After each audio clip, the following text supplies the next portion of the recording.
Wait already? Jetpack 13 Pog.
Hello, friends. Welcome in.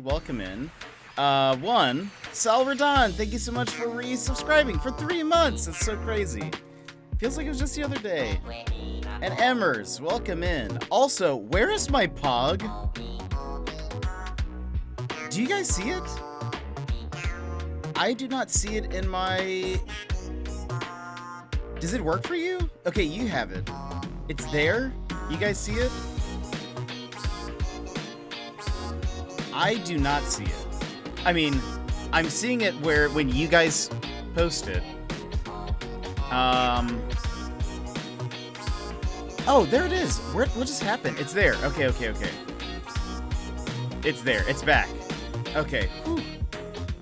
Okay. Weird. Okay. I just got real scared for a second. Don't worry. Hold on. Let me get this open. I think we're actually good. And boom! Welcome in, everybody.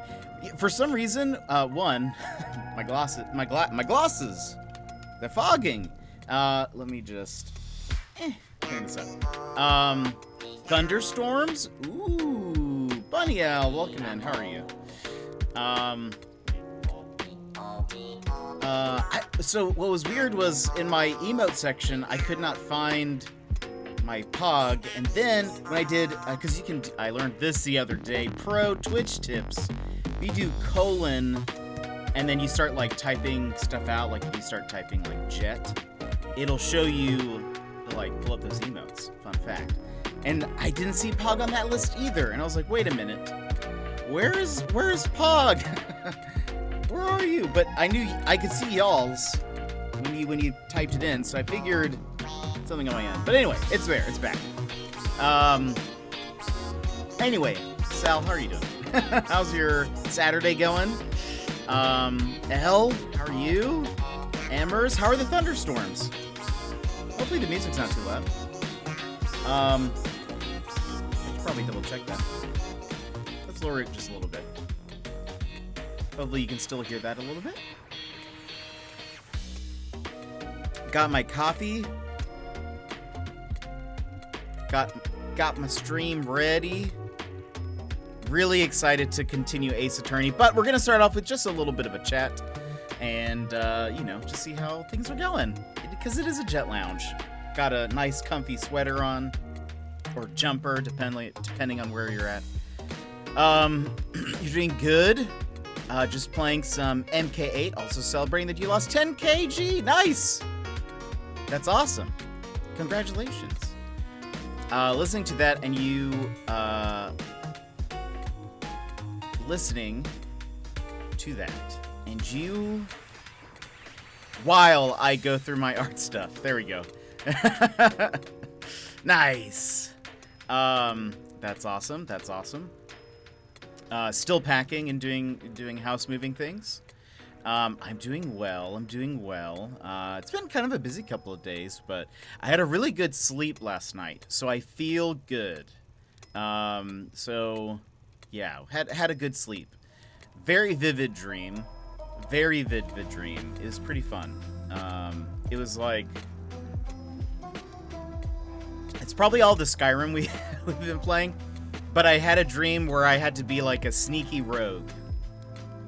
And my mission was to like acquire something from some place. That's all that was as specific as that got. But then there was like a mix of maybe superhero stuff. I don't really know. I think either the building shrunk, or I did, or maybe I got larger. I don't remember. I remember things being really cramped, but I remember I was trying to be sneaky, so that doesn't make sense, right? But I guess it's part of the reason why it was a dream. But, that was fun. What else? Have I picked up any new games? I don't think so. There are a lot of games on sale in both the eShop, and I don't really play on my computer all that often, but I've heard Steam sales, there was a ton of stuff. Sounds like a perfectly normal dream, indeed. In the eShop, by the way, there are a bunch of games that we've played that are on sale. Like Tangle Tower, I think The Gardens Between, what else did I see? I think Ace Attorney may be on sale. There were a couple of other things. I don't think Later Alligator was on there. I think Spiritfarer might be on sale. Part-Time UFO. I think I saw a Short Hike on there. Anyway, there were a ton of games, so if you're looking for some Nintendo stuff, you might want to check the eShop. Oh yeah, I bought Doom 3 on the summer sale on Steam. Nice. Been waiting to get it to finish my Doom collection. Now it's done. Nice. Congratulations. Congratulations. I'm trying to think what else.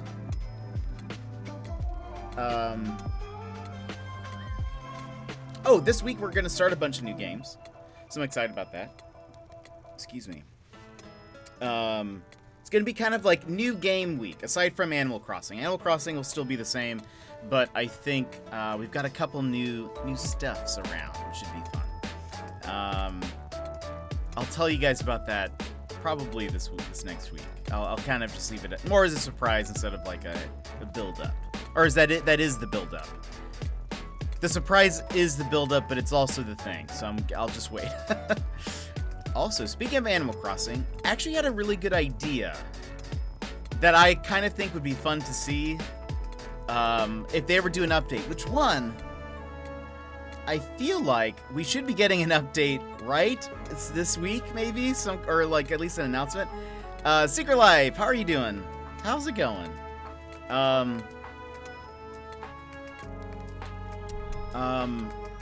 Because we don't know what's happening at the end of June, or after June.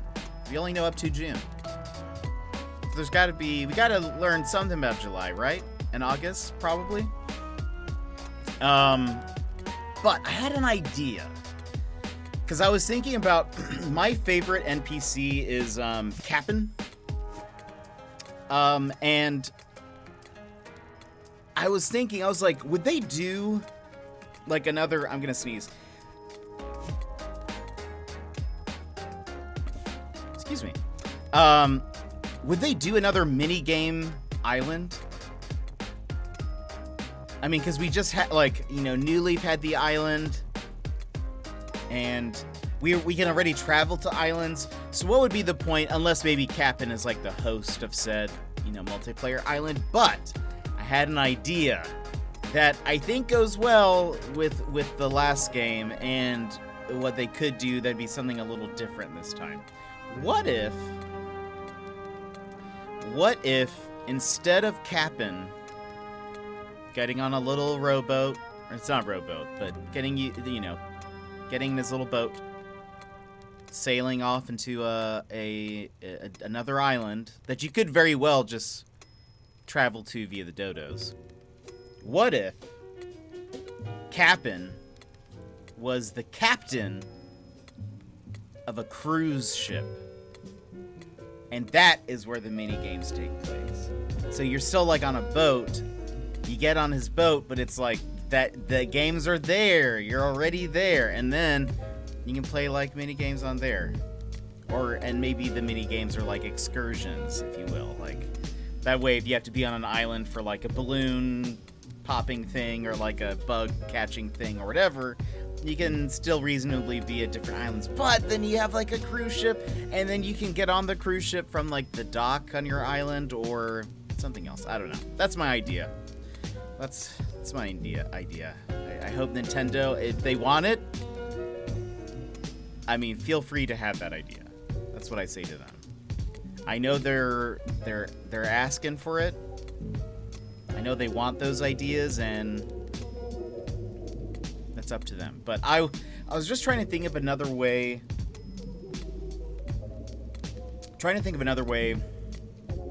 Cap'n could be like brought back. Though I wonder if they would bring him back, even if they did a multiplayer island.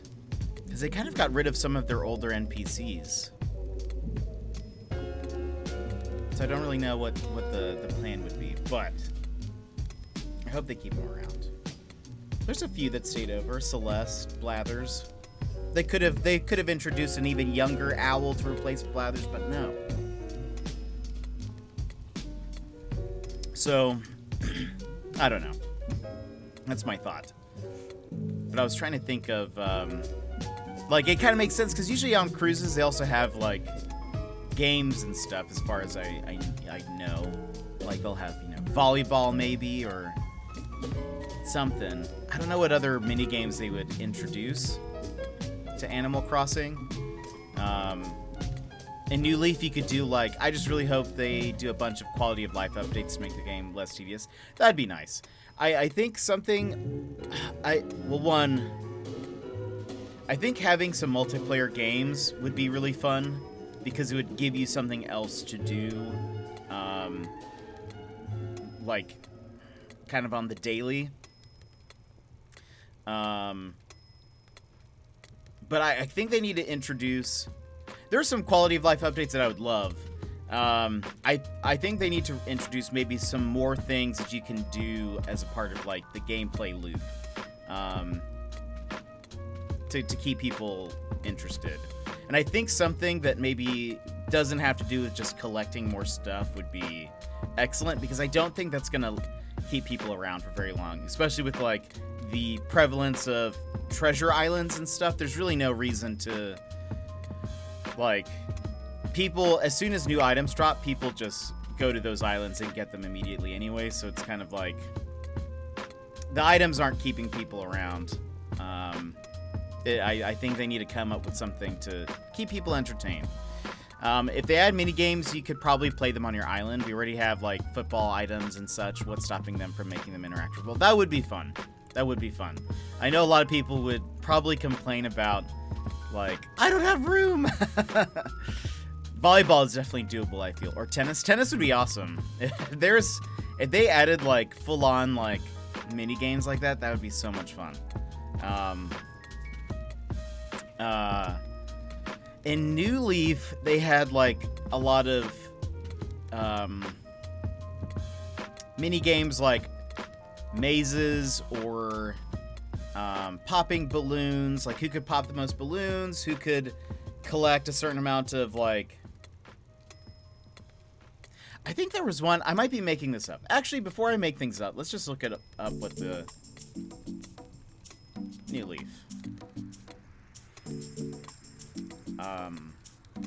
There we go.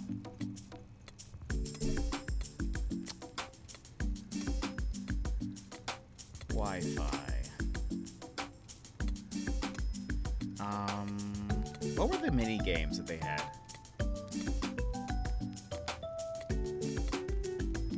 The island. Let's see. Multiplayer mini games. Aha! Oh, there were quite a few. Balloon hunt.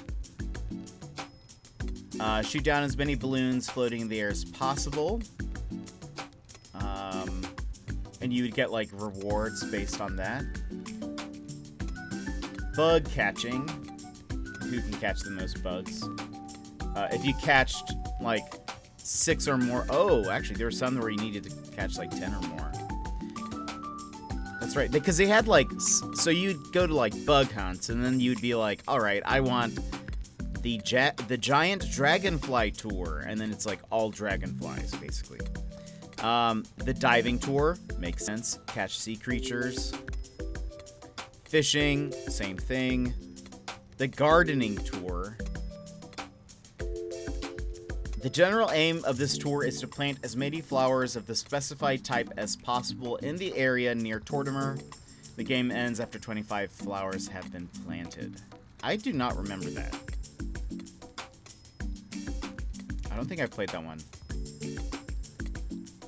But basically, like, Tortimer was standing in a flower patch, and then you would have to, like, run around the island. He would ask for, like, red tulips or something, and then you would have to, like, find red tulips and bring them back.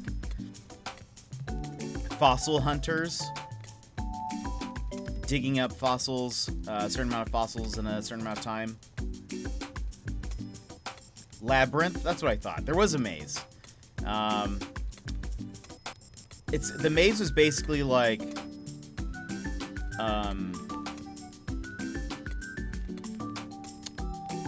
Rover? Yeah, it's like Rover's Maze, except there would be certain types of fruit scattered throughout the maze, and I think you had to collect them all and give it to Tortimer. Azure! Welcome in. How are you doing? How is it going? Let me give you a shout out here. You're playing Super Mario 64, if I'm correct. How was your stream? Let's see. Yeah, you were. Here. Let's see. Let's see. Look at it. Works today. Works today. Azure, thank you so much for the follow. Or, I'm sorry, for the raid. Frico, thank you for the follow. If you would like a fist bump, go ahead and punch your screen on the count of 3. 1, 2, 3. Well, bam. Welcome in, everyone. Frico, thank you for the follow. Welcome in. How are you doing? Azure won't feed me unless I raid. What? Azure, how's your stream? How's it going?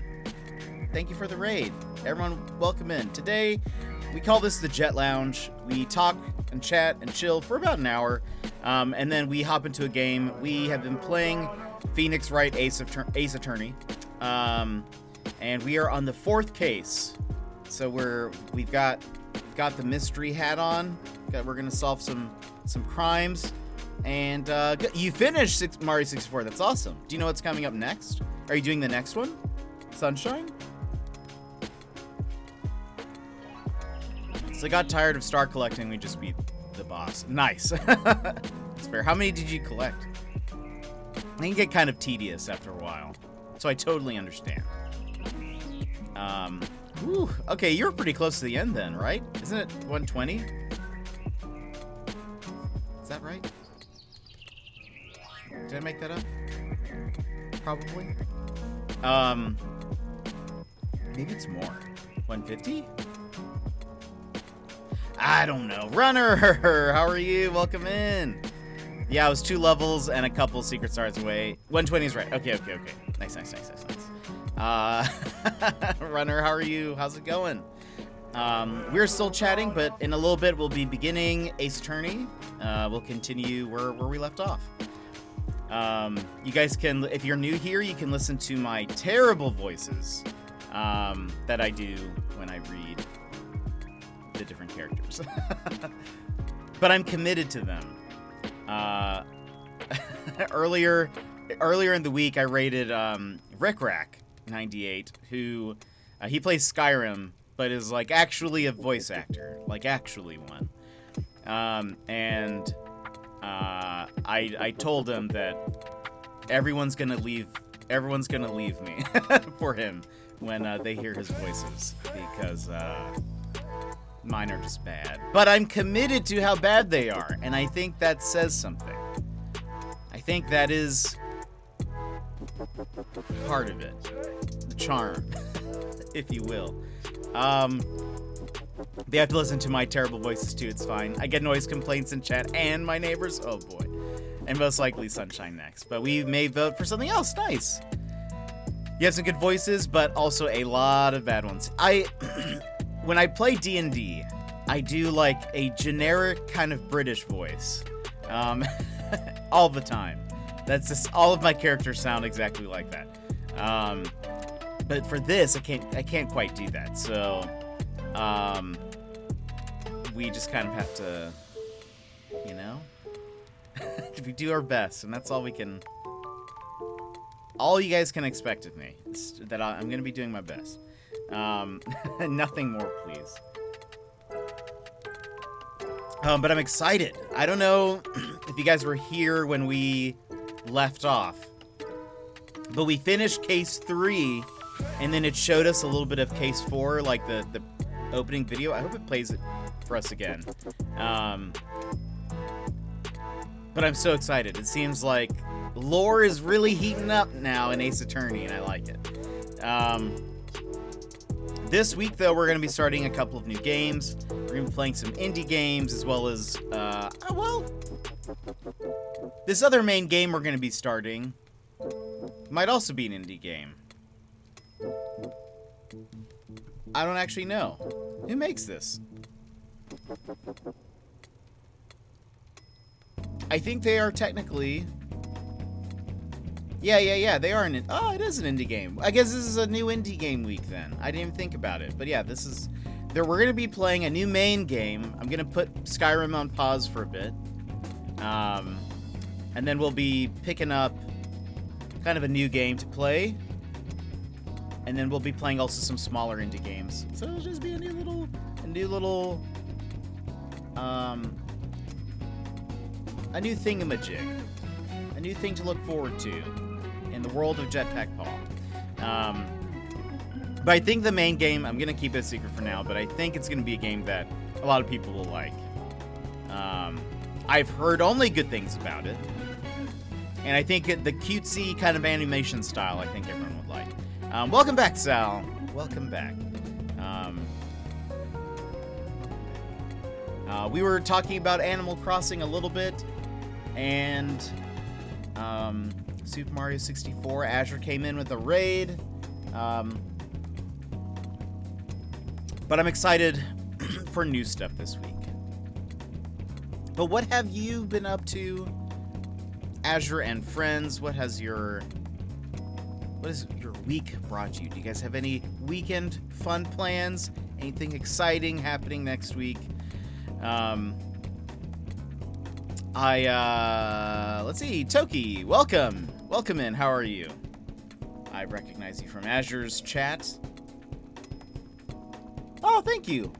We have several backgrounds here depending on what we're playing. This is our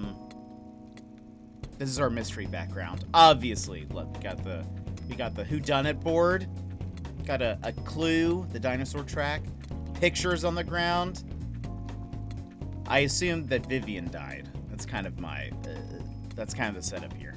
But you know, in case we need something just more chill and rainy, we got that.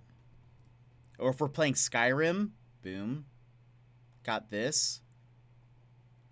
Or if it's like just more of a, you know, springtime happy stuff, we got, you know, just a sunny day. And then I think this was cherry blossom season? It was cherry blossom season. Okay. But yeah, we got a lot of stuff here. But today is mystery day. So, it's always the butler. Always on point. I try to at least do something. Your usage of Animal Crossing backgrounds is so clever. Thank you. I had like just a generic spring one from my island a while back. And then I was kind of like, you know what? Let's spruce it up a bit. Let's change it. Or maybe it was winter. It was winter because it had the Northern Lights. What is this? Is it this one? Yeah, it was this one. This is my island in the wintertime.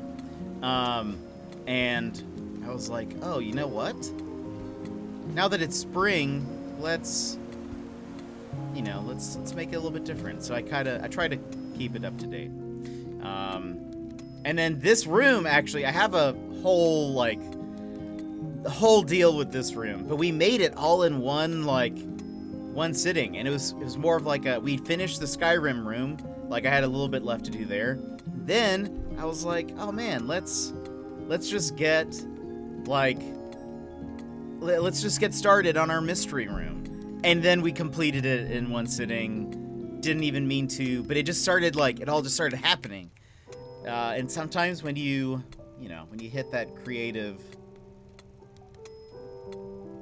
I don't know, hype, I don't know. When you hit that creative moment, you just have to you just gotta go for it, and I did.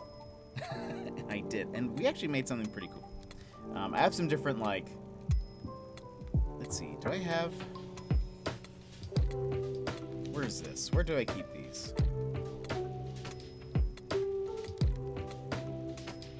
Is this it? If we would prefer, if you guys are more looking for like a chill couch type setting, let's throw this here. We could also do this if you want something a little bit more, if you want to sit by the fire. We can also move to this side of the room. You can see that we're wearing the same type of hat. I just need a monocle. I need a monocle. That's what I would love. But, let me tell you, actually difficult to find a fake monocle. At least on Amazon. They have a lot of, they either have real monocles with actual magnification, which is not what I want, because then I won't be able to play Ace Attorney while that's happening. Or, they have incredibly cheap ones, where all of the reviews are like, this broke as soon as I removed it from the package. So I don't know. I need to find, a good balance of a monocle that's at least constructed well enough that it'll last, but I need it to be glass. I need it to be a glass monocle. So, or plastic, I guess, but, so that way I can fully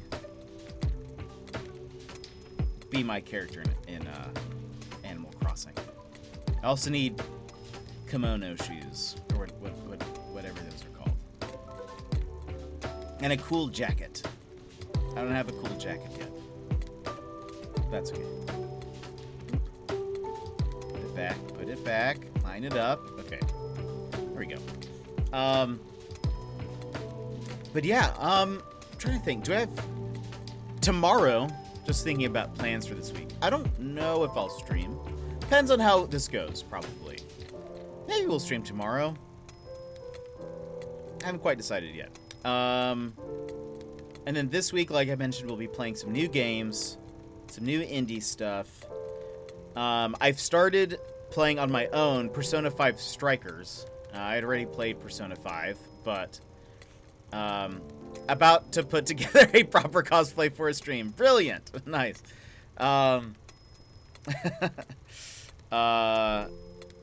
Started playing Persona 5 Strikers. I've been mostly playing while on my stationary bike. That's been pretty fun. I will say, I think...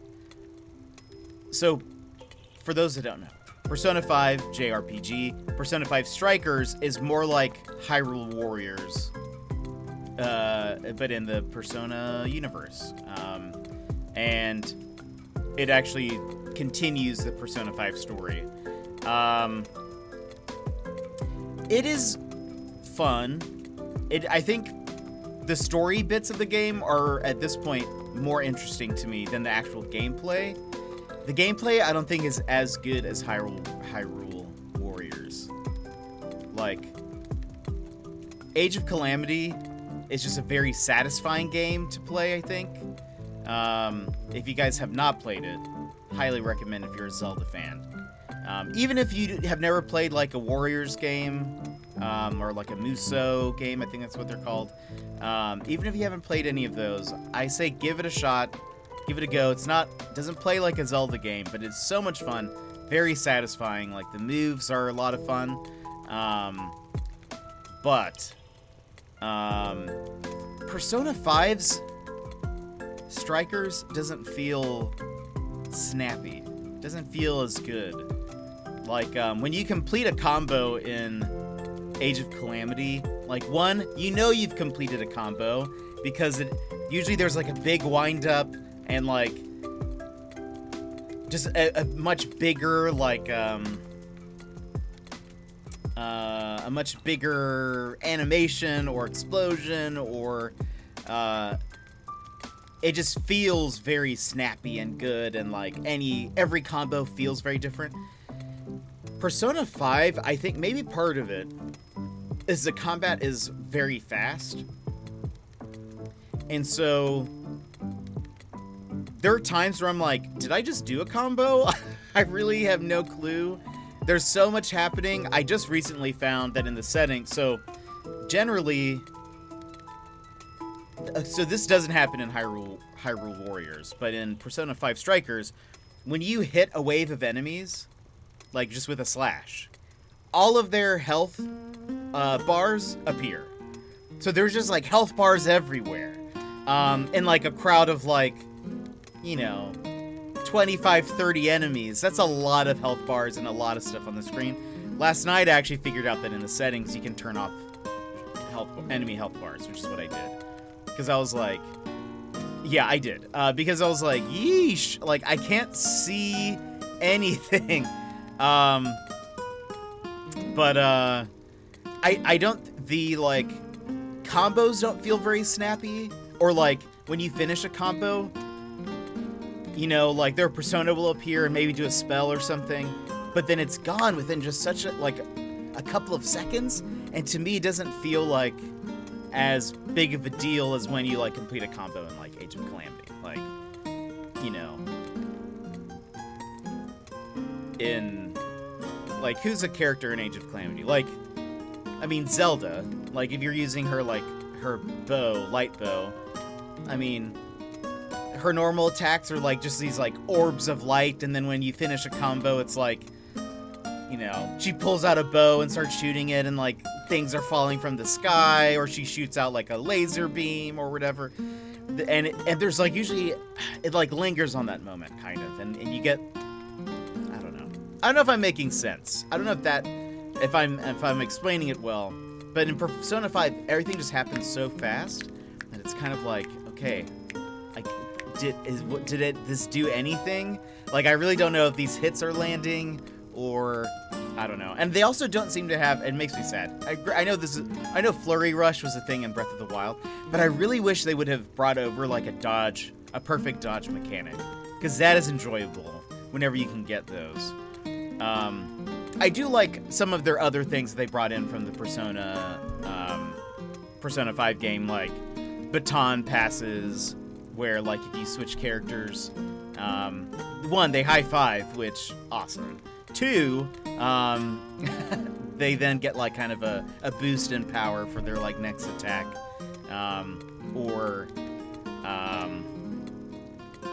what's it called when they all attack at once? An all-in attack or something like that. I love those. Those are fun. But so for me right now, I will say, because I played Persona 5 a long time ago, like when the game first came out, and loved it. I'm enjoying the story bits and being able to be with those characters again, because the characters are a lot of fun.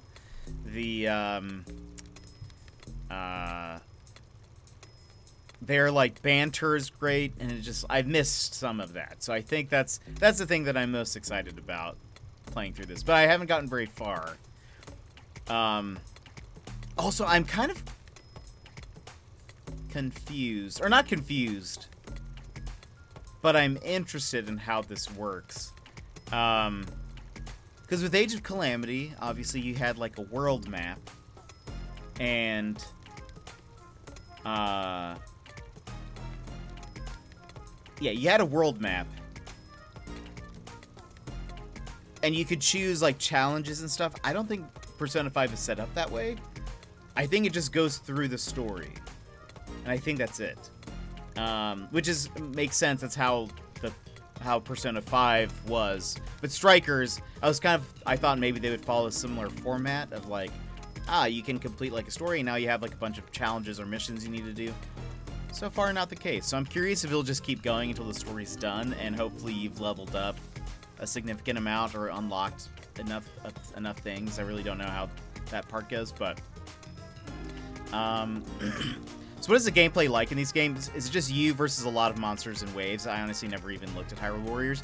So yes, mostly it's kind of like in Hyrule Warriors, you are following, there is a story. There are like 20 story missions that you have to complete, and each one, when you get into like a level, there are usually you start off in one like they don't call them keeps. They call them, what is the word? There's a word I'm missing, but it's basically like there is an area on the map that is like in control of like the good guys. The good guys control this little special keep. They don't use keep, but a thing, little small area. Anyway, basically throughout the game, hub kind of, yeah, we can say hub. Basically, then throughout the map, there will be smaller, or not smaller ones, but other ones that are controlled by the enemies. A lot of times they will say, like, maybe the part of the mission that you're on might say, hey, go, you need to take control of the 3 other hubs on the map, or keeps on the map. And you're actually probably controlling, like, multiple characters, like, and switching in between them, and leveling them up. All that sort of stuff. They have special combos and things. Most of the characters play pretty differently too, which is kind of fun. So like if you're playing as Link, you know, you can use in Age of Calamity, you can use a sword and shield. You can also switch to a spear or a two-handed weapon, and he has some other ones that he gets later. So you move across the map, wiping out waves of enemies. But then you try to take over, like, the different keeps or hubs or whatever. Then usually there will be, like, a couple of bosses that spawn in the map, and so they'll say, okay, now you need to go take out the Lionel that has appeared, or the Hinnix that has appeared, or whatever. And then there's usually, like, maybe a twist there. Maybe it's like, this has a thing that you also have to do. Like, there's a story progression there. But you unlock characters. Hyrule Warriors has a ton of characters to unlock, like 15 to 20 maybe? And they all play pretty different, and so they're a lot of fun. Impa is one of the first ones you get. Like, you don't even have to unlock her. She is so much fun to play. She's basically like if Naruto was in Legend of Zelda. That's how she plays. And but then okay, so in Hyrule Warriors, there are 20 story missions. And Age of Calamity is actually connected to Breath of the Wild. There was an older Hyrule Warriors that came out on the Wii U and then was ported over to the Switch. That one is kind of like a separate story. Has nothing to do with Legend of Zelda, really. Aside from it has the characters, but like it's not connected to any of the games, kind of. It's its own separate thing. Age of Calamity is supposed to be kind of like a prequel, sort of. I'll leave it at that without spoilers. But there are 20 story missions, and then there are like 150 to 160 challenges. And so that'll be like defeat a certain amount of enemies in a specific, under 3 minutes, or you need to beat these bosses in 10 minutes, or defeat 500 enemies, or whatever. And these all go towards either like leveling up your characters, unlocking new combos for your characters. Each character starts off with a few, but you can actually expand their stuff, and I don't know, it's pretty fun. That actually sounds like fun. I'm just cautious around Breath of the Wild related stuff. What do you mean? Like, did you like Breath of the Wild? Or are you kind of, yeah, what do you mean? What do you mean? Explain that. I think, is there a demo? Let's check and see.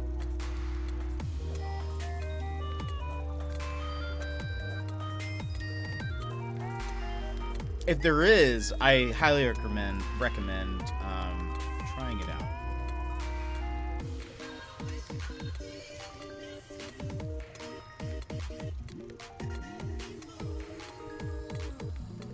Age, I guess I can just search for Calamity.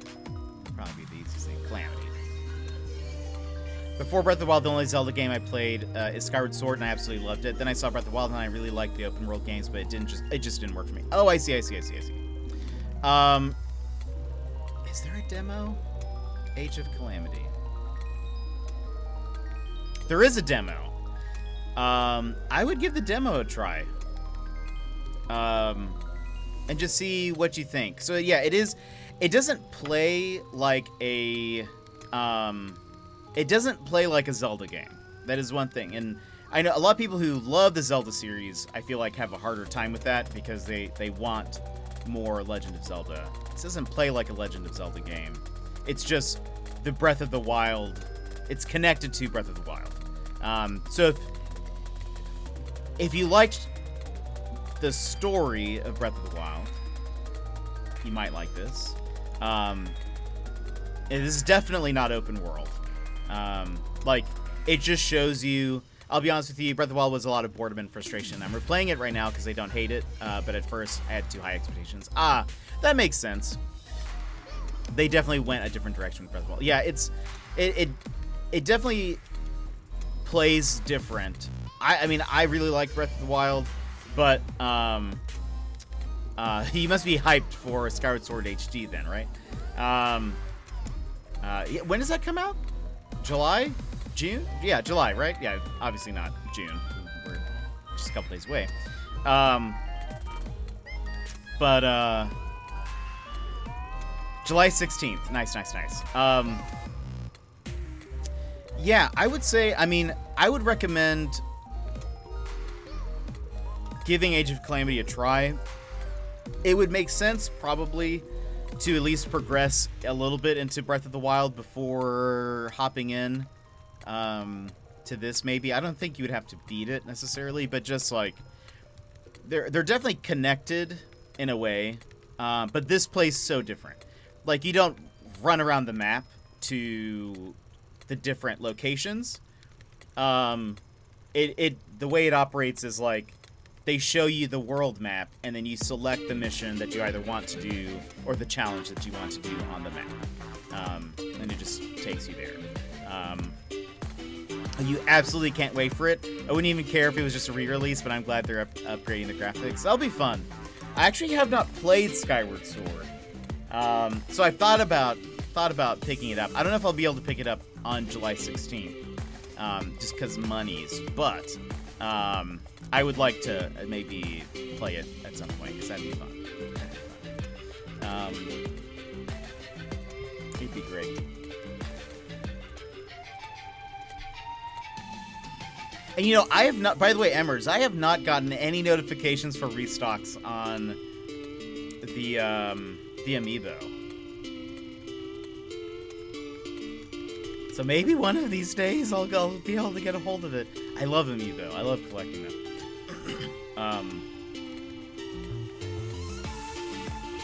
Yeah, you played through Skyward Sword several times, even in hero mode, and I think I'm in the minority who didn't have any problems with the motion controls.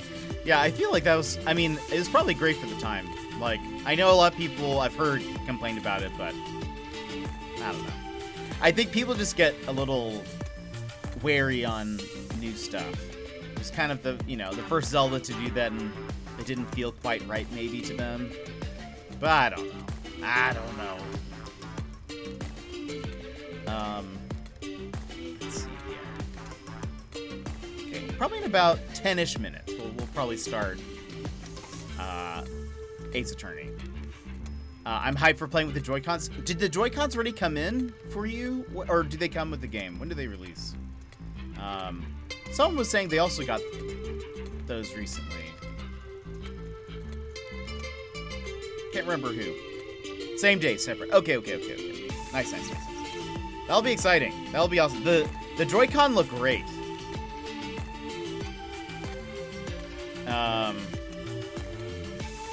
The new Joy-Cons, they just look so clean. Let's see. Skyward Sword Joy-Cons. They're like 100 times better than the Wiimotes ever, for sure. Look at those. They look so good. Oh, I like the left one, I think, the most. With the red emblem and like the colors just look so good. Aren't they like mostly sold out now?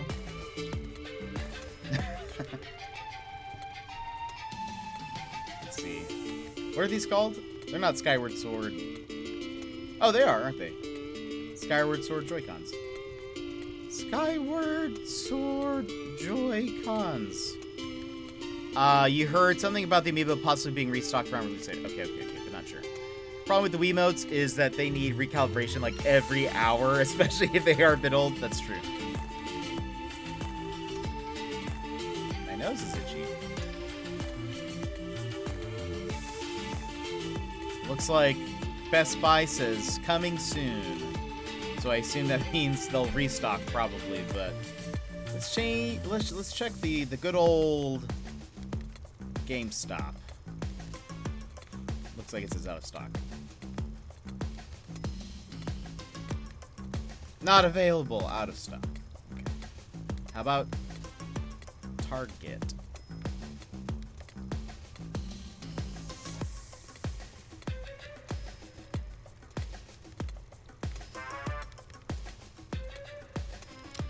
It doesn't. Pre-orders have sold out. Maybe they'll re-release the Joy-Cons because those look dope. Oh, they were all sold out within 10 minutes of being live. I bet. They look so good. They look so good.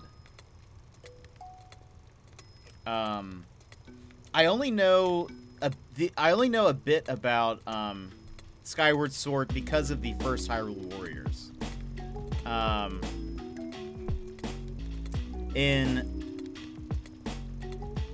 Let's see.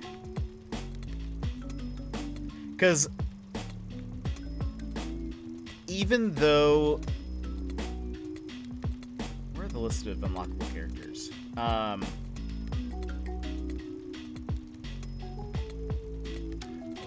is...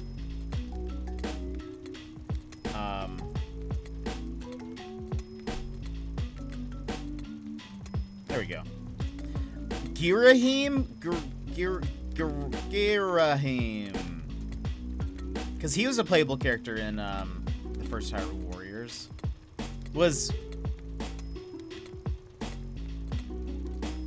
For some reason I thought the sword was also Fee? Is that her name? But apparently not. I guess it's not true. I really don't know much about Girahim aside from Hyrule Warriors. That's pretty much it. What I liked about the first Hyrule Warriors is that every character was so random.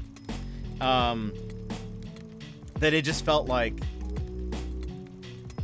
Because basically they were like, oh no, the plot of the first Hyrule Warriors is like, oh no, all of the Legend of Zelda timelines are all meeting together. And so it's like, you have like Link and Skull Kid and Medley and Darunia and just like random Midna is there. And so it's just like, excuse me, very random characters. Tangle is one of the playable characters. In this Hyrule Warriors, it's fairly contained within the Breath of the Wild canon. Though I will say some of the like unlockable characters have been super fun to play as. Some of the last ones in the game, I won't spoil anything, but some of the last ones, I think they're pretty fun. Anyway, it's fun. It's a fun little game. So we are going to, I think, start moving into the game. Start getting set up for Ace Attorney. So,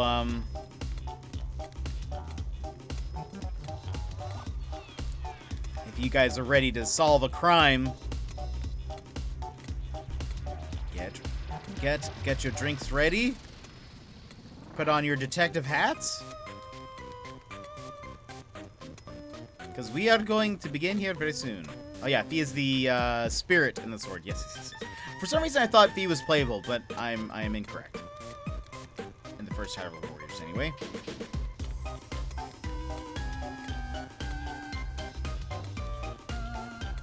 But I'm gonna give Age of Calamity a try, those 60 euros. Try the demo. Wait, she is? Okay, I thought so. But I in the list that I saw on Google, it didn't show her. And I was like, I thought she was. It's so weird. She turns into a sword. Yes, that makes sense. But Sal, try the demo before you purchase it. I think it's fun, but I don't know. Okay, yeah, that sounds like a good plan. Their DLC just came out for Hyrule Warriors 2 weeks ago. That added a bunch of really good stuff. I actually recommend the demo, and I'm sorry, the DLC. And then, there's another DLC coming out in a month or two or something like that. If I get it. Yes. Because you may not like it. Some people don't like the defeat waves of enemies thing. I don't mind it. I think it's kind of fun. Like, I think it, like, eventually you just feel, like, super strong. Like, you can just wipe out armies. And part of you is probably going to be like, why couldn't Link do this? Why couldn't Link do this in Breath of the Wild? I recall just being defeated by, like, a single bokoblin. While at some point, like in some of the story missions, it'll pop up with like you've defeated 1,000 enemies. It's just like, what? And I've barely taken a hit. But it's fun. It's just a different type of game. Because it's based off of, if you haven't heard of Dynasty Warriors, that's kind of, Dynasty Warriors is kind of like the original Warriors Musou series, I believe.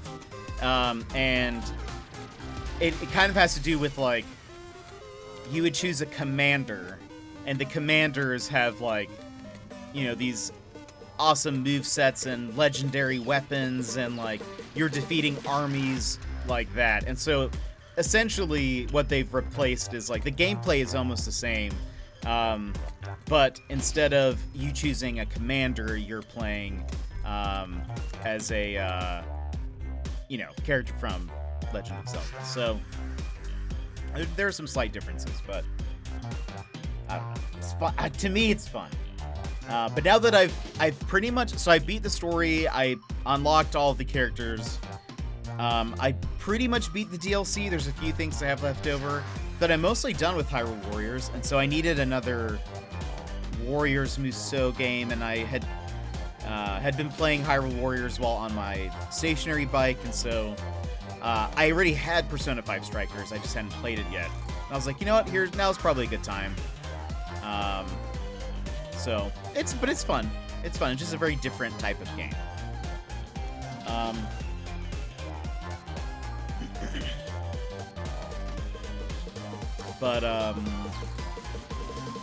One side note, we are already almost halfway to our next goal, which is very exciting.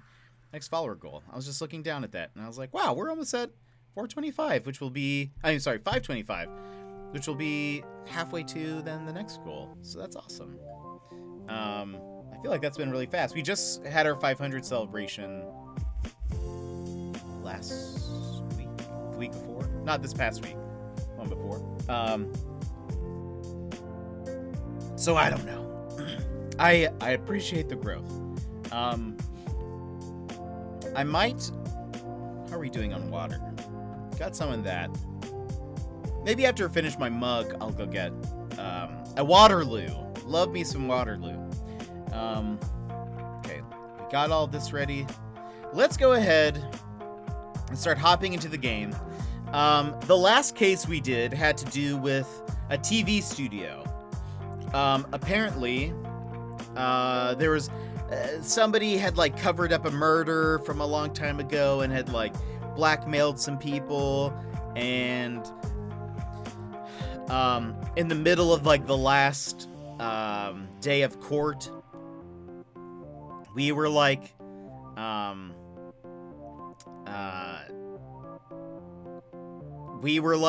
going up against this lady who was on the stand, and then all of a sudden her attorney starts like turning on her and like objecting some of the things that she's saying, and like it was kind of crazy. We were like, what's going on? Why is Edgeworth helping us out?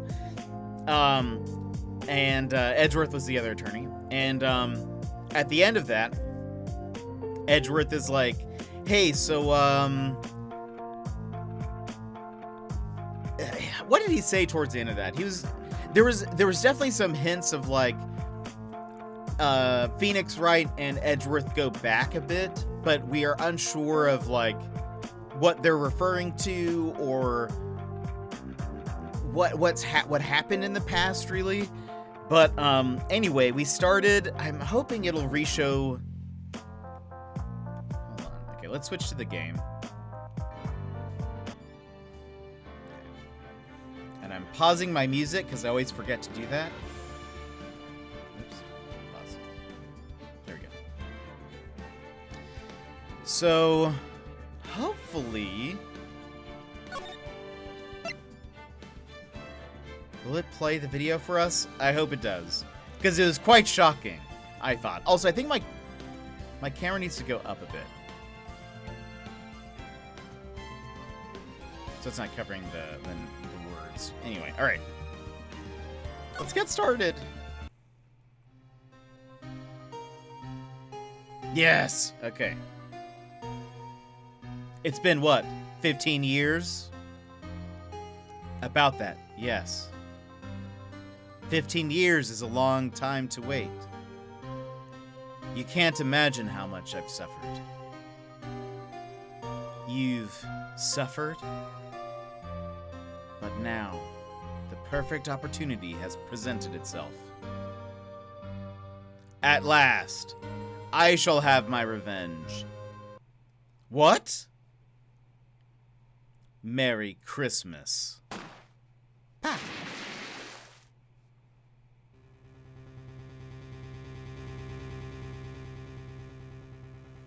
Edgeworth? The other attorney? I love that he's still wearing his, like, attorney gear. December 25th, 10 a.m. Wright and Co. Law Offices. Honestly, these visual novel games are fun to watch. Not really my type of game to play, but watching them is a lot of fun. They remind me of Home Alone. Wait, the show?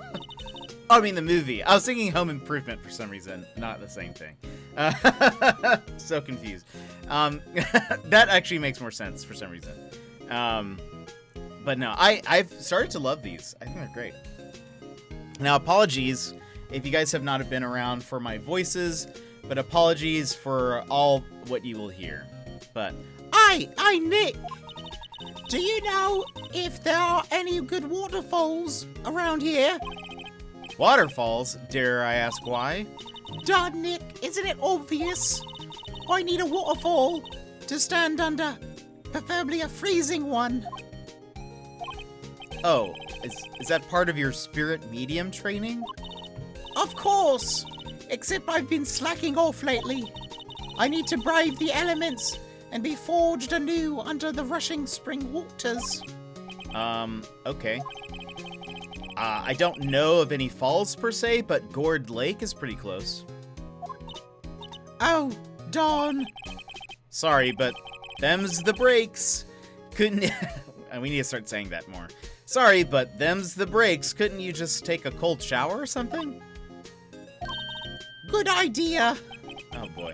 So much for rushing spring waters.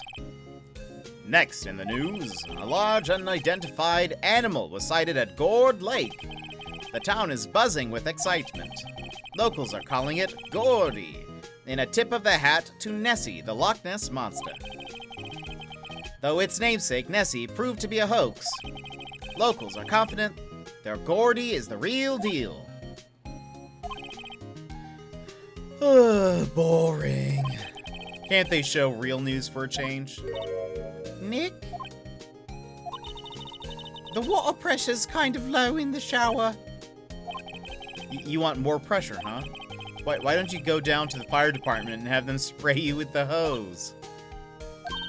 Good idea, Nick. Oh my gosh. Apparently, Fey blood is no aid in detecting sarcasm. We interrupt this program to bring you a special news bulletin. Strange occurrences continue at Gourd Lake, but this time, it's murder. What the heck? Gourd Lake? Again? The body of a man was found in the lake early this morning. The suspect was apprehended. Sources inside the police department revealed that the suspect's name is Miles Edgeworth, age 24. Miles Edgeworth is 24 years old? He's graying. What has happened to him? Doesn't he have gray hair? Or silver? Edgeworth was an up-and-coming prosecutor known for his skills and connections. He was guaranteed a long and rewarding career. Has he thrown it all away? Edgeworth? What's going on? Edgeworth would never do something like... Nick? Yipes, Maya. The fireman yelled at me when I called him. We've got bigger things to worry about than that. They arrested Edgeworth. What? You mean the prosecutor? Yeah, he's a suspect in a murder. What? When? Where? Whom? Why? How? I don't know. Let's go find out, Nick. What to do? Well, what should we do? What do you mean? Let's investigate. We should talk to Edgeworth and check out the scene of the crime. You're right. We need more information. Save aimlessness and confusion for later. Any ideas? Well, got any good ideas? Not really. I did my best thinking when I'm standing underneath a waterfall. Let's show her our badge again. You know, I think it's developing a nice luster. I'll look at your badge later, Nick. We've got work to do. I suppose you're right. Alright. Let's go to the detention center. December 25th. Detention center. Visitor's room. You know, Nick, we've all been in here one time or another, haven't we? I guess it comes with the territory. I'm not sure it's something we should mention to too many people. Edgeworth. Oh, maybe it's brownish. But it looks silvery more in court, right? He just looks a lot older. Maybe it's also the, like, frilly collar scarf thing. Ah! Oh. Hey, Edgeworth, come back!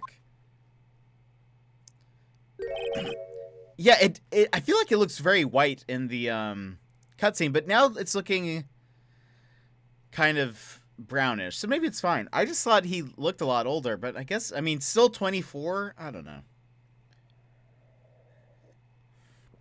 What are you doing here? Nick, I don't think he's in a very good mood. Well, he is in detention.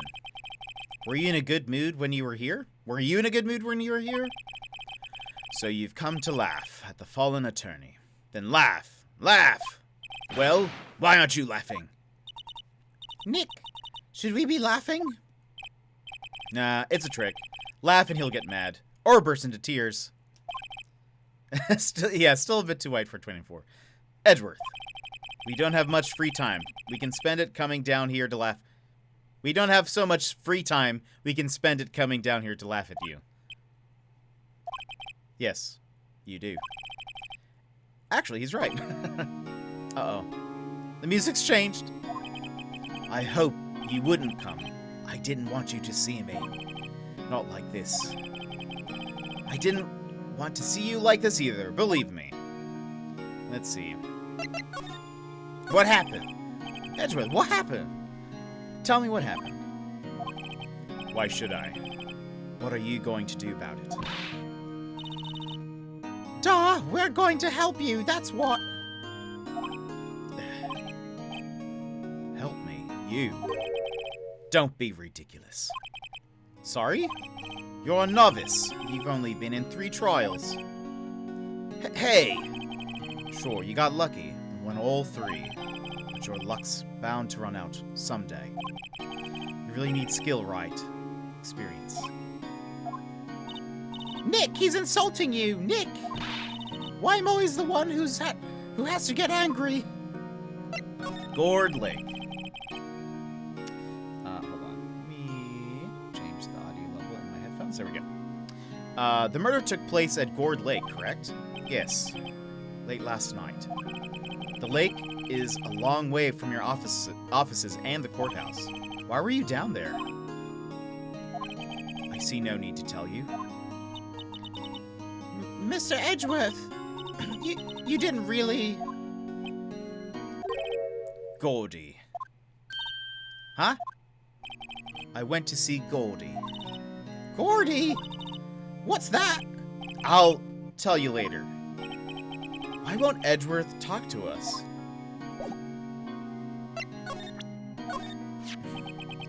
Your attorney's badge. Edgeworth. Let me defend you. Ha! Ha ha ha! Good one, right?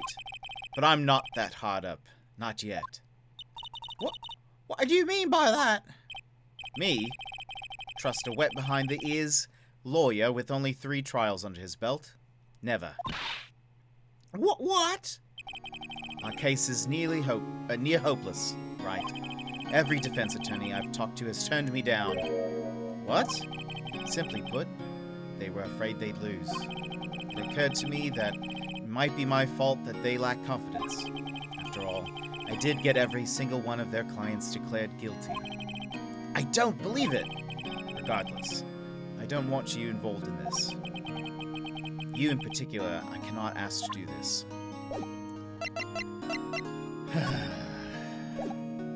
Oh, Edgeworth, you'll learn. You'll come to our side. Let's go to Gourd Lake, December 25th. Gourd Lake Park entrance. This is where it happened. Yeah, Gourd Lake is in the middle of this park. I can see some police walking around in there. Questioning people, probably. Hey, isn't that Detective Gumshoe over there? Well, pal, there's enough of us here. Anyone found anything? Sorry, sir, nothing. Idiot! The trial's tomorrow. We need clues on the double. But sir, there weren't any clues. That's why we arrested that attorney, Mr. Edgeworth. Not Gumshoe again. Shut up. Just you try and say that again. I'll make you sorry if you do. So just get out of my face, pal. Yes, sir. Detective Gumshoe's kind of scary today. Recruits. Peh. Ah. Eek. Hey, you're that Airy guy, Airy Butts. Right, Phoenix Wright. Will he ever learn my name?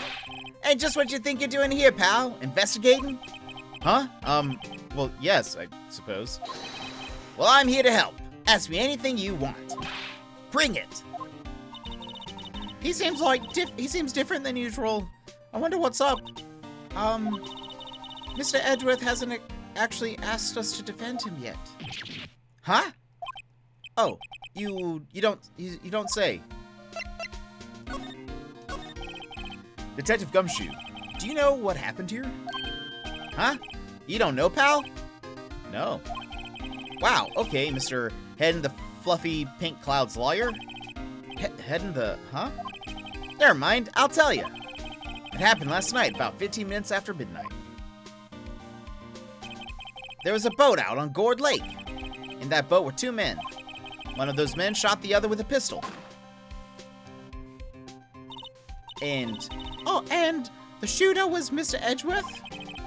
A cop who arrived on the scene arrested him. How did they get there so fast? Well, there was a witness. When the report came in, we raced to the lake. A witness? Who was the witness?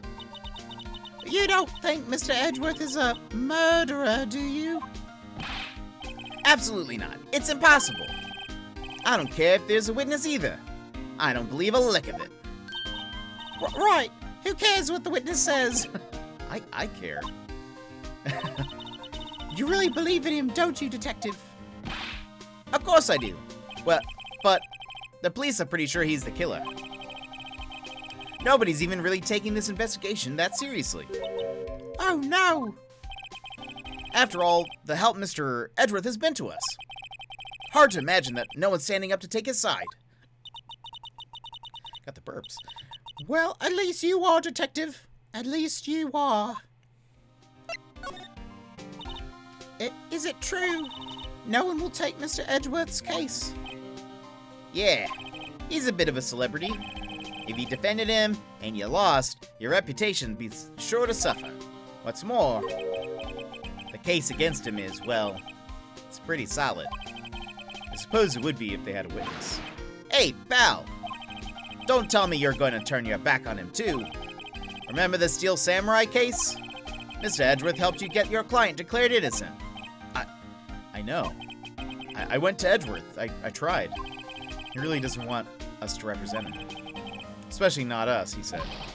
What? What? Well, that doesn't make any sense, pal. You should have heard him talking about you after that trial.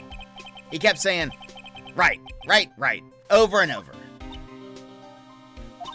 Nick, I'm not sure that's a good sign. Neither am I. Why wouldn't he want your help? I don't get it. Who was this witness? Sorry, pal. That's confidential. Anyway, the witness saw everything, apparently. I'm sure they'll turn up at the trial tomorrow. Was there only that one witness? Yep. It was pretty cold out on the lake that night. And it was Christmas Eve, after all. Still, we're being thorough. You never know when you're gonna, you never know when you're gonna You never know when you're going to turn up another witness. That's why we're here today, checking things out. So far, we're coming up empty. Oh, it's Christmas today. I'd forgotten. What are you getting me for Christmas, Nick? Talk to Santa. Detective Gumshoe, sir. What? Find something? No, sir, not yet. But there was a call from the precinct. They want to hold an investigation briefing. A briefing? All right, I'm off. Oh. Sorry, pal. I guess you heard. I gotta go. Any last things you want to ask me about before I head back? Oh, the autopsy report. Oh, yes. Do you have any information on the victim? Sorry. They haven't worked up the autopsy report yet. I'm still waiting for it myself. Actually, say, if you get the time, drop by the precinct. We can talk more there, pal. You're not coming back, Detective? Probably not, pal. So what should we do if we have something to talk to you about? Ah, right. Here, I'll show you how to get to the precinct. Come down and see me anytime. Directions to the police station received from Detective Gumshoe. Detective Gumshoe has warmed up to us. Oh, hey, Detective Gumshoe. What? We'd like to take a look around in the park. Can we walk around? Yeah, no problem, pal. You got my permission. You know, Nick, I think there's something to be said for talking to people when they're busy. Yeah, they don't have time to think about not giving you information. Right, now let's get investigating. Alright. The sign says, Gourd Lake Nature Park. This place is full of families picnicking on the weekend. But no waterfall. Not many picnickers come here for spiritual training, Maya. I feel winter's chill from the bare leaf trees today. Sigh, what is it about winter that turns people into poets? I don't know, but my toes are starting to feel numb. Yes, my poetry has that effect on some people. Lol, lol, lol, lol, lol. Okay. Brick wall. Okay, it looks like that's it.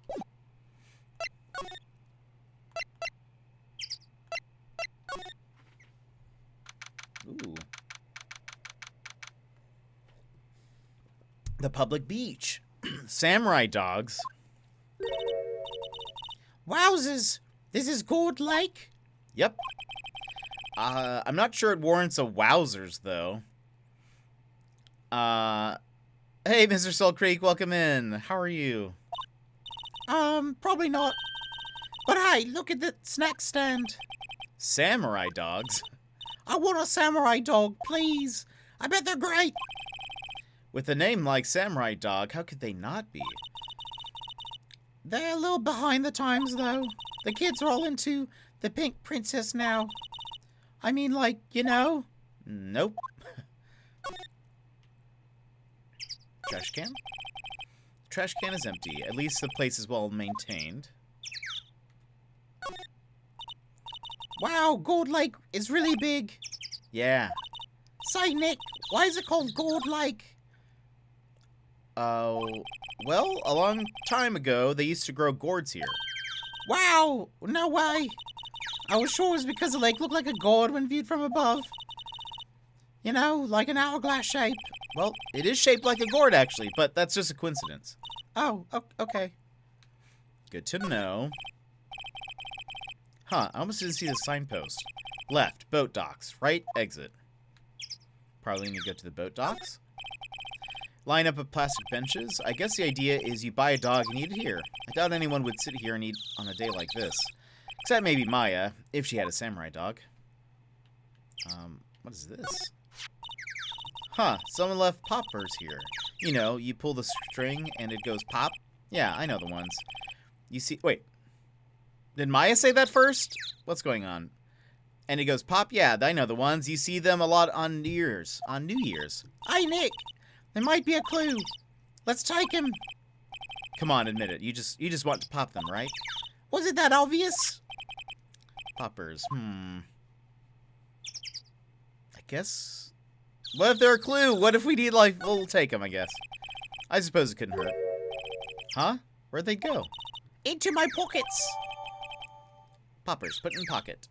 Not very clue-worthy, but you never know. Hot dog stand. Lazy weekend? Nice. Hot dog stand is closed. The Christmas fringe looks a little half-baked. The banner reads Samurai Dogs. Somebody needs to redecorate. Okay.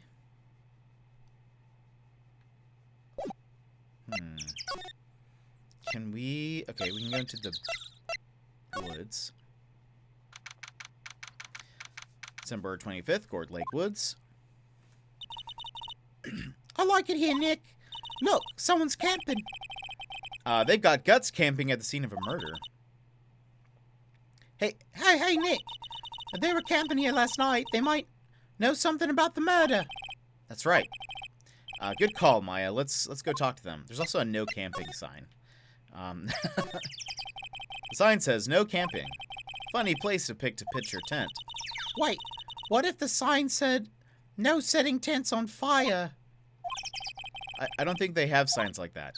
Oh. There's food and some magazines on the sheet. It takes a pretty tough skin to camp in this cold. Hey, Nick. What? Don't tell me you're hungry again. No. I was just wondering, why are camping pots and pans made of aluminum? They didn't talk about that in any of the law books. So there's no law saying they have to be made of aluminium. She'd probably say aluminium, right? Aluminium, then. I'm not having this conversation. I'm not going to have this right now. The trees grow quite thick here. Further back, the trees fade into the shadow where the sunlight can't reach them. This SUV has seen better days. It's dented all over. I can't believe anyone would drive their car down here. Did my just turn 4? Maybe. Oh, wait, there we go. Okay, can't look over there. This camera has a mic and some sort of attachment. It must take pictures when triggered by a noise. Wow, cool. I bet this is someone looking for Gordy or whatever. Wow, cool. Let's try it out. Hi, I'm Nick. Maybe I'm not saying loud enough. Hi, I'm Nick. Huh. Nick! Will you stop that? Maybe it's broken. Don't kick it. Maybe it isn't set to respond to voices? Well, what then? These things? The party poppers? Bang! Oh. Well, it responded. Yo! Oh, okay, this is not who I was expecting. What voice do you get?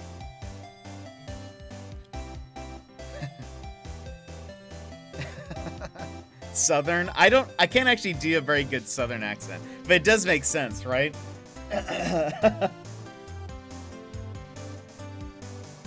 I need a phrase. I need a phrase to get me into a Southern accent. I need to hear... She is gonna have a Southern accent. Okay.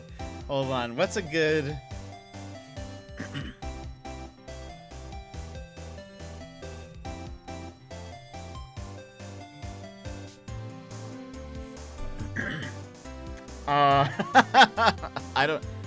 I don't know if I have a Southern accent in my head, but let's see.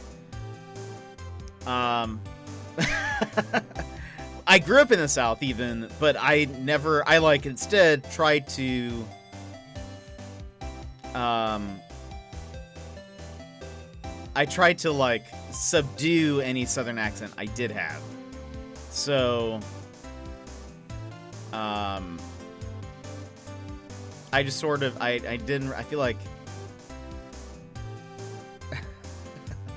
lilts and draws, I need to learn. I'm currently looking at how to speak Southern.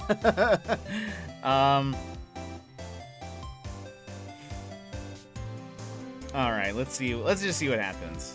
What's the worst that can happen? You guys all unfollow? Probably. Just because I can't do a Southern accent? I don't know. Commitment, right? It's commitment. Commitment to the bad. Commitment to the bad voices. That's what you guys get. But it has to be something that I can at least, do consistently.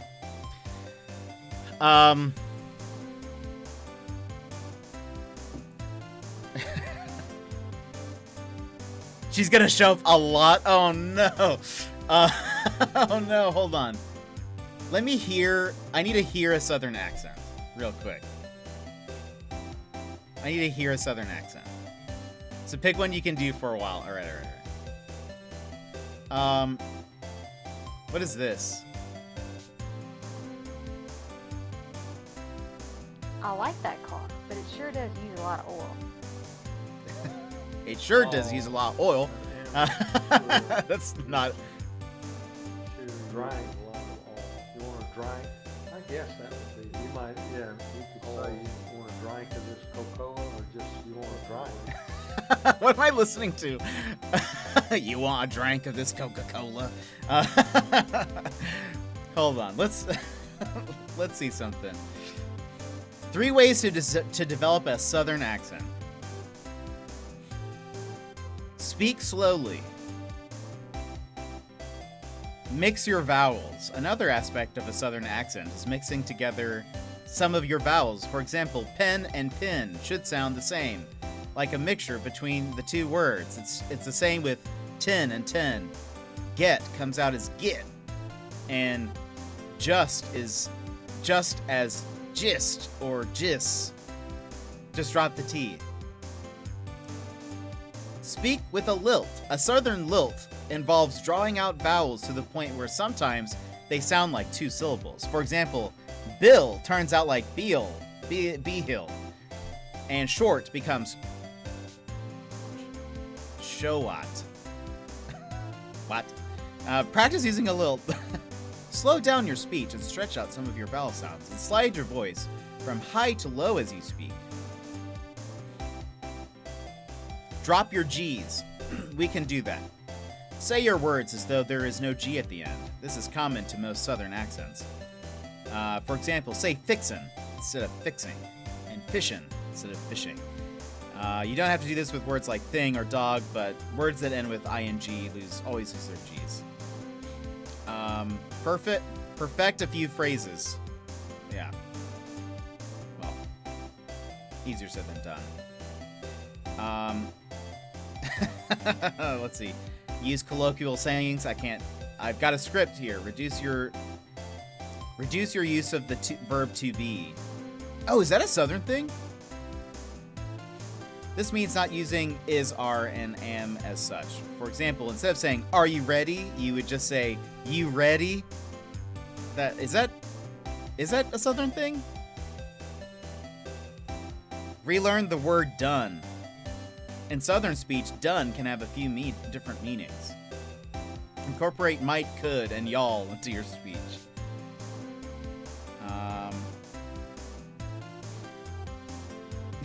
Oh boy. Everyone, I'm so sorry for whatever will happen today. Hold on. YouTube. Save me for a second.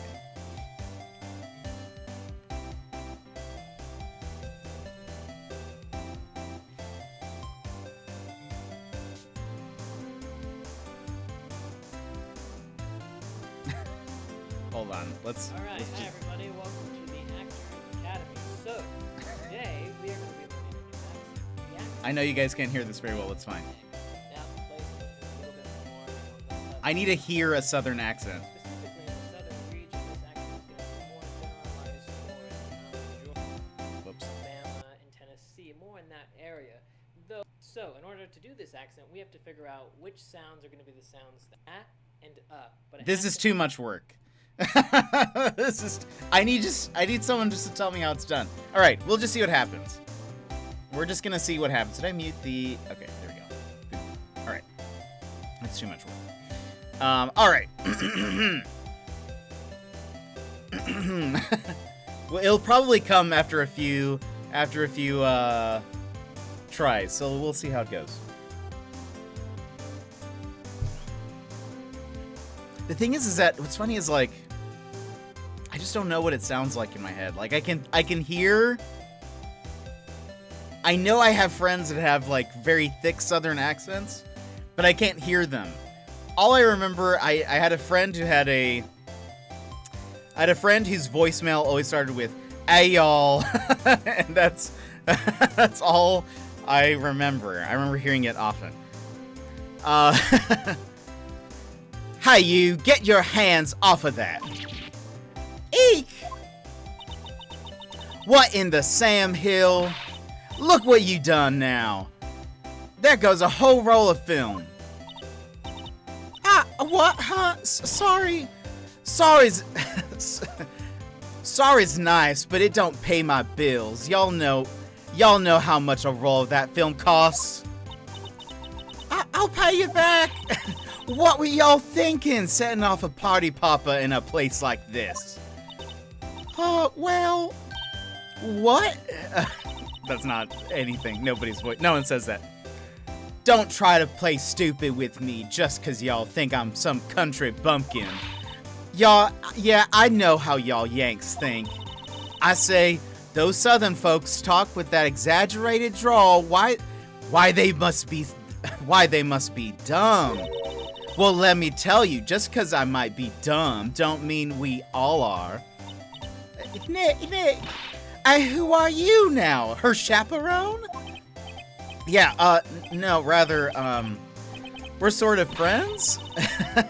Just figure out what y'all are gonna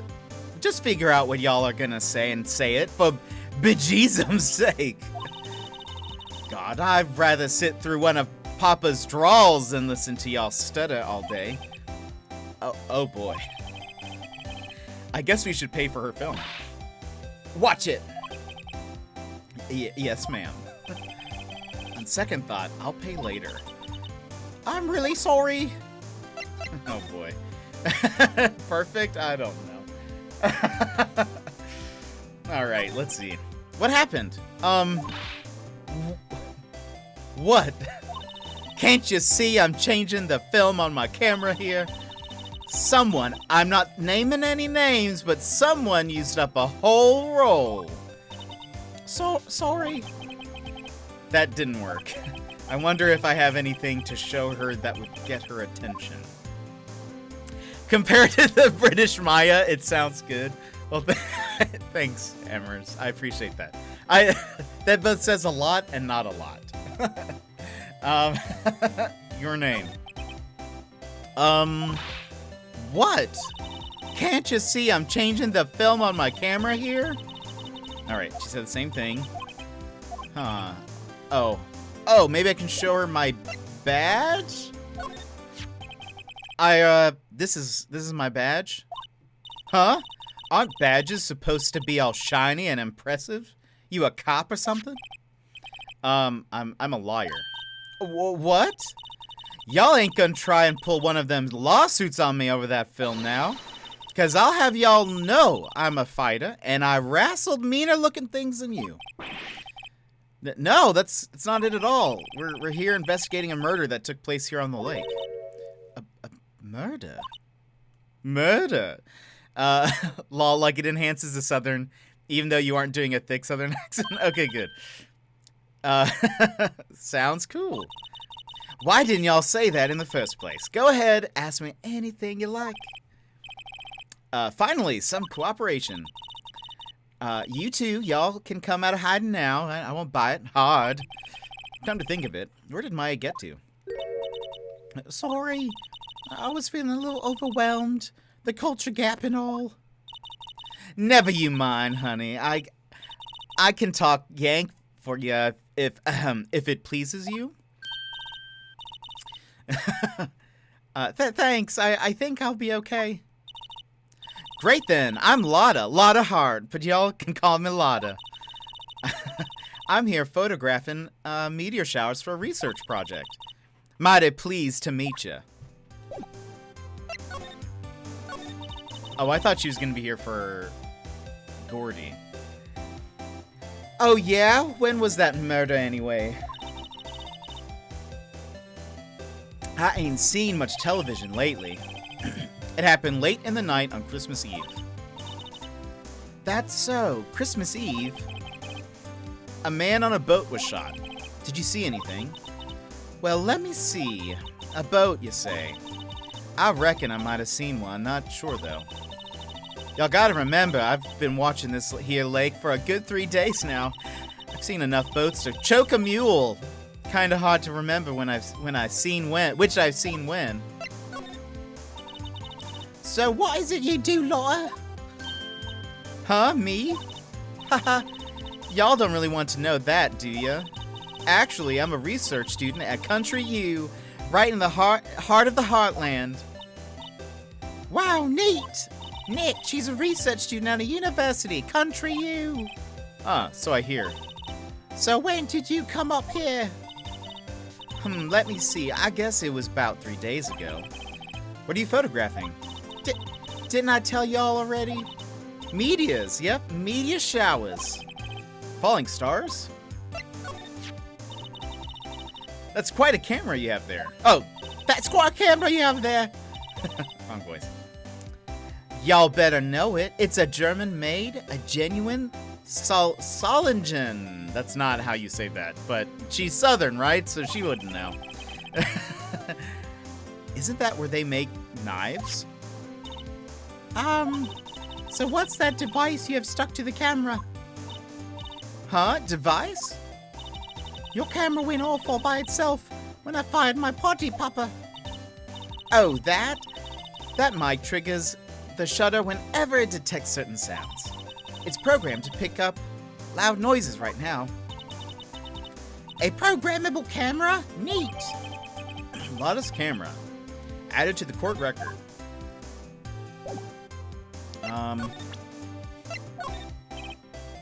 Lada? Yeah? That's not her voice.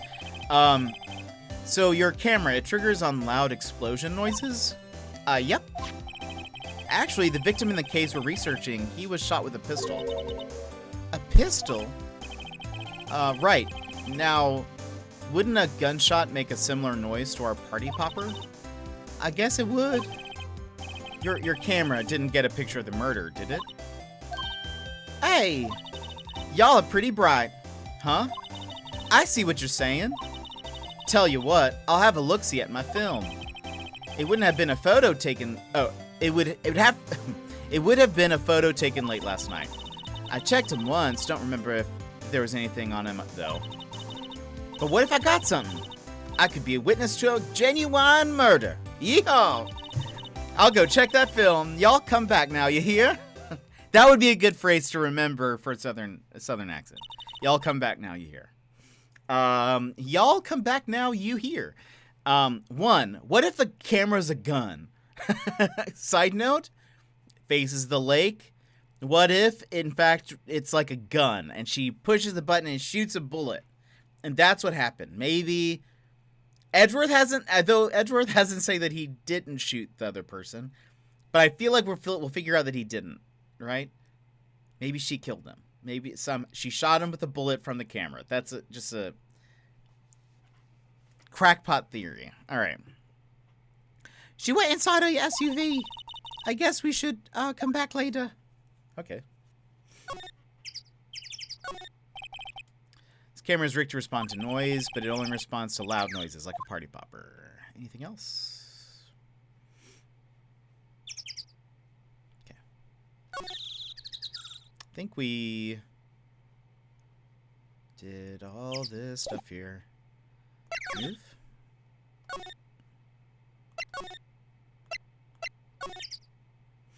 Boat rentals.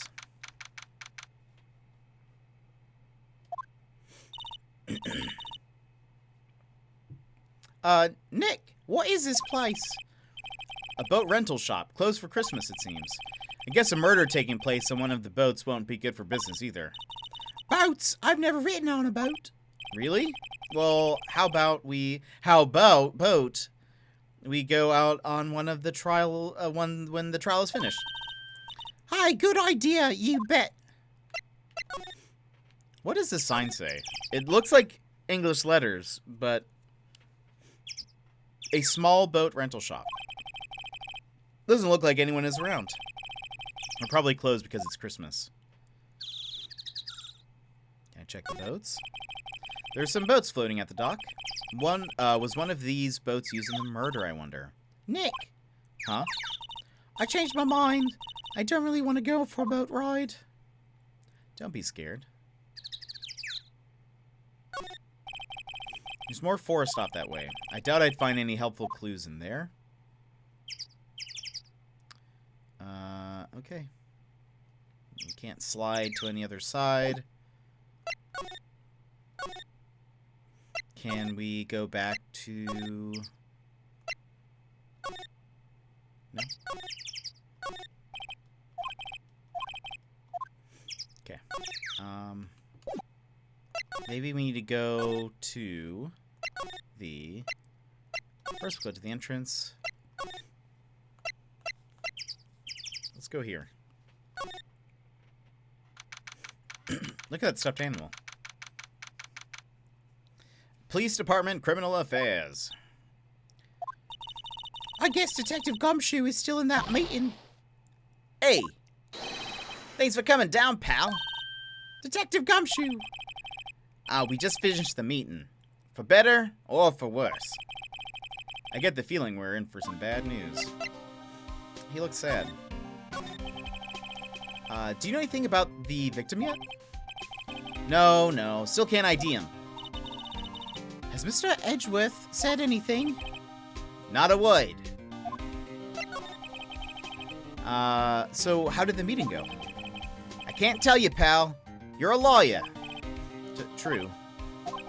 You know, I don't know what to believe anymore. Sure, Mr. Edgeworth's human like you and me. Still, I get the feeling that if he'd done something wrong, he wouldn't go hiding it. That's just the kind of guy he is. Why can't anyone else see that? So they think that Mr. Edgeworth did it? Well, the trial's starting tomorrow, as scheduled. I see. Hey, in the end, you did tell us about the meeting. Don't go telling anyone else, pal. Yes, sir. And do me a favor. Stand by Mr. Edgeworth. He needs help, and you're the ones to help him. I'm sure he's got some reason why he won't talk to us. Thanks, Detective Gumshoe. Detective Gumshoe, how come you trust Mr. Edgeworth so much? Well, I think that was obvious. We got a strong working relationship, us two. We trust each other, and that's how it works. A working relationship? See, Mr. Edgeworth always gets his defendants declared guilty every time. Yeah, his methods might be a little extreme at times, but there's a reason. He trusts our investigating, see? He trusts us to get the right man. That's why I work extra hard, pal. We've got to earn that trust he places in us. I see. Mr. Edgeworth is a man you can trust. And you have my word on that. My word. I was wondering, did you ever get that autopsy report? Oh, that? Yeah, I made a copy for you.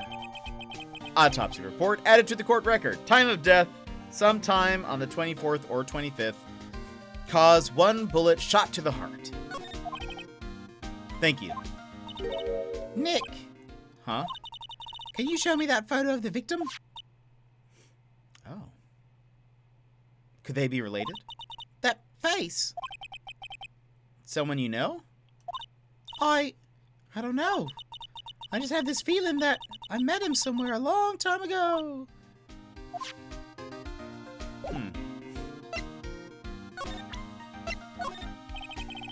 Sorry, I'm drawing a blank right now. Well, I hope it helps you, pal. Thanks, Detective. Nothing else we can talk about.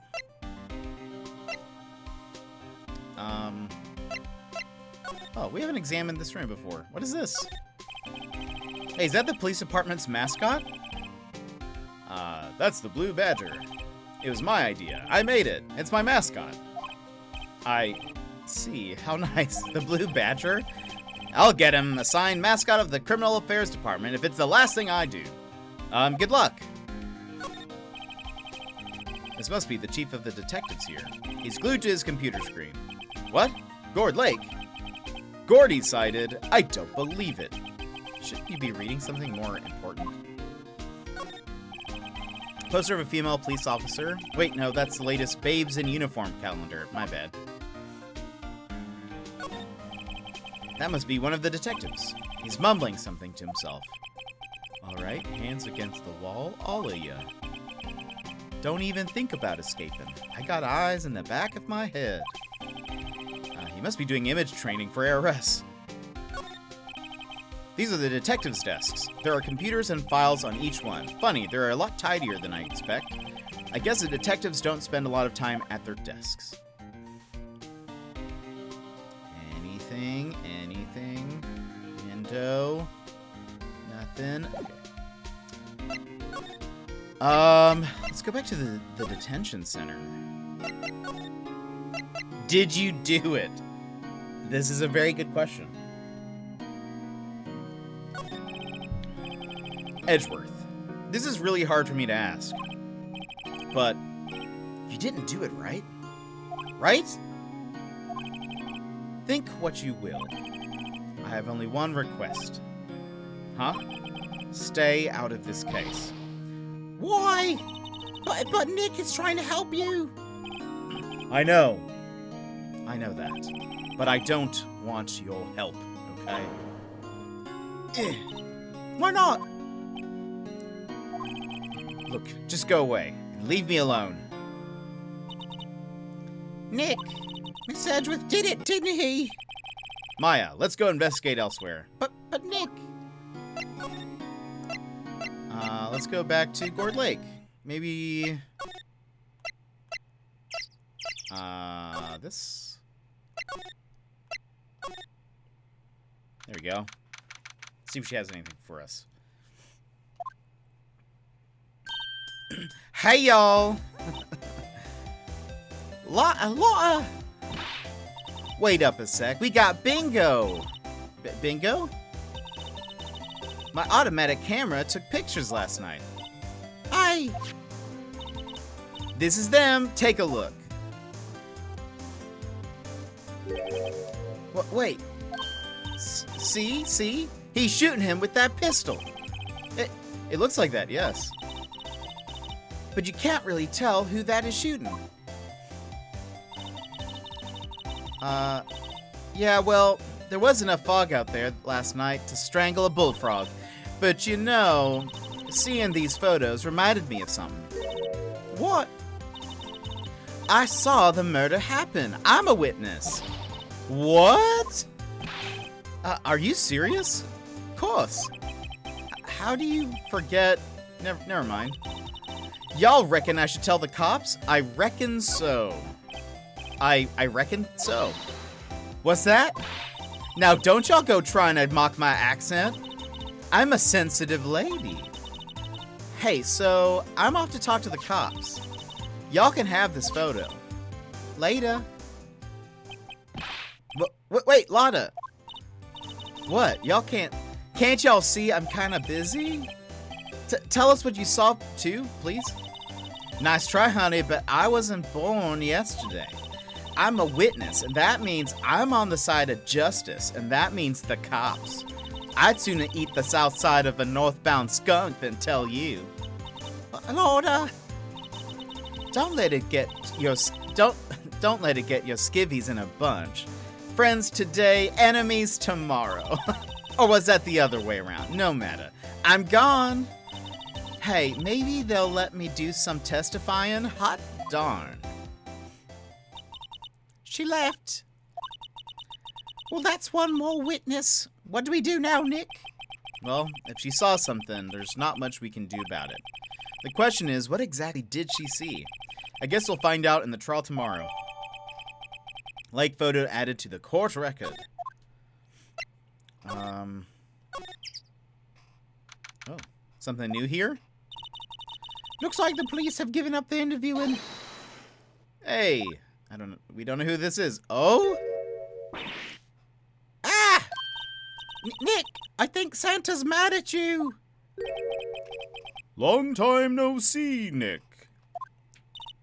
Nick, you know Santa? Wow, Nick and Saint Nick. Hey, I see the connection. Don't be ridiculous. Dude, it's me. Oh, Larry. Santa's a killer. What was Larry's? What did I do for Larry's voice?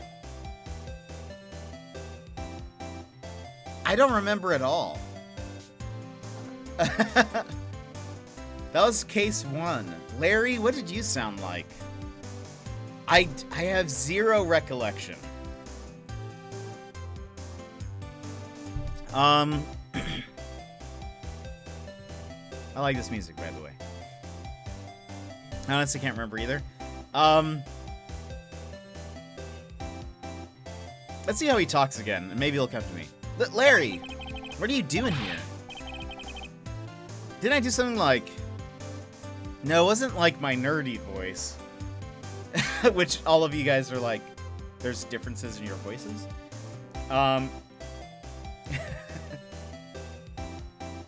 Oh well, maybe we'll just give him that now because I can't remember. This is definitely not the voice I did for him. We'll do a deep voice. Let's just do a deep voice, different voice. I already did the deep ho ho ho Santa voice, so.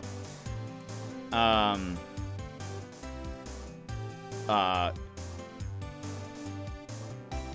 is that what he sounds like? He doesn't seem like a deep voice kind of... He doesn't have a deep voice face. His eyes are closed. Big smile. I don't know. Larry Butts, what do you even sound like? I wish I could remember. I need like a soundboard that can play back to me my own voices. Yeah, I wouldn't take him as a deep voice type person anyway. All right. I think the voice we'll give him for now. We'll see if it changes, but it's the isn't it obvious? I'm working my day job. I sell samurai dogs. Want one? Gotta get money for dates, you know. My girl, Kiance, deserves the best.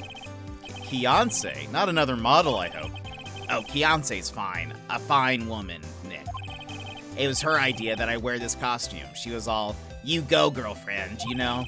She bought this costume for me. That's great, Larry. Wow, a Santa costume. She must be really nice. Whoa, cute. Nick, who's she? She's not your... Not my... What? No, she's not. I'm his partner, Maya Fey. I'm, the little sister. Sister? Wow, Nick, must be tough. Working 9 to 5, having to take care of a little sister. No, I'm not Nick's sister. I'm my older sister's little sister. Huh, sounds great. Don't worry, Maya.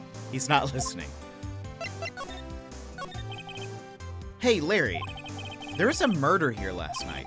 And since you work here, have you heard anything? Nick, you're wasting your time. Last night was Christmas Eve. He was with Kiance, obviously. He wouldn't have been standing out here in the cold. Oof. Huh? I think what you just said caught him off guard, Maya. No, it's just... Kiance's not in town right now. She's in Hawaii on a photo shoot. A model. I knew it. Well, anyway, there was a murder here on the lake. The trial's tomorrow. Huh, neat. The defendant is Edgeworth, Miles Edgeworth. Nick? Why would Larry know Edgeworth? Whoa, Nick. You don't mean that Miles Edgeworth? Old Edgy? Yeah, he's a murder suspect. Whoa, murder? Huh? You know Mr. Edgeworth, Larry? Yeah, of course. Edgy was in the same class as us in grade school. That's where it goes back to. Ah. Okay, real talk though. What does this guy have know that he's dated multiple models? I know, and he's a Christmas Eve Santa. Edgy was the same class as us in grade school. What? Tell me about the dogs. Huh? Oh, you mean the samurai dogs? My voice has changed to Detective Gumshoe. Why are they samurai dogs? I mean, they kind of look gourd-shaped. Well, originally, they were gourd dogs. You know, like guard dogs. Ouch! The samurai thing was Kiance's idea. Oh, she's my woman, you know. She was all, change the name and you go, girlfriend. She made that banner. Man, the kids can't get enough of those samurai dogs. Something about that just seems wrong. Oh, and guess what? We're getting a ton of customers here at the lake. What with the big news? The big news? Yeah, Gordy. Gordy? So Mr. Edgeworth was your classmate, Larry? Yeah, Nick, him, and I used to hang out all the time. Wow, I never knew. Oh, we used to be friends? Don't get me wrong. He's always been kind of a stick in the mud. Studying all the time, trying to be like father. Like his father? Yeah, Edgy's pop was a famous defense lawyer back in the day. Wow. Wait, you said defense lawyer? Yeah. Wait a second. But Mr. Edgeworth is a prosecuting attorney. What? Edgy's got a proboscis on his knee? No, he's a prosecuting attorney. That's like the total opposite of a defense lawyer. Huh. Go figure. He always used to talk about defending the weak who were unable to defend themselves. Man, he used to go on and on about a man's duty to society and all that. What a bore. I wonder what changed in his mind, though. Do you know Nick? Nick? I don't, I guess. Or maybe I do. What's Gordy? Huh?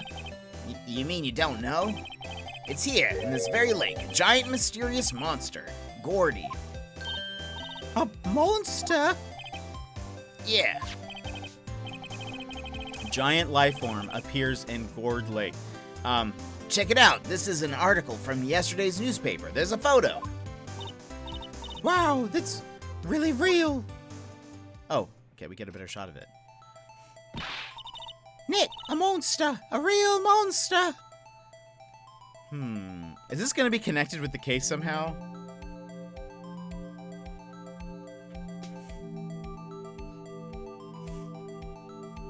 Like, it's not a monster. It's someone's hand that's, like, dead and just... rigor mortis. Yeah, it's probably just a log or something, right? Hey, there's a quote here from the person who took this photo. What's this? I set the camera to automatic, and when we got into frame, I heard a loud bang, like an explosion, followed by the sound of something slipping into the water. Maybe Gordy is the killer, maybe! Oh, Nessie. Oh, Ponce, welcome in. How are you? I wish I could have seen it. Why would there be a sound like an explosion? Larry, could I borrow this article from you? Sure, no problem. That'll be $1 million. What? 1 million? Grow up, Larry. Gordy article added to the court record. Good, just relaxing. Nice, nice. We are still towards the beginning of this new case. Let's see if he has anything to say.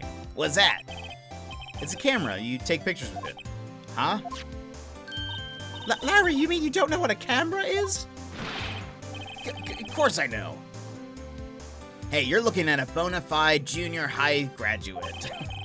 I was talking about the weird contraption on that camera. Oh, that. Well, it's hard to explain. Just forget about it. Well, don't go showing me it then. Jeez. Hey, Larry, you know this guy? Who's this? I don't know. That's why I asked you. Who's this, Maya? Well... Oh, wait. Maya said she had seen him before, didn't she?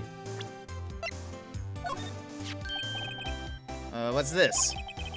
You know my eyes have been getting pretty bad lately, Nick. Actually, the photo's blurry, Larry. It was taken last night. Last night? Okay. Alright, so we talked to him about everything. Let's see if she's ready now. Whoops, that's not what I meant to do. No? Oh, we already talked to her. She went to the precinct.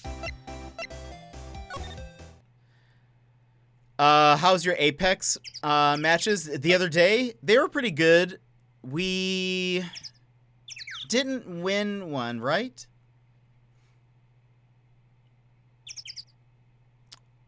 We got really close multiple times. We had some pretty close ones, if I recall, but then we like just couldn't clutch it. Just couldn't clutch it at the end. I don't think we won one. Maybe we did. But it's been good overall. I think I convinced Mr. Burns, who's popped into our chat. He just got a PS5, and so I think I convinced him to at least download Apex. So I'm gonna give him a primer. Let's go to the detention center. No? There we go. Some new stuff. What is it? Oh, nothing. Just something's bothering me. Could you show me that autopsy report one more time? Uh-oh. You getting carried? That sounds unbelievable. I don't believe this. I remember now. This guy, he's a lawyer that was at the office Mia worked out. I met him once when I was there to hang out with Sis. That office? Wait, You mean, you mean Grossberg's office? right, that guy. That was the last name I expected. That's the last name. That was the last name I expected to come up. I was reading that as like a last name. Maybe I should go talk to him for old time's sake. Is that it? Grossberg's office. Welcome back, Secret Life. You had 302 wins in this season. Oh, dang. Nice. Well, hello, Secret Life's boyfriend. I hope you're doing well. Oh, Ponce, I'm excited about the update. Excited about the update for next week. Skulltown is back, baby. Like I said, a sweaty wraith. That's true. Let's see. Grossberg Law Offices, December 25th. Ahem. Ah, that old familiar clearing up the throat. You're Mia's something, are you not? I don't remember what I did for his voice, so we're doing it live. I was her understudy, yes, Phoenix Wright. And you're Mia's something too, are you not? Her little sister, yes. You've grown.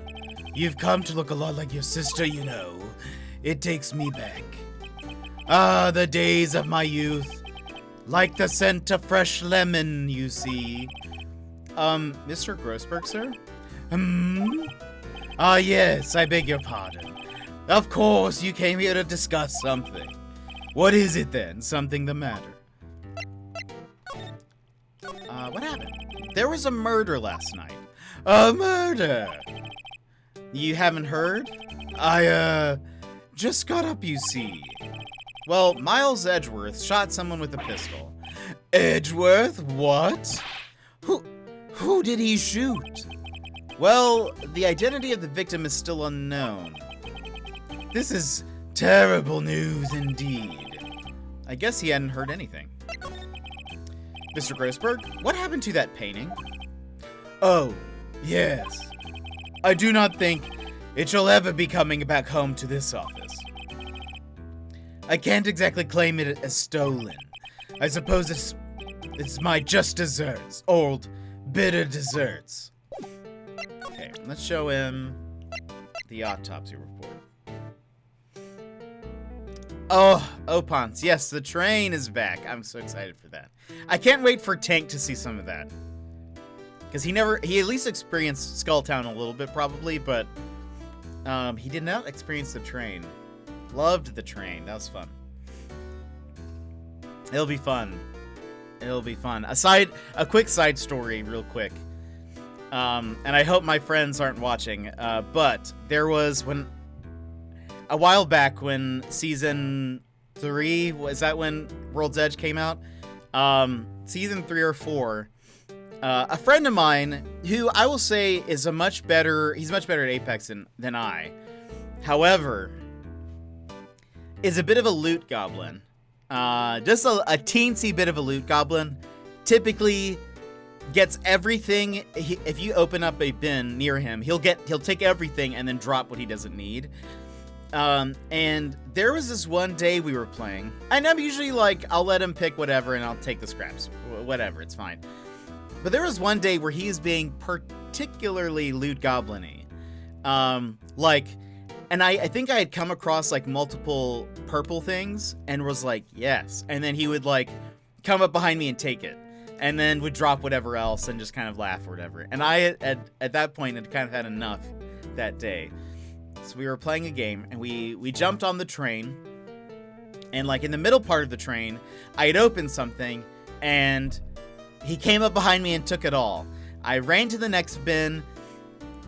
Same thing. He like takes it all. And I'm like, oh my gosh.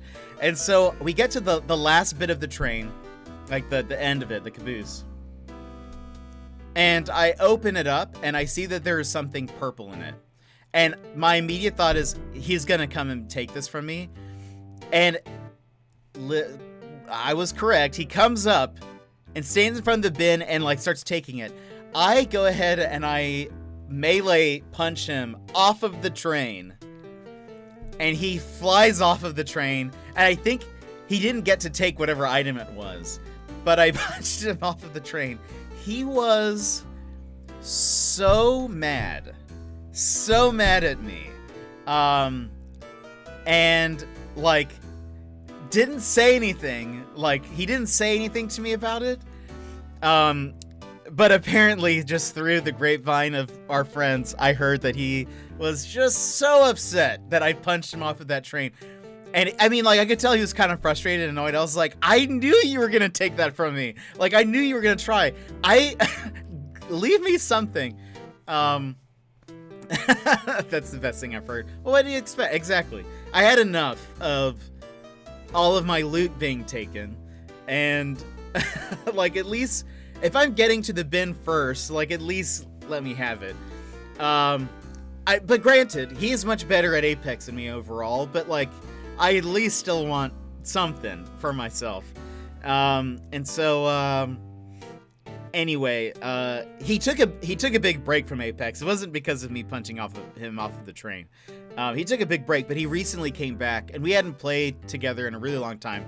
We played the other day, and I don't know if he, like, because my friend Balto, who comes into chat, I don't know if you guys realize this, sometimes he likes to instigate things just for no reason, just because he is an agent of chaos. And so every once in a while, he'll just bring up in conversation. He'll be like, hey, other friend, do you remember that time the Jet punched you off of a train? Just to get things going. And so I don't know. So I know he remembers it. I don't know if so when we played, he was still loot goblin-y, but he didn't take any of my loot. And I don't know if that's because he remembers that and doesn't want to relive that moment, or if it was just he was looting elsewhere and we just never really we only played a couple of games together, so I don't know if maybe the chance just didn't opportune itself. I played with randoms. They kept punching me off boxes towards the end. I punched my teammate off the map. So satisfying. Oh, man. There was, like, there are a couple of things that annoy me. Like, I play a lot with randoms. There's a couple of things that'll annoy me. One of them is when you put somebody in a box. Like, I feel like there's a slight rule of, if you put somebody in a box, you should get first dibs on what's inside of it. Like, usually I don't mind if they take ammo or, like, some level 1 stuff, typically, like, common gear.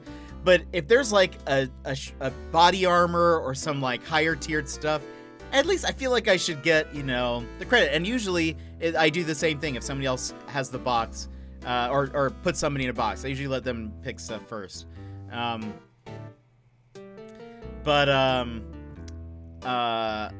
Generally, there are some situations where maybe it's like, okay, if there's still, like, people fighting everywhere, like, if there's still, like, other enemy teams, if you need to swap your shield out or something, I totally get that. That's fine. There are some exceptions. But I've had some people where it was like, we would wipe a team and they kept on getting to the boxes first. And so I still had, like, terrible gear, but they just kept taking everything. Man, there was one time where that kept happening, and I kind of feel bad for this, but I also don't feel bad. But I punched someone off of a box because they kept taking my stuff, but I punched them off of the map, and it was kind of like I feel bad, and now this person is incredibly mad at me. But I'm like, let me have just a few things. But I was like, what do you expect if you keep punching me when I'm looting? I know. I usually, shield swapping before res, that totally makes sense. Like, especially if we're down, yeah, go ahead. Or if I was put in a box and you need a shield or something, like, take mine. obviously I'm not using it anymore. So I don't care about that stuff. But, I don't know. Sometimes people... It can be real annoying sometimes. Anyways. Oh, Apex. Oh, Apex. Alright. Let's continue on. Did we show him this? No, I think we're about to. Strange. I feel as though I've seen this man somewhere before. I didn't... I don't know what that sounded like. Did you remember? He was a lawyer here in my office. That's Hammond. Robert Hammond. Mr. Hammond? And you say this is the man Miles Edgeworth shot? It is indeed. So this is the moment the crime took place, eh? Yes. You can't really say for sure that's Edgeworth. I'm not sure whether that's a good thing or a bad thing. Not sure at all. My apologies. I'm not sure I can help you with that. What about this camera? So this camera on the lake takes a photo whenever it hears an explosion. That's what she said. And it just happened to be set up on the beach, pointing out on the lake. Yes, she said it was to photograph shooting stars. Shooting stars, explosions. What's the connection? I'd be suspicious of this witness of yours. The only fun I ever want is Kraber since, or gun I ever want is Kraber since I'll hit those shots. Woo! If we ever find a Kraber, you can have it. I've hit a few. Not very good at it, though. Is there anything else? Robert Hammond. Who is this Hammond guy, anyway? Mr. Hammond. He was the defense attorney in that case. That case? Yes, the DL6 incident. DL6. Why does that sound so familiar? Perhaps you remember. I'm sure someone mentioned it during the trial for Mia's murder? That was the incident where the police were so at loss they used a spirit medium. Ah, wait, you don't mean... Was that medium my mother? Yes, my dear. The spirit medium, Misty Fay, your mother, contacted the spirit of the victim, but the case was at a loss. No conviction was made. The DL6 incident, yes, happened 15 years ago. A very strange case indeed. They never caught the criminal, right? Correct. Misty Fay used her powers to talk to the spirit of the late victim. Her testimony led to charges being laid against one man.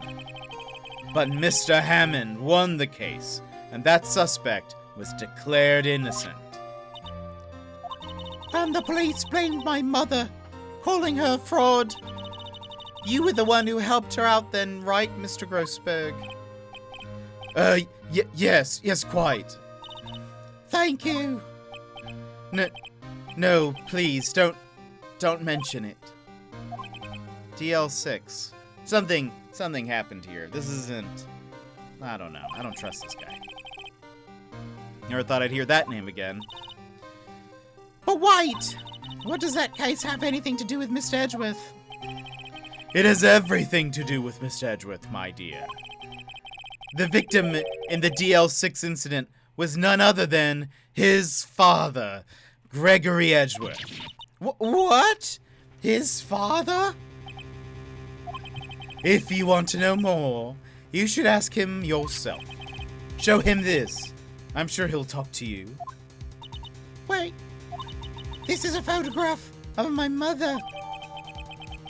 Misty Fay's photo added to the court record.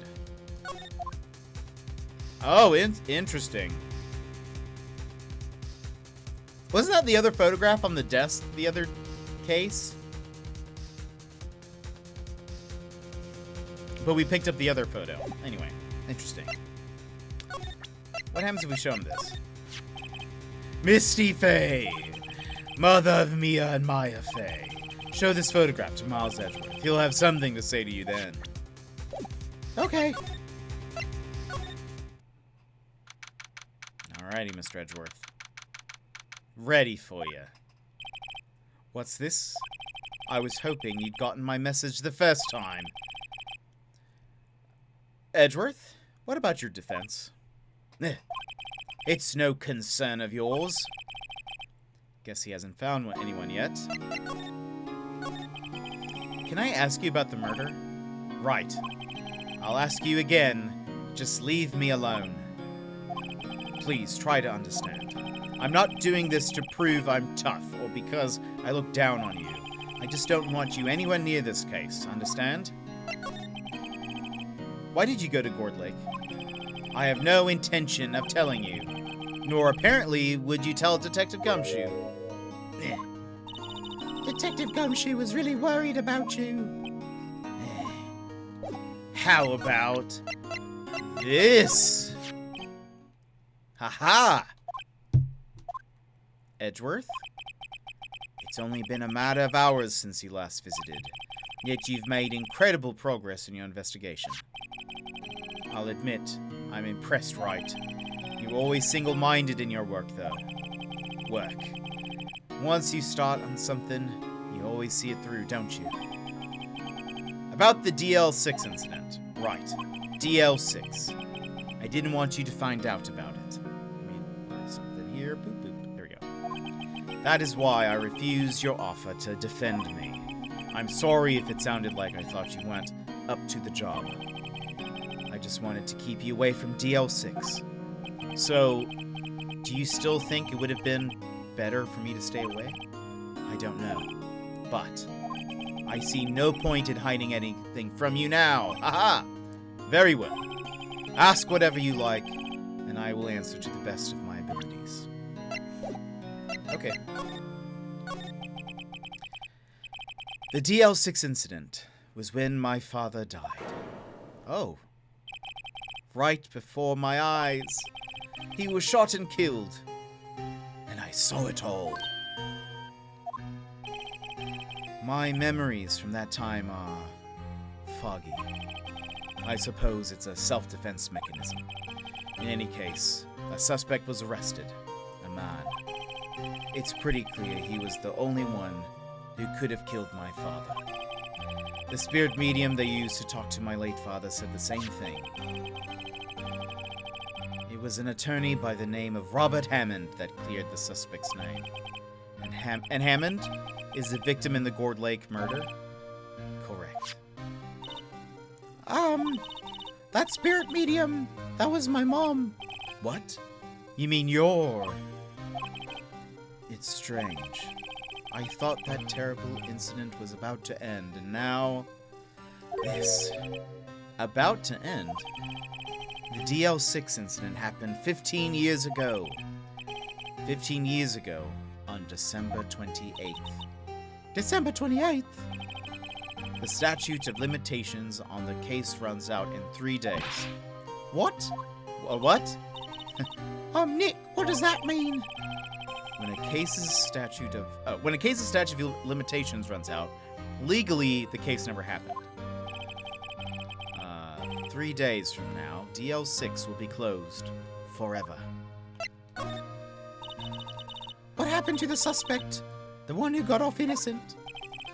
I don't know. He disappeared from public view. Nobody knows where to.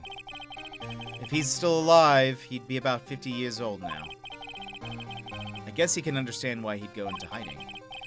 It'd be hard to live a normal life after being a murder suspect in such a big case. So was your father a lawyer? He was.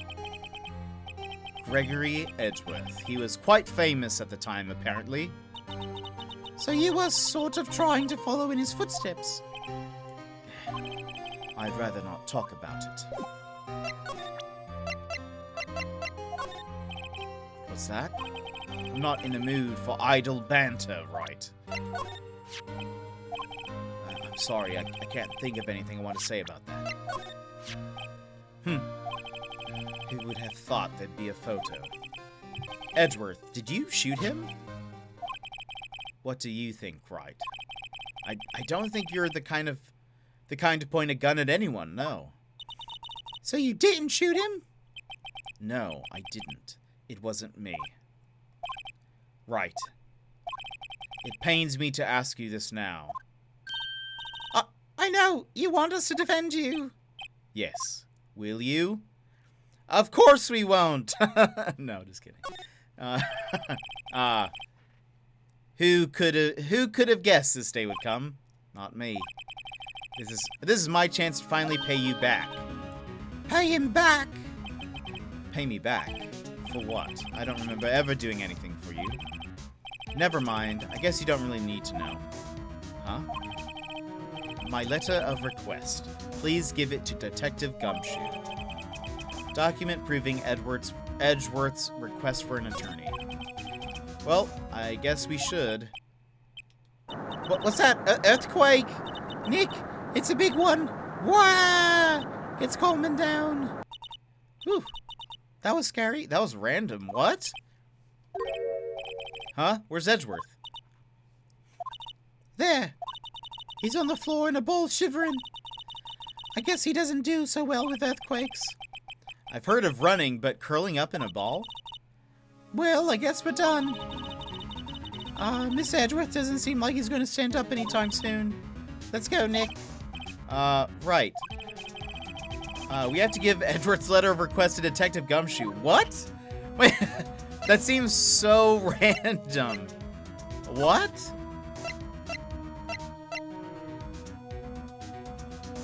Let's just leave him on the floor. It's fine.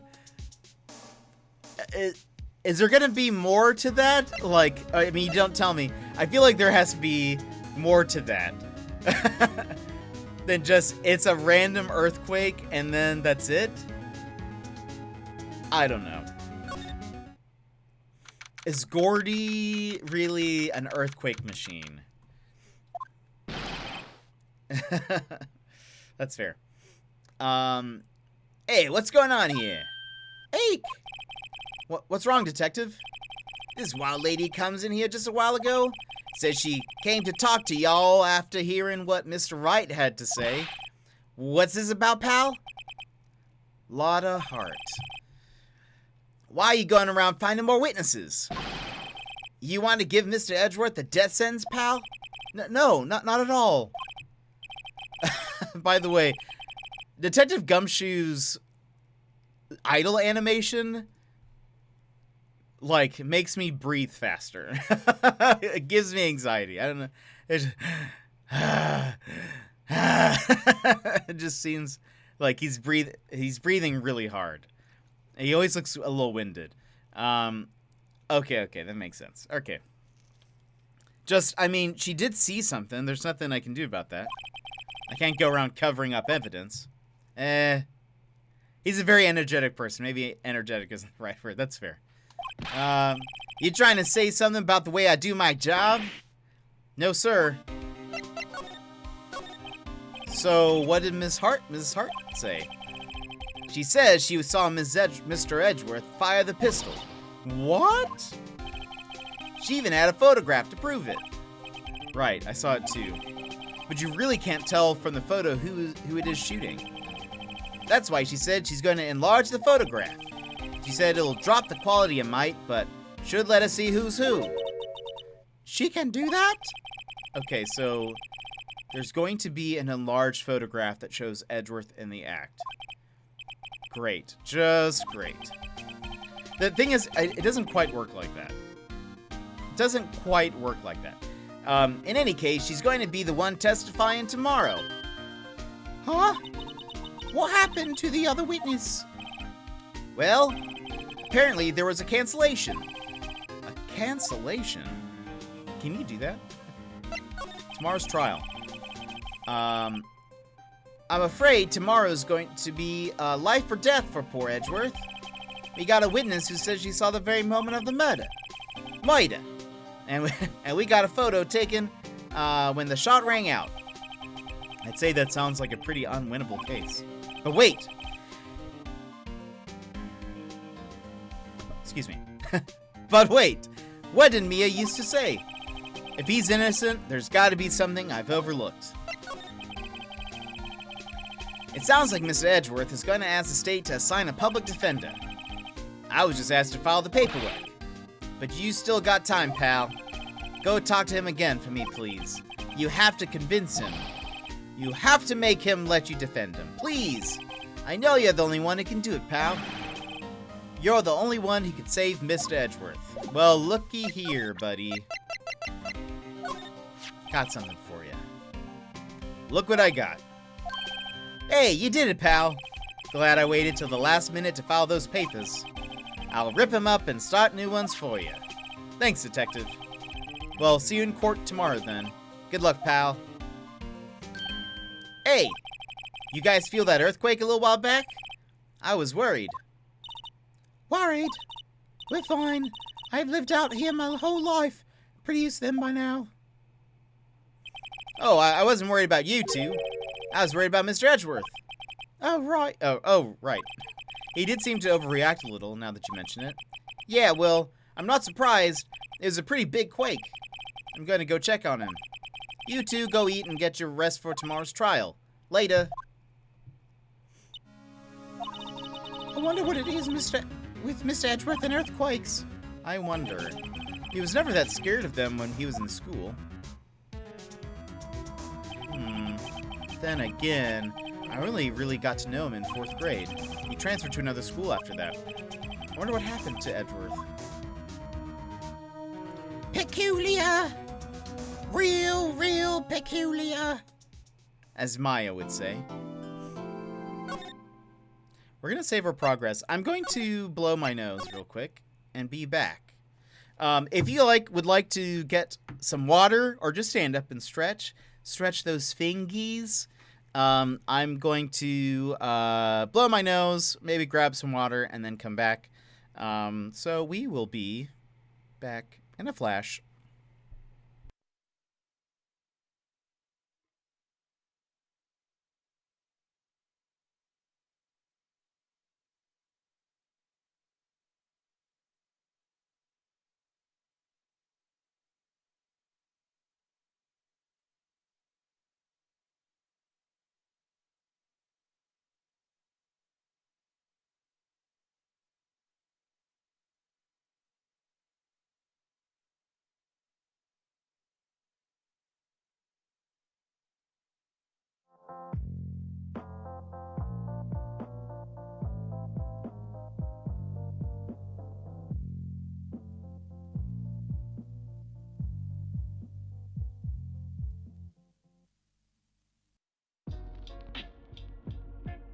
But just who is Brock? Where did he come from? It is a strange story that begins many years ago.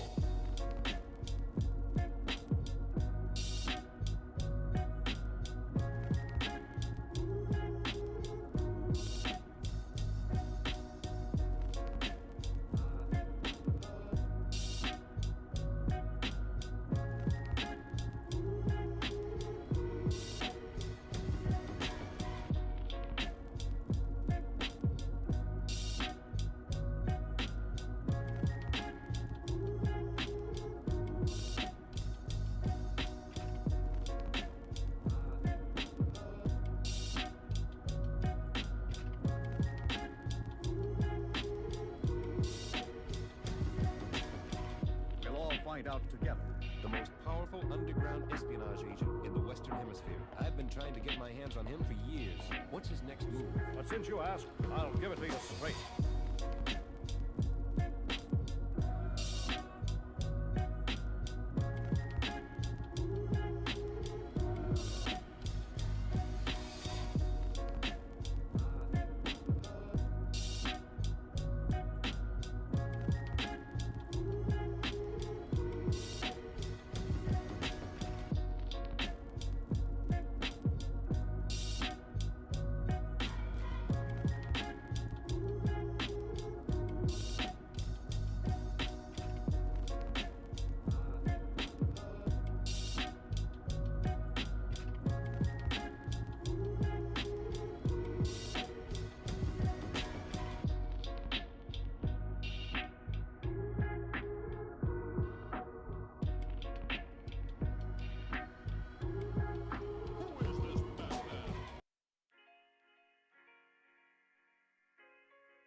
Okay, welcome back, everybody.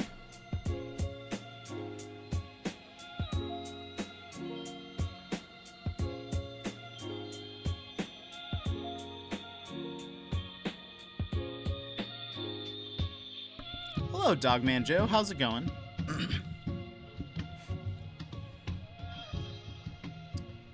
Let's see. Cry, indeed. Don't cry, Opons. I'm back. I'm back. Don't cry. That was before we even had a cry emote. We have one now. I should update. Well, Nightbot doesn't have a subscription, so he can't use the things. Just seeing what that did. It's fine. Let's see here.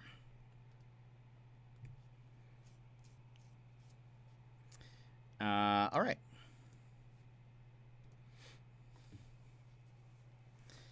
I saved, right? Let me just double check. Okay. December 26, 9:44 a.m. District Court, Defendant Lobby number 2. Karma? How's my weather? Weather's pretty good.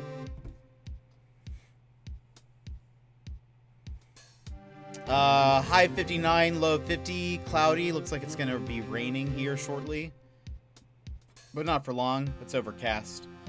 It's like mostly cloudy for this next week. 66 is the highest. It's pretty good. It's hot in Cali. I bet. I bet. Yeesh. Let's see. Karma? That's right. Manfred von Karma. He's the best prosecutor there is. He hasn't lost a case in his 40-year career. He is a god of prosecution, right? A god! Not a single case? He'll do anything to get a guilty verdict. Anything. Sounds like someone else I know, Edgeworth. You don't understand. I mean, he'll really do anything. Manfred von Karma is a man to be feared. Currently watching the kids swim. Nice, that sounds like fun. Oh, God. That's quite a claim coming from someone who forges evidence. He taught me what it really means to prosecute. What? Just picture a prosecutor as vicious as me, multiplied by a factor of 10. Ah! So he was your teacher then, Mr. Edgeworth? Something like that. And now he's trying to get you found guilty? What a creep. So did Edgeworth become a prosecutor because he wanted to eventually, like, prove whoever killed his dad, like, he wanted to prove that person guilty, right? That's probably what it was. I can imagine that may be his motivator. Anyway. What a creep! Oh, wait! Maybe he's planning on losing on purpose to help you out. Not a chance. He hasn't lost once in 40 years. 40 years! He's as ruthless as me times 20. That's pretty ruthless. Like I said, he's a god among prosecutors. A god! I guess that's something like Mia was to me. Speaking of Mia, Maya? Uh-huh. We could really be using Maya's help right now, don't you think? Oh. I can't. I'm sorry.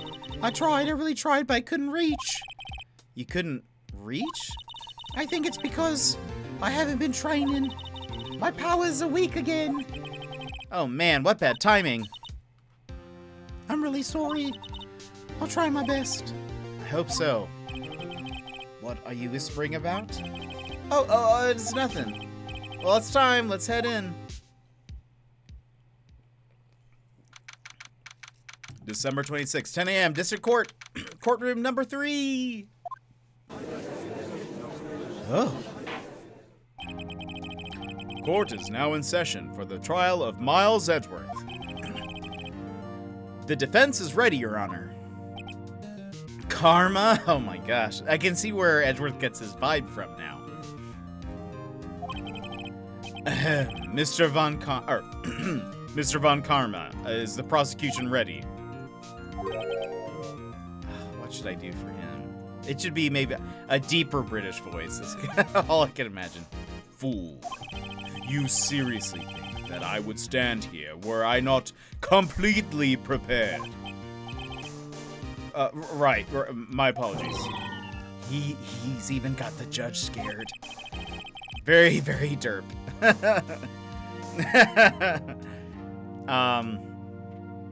You'll see when you hear him. Very well. Your opening statement, please. Deep. I like that he said derp, though. That means detective evidence. Or decisive evidence. A decisive witness. What else could possibly be required? Nothing, of course. That should be fine. The prosecution may call its first witness. What's with this guy? Is he royalty or something? How am I supposed to fight against this? I call the detective in charge of this case, Detective Dick Gumshoe. Okay, Gumshoe's first. Let's see how this goes.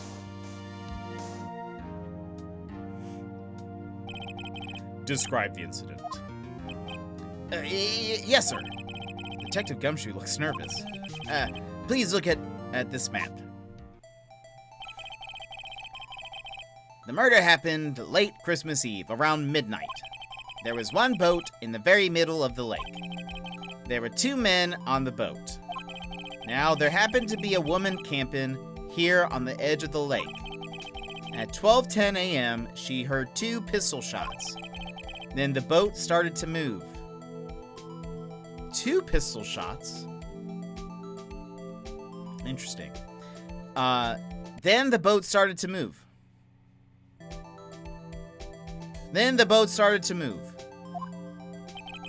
It went towards the boat rental shop. That's the end of my sentence. Overhead map added to the court record. Testify to the court about the arrest. Now! Wait, Mr. Von Karma. Yes. Actually, I'm the one that's supposed to be handling the proceedings. Wrong. There is only one thing you need to do here. You will slam down your gavel and say the word guilty. That is your role. Yes, of course. You're quite right. No, he's not. Okay. The man called into the station around 30 minutes after midnight. We headed to the scene of the crime as fast as we could. That's where we found Mr. Edgeworth. Now, I didn't suspect him of anything at all, but the next morning, a body was found in the lake, so we had to arrest Mr. Edgeworth. I see. Very well. Begin your cross-examination, attorney. Now! Okay.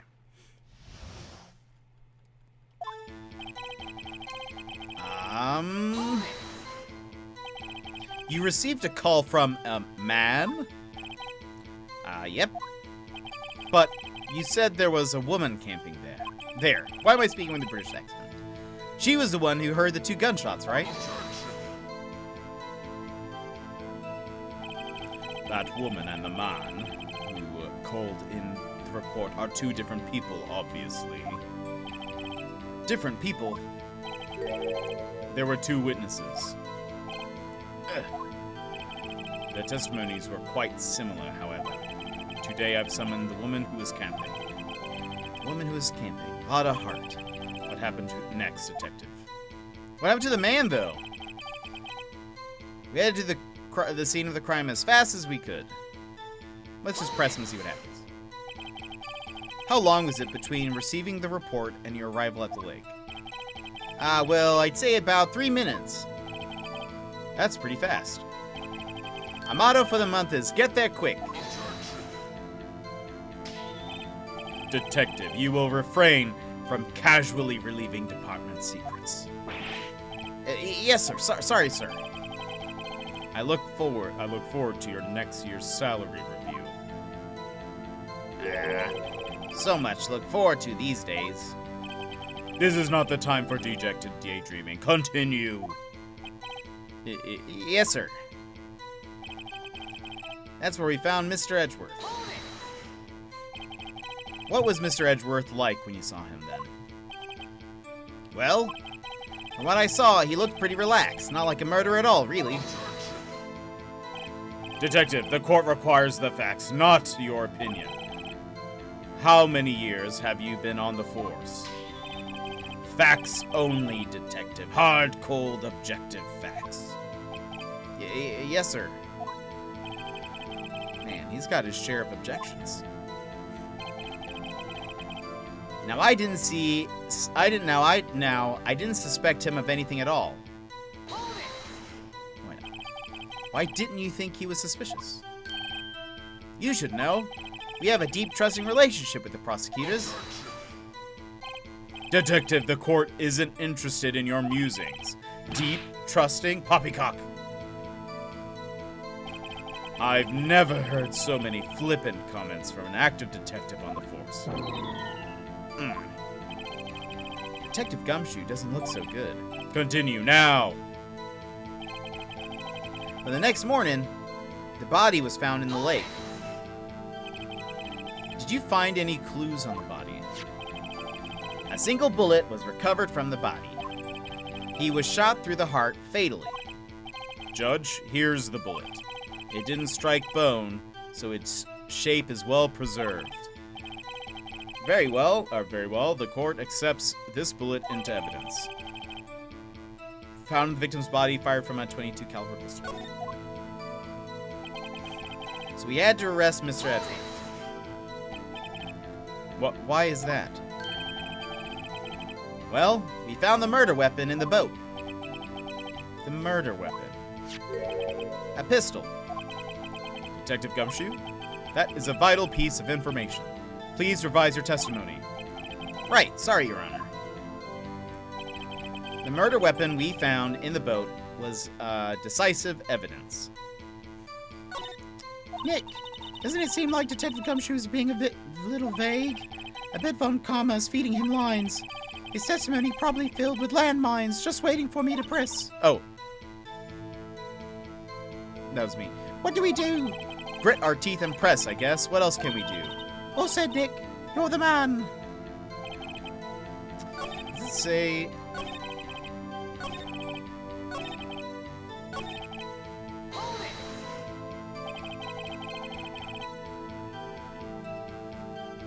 What about the pistol made it decisive evidence? Tisk, tisk, tisk. He has the same evil laugh as Edgeworth. There were fingerprints on the pistol found in the boat. They were clear prints from Mr. Edgeworth's right hand. What? Order. So, Mr. Edgeworth's fingerprints were found on the murder weapon. Yes, Your Honor. Judge, this is the weapon in question. Accepted into evidence. Members of the court, we now have the pistol used in the murder, and the bullet found on the body. Detective. Yes, sir. Was the bullet found in the body fired from this pistol? Yes. The ballistic markings on the bullet match the pistol. Hey, Nick. What does he mean, ballistic markings? Shocking. To imagine someone here does not know something as basic as ballistic markings. Nick, he's glaring at me. Tisk. Very well, I'll explain. Actually, Judge, you do it. Me? Ballistic markings are like the fingerprints of a gun. The barrel leaves distinctive marks on each bullet it fires. You can examine these ballistic fingerprints to see which gun fired the shot. It's quite accurate. Indeed, this leads to one inevitable conclusion. The bullet found in the victim's heart was without a doubt fired from this pistol. This pistol which, as you may recall, was covered with the defendant's own fingerprints. Order. Order! This is bad. This makes it look like Edgeworth did it. Well, Judge, I'd say it's almost decisive, yes. Honestly, I could declare a verdict at this point. However, you wish to hear the witness speak, no doubt. Very well. I am somewhat fatigued, and so I will take a brief break. I will call my witness after the recess, which will last 10 minutes. Judge! Yes? What are you going to do? A 10-minute recess now! But wait, Just bang your flimsy gavel and get on with it, man. Yes. Ahem. This court will take a 10-minute recess. Who's running this court anyway? I don't think he can do this.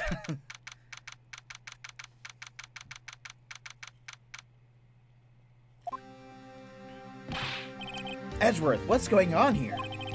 Your fingerprints were on the murder weapon? And that foggy photo makes one thing clear. The only one who could have shot that man was the person in the photo. True. Was that you in the boat? Yes, it was me. What? But, you must believe me, I didn't shoot him. Then who did? I don't know. You don't know? Weren't you right there? I heard a gunshot from very close by. Then, the other man fell from the boat. I can't say why, but I thought at the time that he had shot himself. You mean it was suicide? That's the only explanation I can come up with. Huh? How am I going to convince anyone of that? Say Maya. Huh? What? Any progress with Mia? Oh, sorry, it's no good. I know. I'm not good for anything, am I, Nick? If I can't call my sister, I might as well not be here, right? Yeah, you're useless. No, I need you here. No, of course not. I need you here. I can see you're always trying to help now. Even if you don't actually help. It's the thought that counts, right? It's okay, Nick. You don't have to make me feel better. I don't know anything about trials or defense. What's more, I'm a spirit medium who can't even contact spirits. Oh, everyone has their off days. I mean, I've just been getting lucky lately. But you never know when my luck is gonna run out. Really? Whoa. Right. Don't jinx this case any more than it already is. It's bad for my heart. Sorry. Whoops. Court is back in session. Mr. Von Karma, call your witness. Yes. Will Miss Lotta Hart take the stand? Alright, here we go, everybody. Lotta Hart, you are a research student at a university. That I am. Good. Begin by telling us what you saw that night of the incident. And don't add any anything trivial or subjective. Understand? Y'all need to learn some manners. Understand? Yeah, I understand. Very well. Your testimony, please.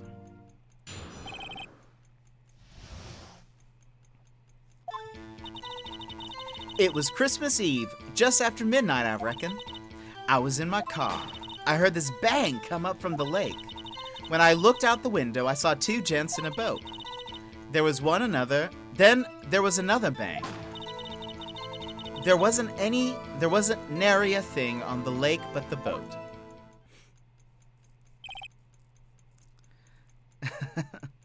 Hello, Super Hot Mew 95. Welcome in. Enough. Huh? Judge. She happened to take a photo of the incident. This is that photo. Accepted as evidence. Oh, well, this is a surprise. Looks like the very moment of the murder.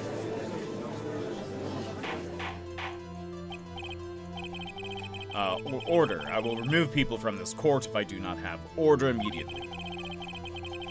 As the witness testified, she looked at the lake when she heard the shot. There were no other boats on that lake, so the man in the boat with the victim must have been the one who shot him. Yes, it was the defendant, Miles Edgeworth. Order, order, order. I will have order.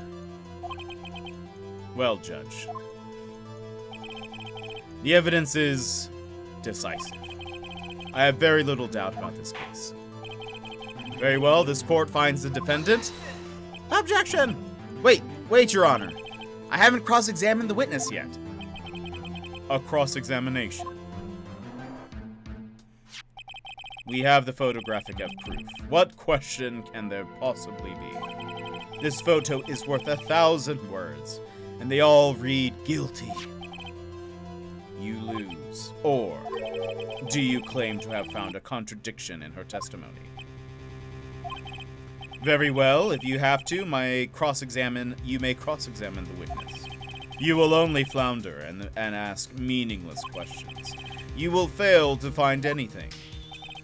And then I will have you held in contempt of court. Oh, Nick, contempt. Contempt of court, you know? I guess I understand. Well, what are you going to do? Do you really think there was a contradiction with the facts in her testimony? I think there was.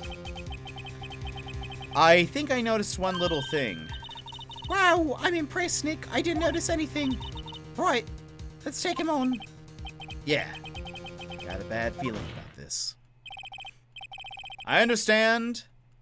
I will cross-examine the witness. Tisk, tisk, tisk. Very well. I pray for your sake this isn't a waste of time.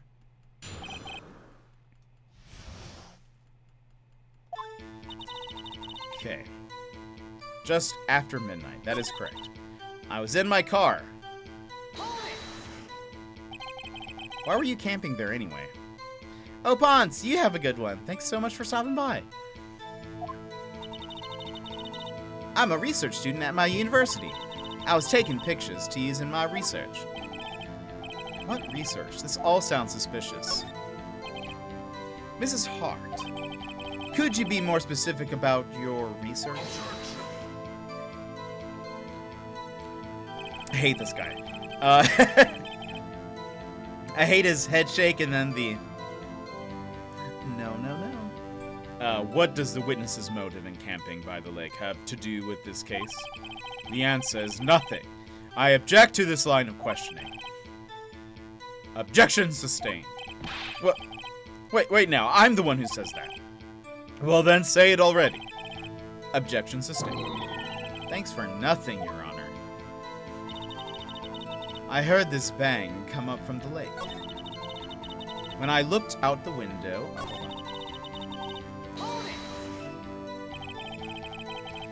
So you weren't looking at the lake at that time? Nope. I look after I heard the noise. She said that already. I asked you to find contradictions, not leisurely chat with the witness. Ugh. When I looked out the window, I saw two gents in a boat.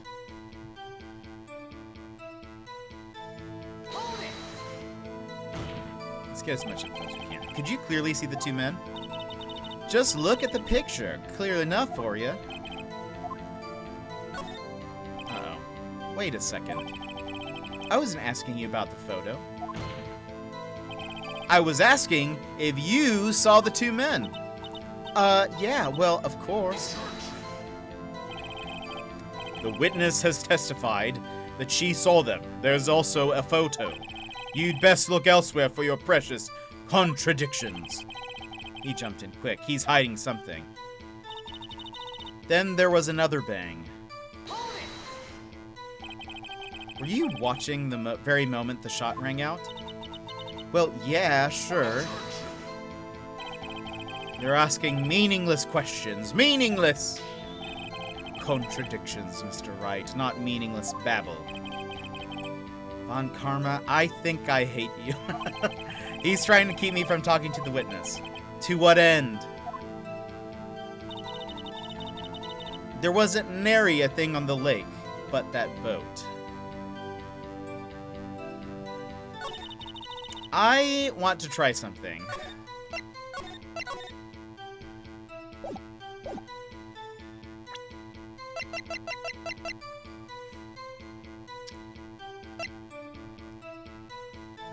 The murder weapon fired 3 times.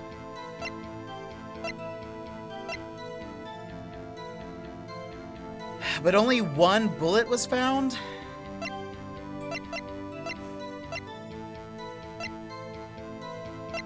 Also, isn't there supposed to be an enlarged version of this photo? Where's that?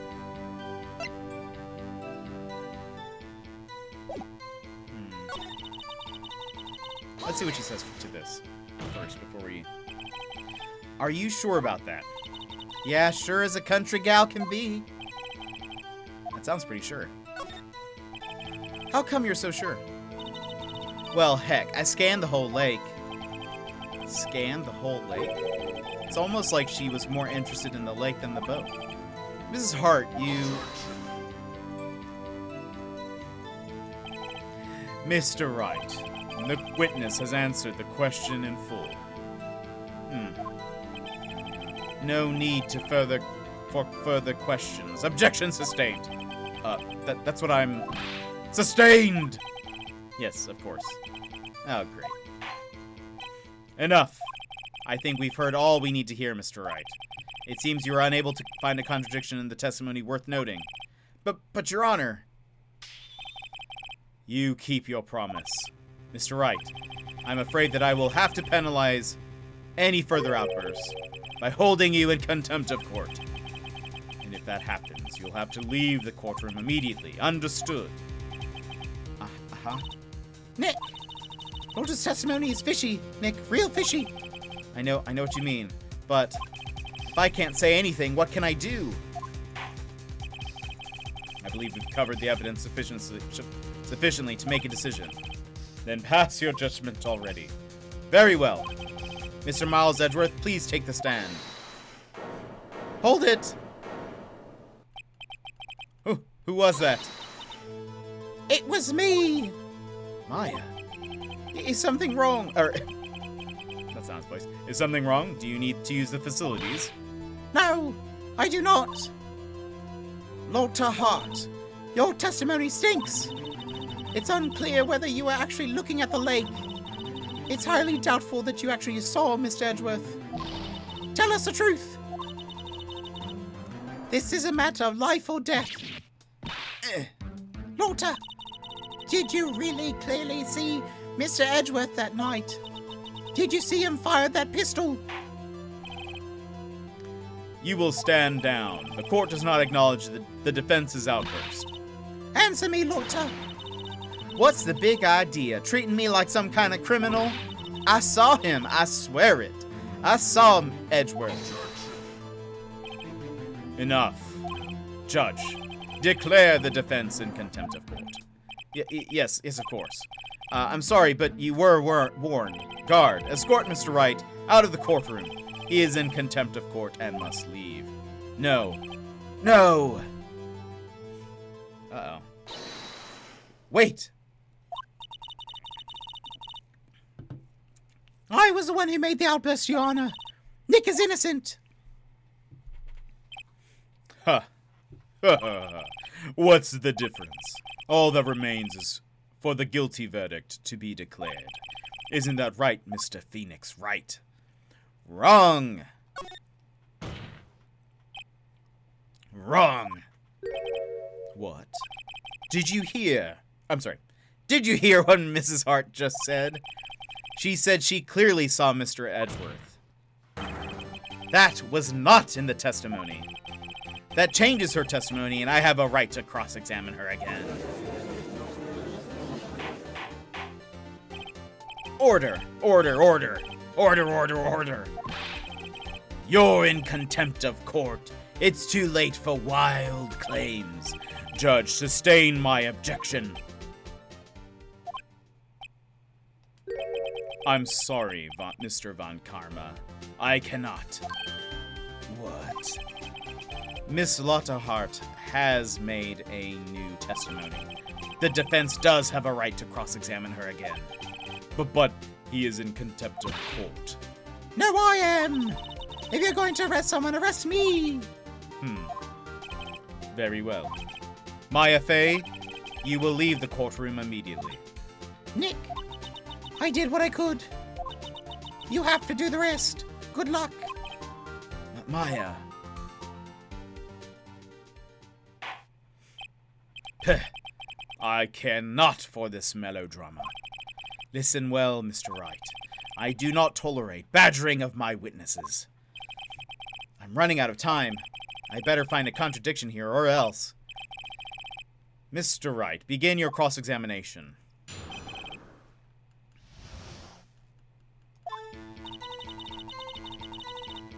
I saw it clear as day the man on the boat was Mr. Edgeworth.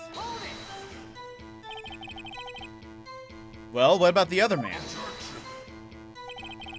You cannot expect to be allowed to blithely ignore your promise, Mr. Wright. I believe you claimed there was a contradiction in the witness's testimony. Well, find it, if you can. Mr. Wright, I have to assign you a penalty? Dang, that's it? Uh-oh, I don't know if I can find anything in that. But I can't squander Maya's efforts either. Okay, hold on. Now that I'm getting penalties just for asking, I know, right? He's kind of the worst. Okay. That's it? Uh-oh. I don't know if I can find anything that... Oh. That's it? Okay, so let's... Got you. Got you, Miss Hart. Finally. What? You got... Oh, not the right voice. What? You got what? Look at this photograph. Every time I do, it makes me laugh. Sorry. Look at this photograph. The photo I took. The very same. There's something I want you to see in this photo. It's quite clearly visible. The fog, Mrs. Hart. So? This picture was taken with professional, high-quality film, correct? That even it could not capture the faces of the men on that boat.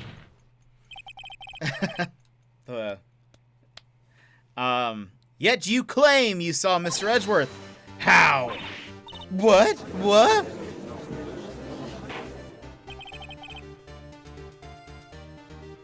Mr. Wright has a point. Objection. That's why I told her not to say that in her testimony. Please. Yet now she has said it, Mr. Von Karma. How could you possibly see Mr. Edgeworth? Explain yourself. Miss Hart. What? Could you see the defendant that night? Of course. That's not the right accent. I said I could, and I meant I could. Then possibly testify as to the circumstances of your sighting. I did it. I finally found a hole in Von Karma's carefully vague testimony.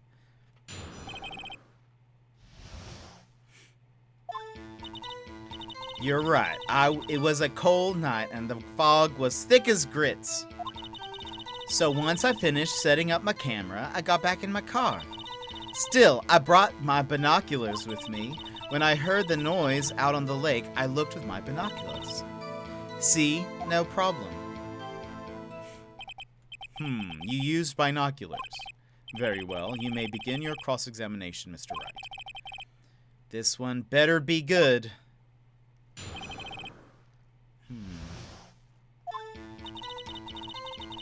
Hold on. Save.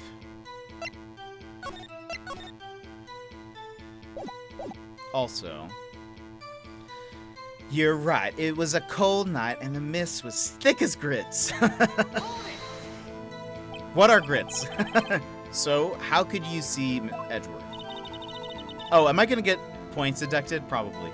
Now, just hold your horses just for a second. You hasty Yankee types never find a gal where I'm from. Defense attorneys have trouble with that as it is.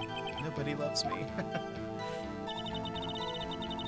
So once I was finished setting up my camera, I got back in the car. Still, I brought my binoculars with me. When I heard that noise out in the lake, I looked with my binoculars. Hold on. Can I just look at this?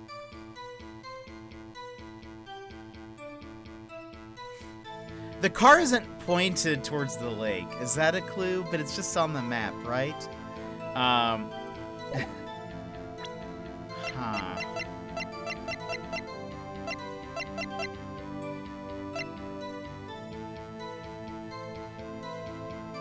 I don't know if that's... We're gonna try it. Your Honor. Oh no. What do you think of the witness statement? I'm not sure I follow. It's clearly, or contradicts the, I thought. Oh no. Okay. Okay, that's not it.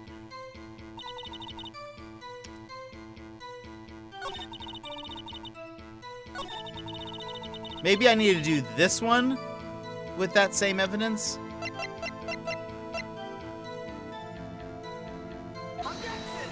Let's try that. Oh, okay, no. Not it, not it. Hold on. Let's load. We just did. Okay.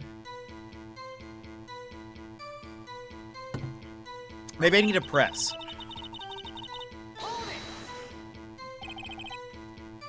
Your camera? Yeah, it's got an automatic. The issue we are connected with here is Mrs. Hart seeing Mr. Edgeworth. The camera has nothing to do with this at all. Objection sustained. He's not letting her answer any of my questions. Hold on. Still, I brought my binoculars with me. When I heard that noise out in the lake, I looked at my binoculars. Excuse me. If there was a heavy fog, how would binoculars change that at all? What do you mean? Even binoculars can't see through fog. But you say you could clearly saw him. I did, yeah. Enough! There is no room for doubt in her testimony. She sounded pretty doubtful to me, but I have to find a clear contradiction first. I don't care how many Von Karmic objections I get. I'm going to find a hole in this testimony if it's the last thing I do.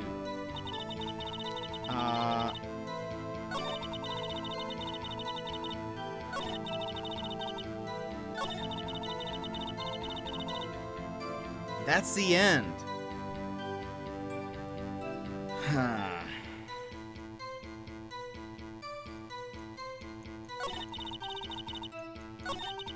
I didn't press on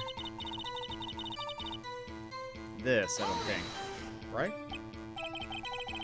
Or I did. Yeah.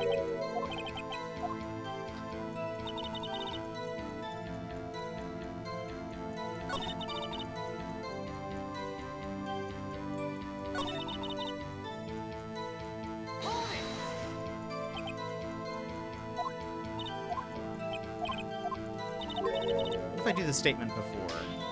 I don't think I did that one. I brought my binoculars.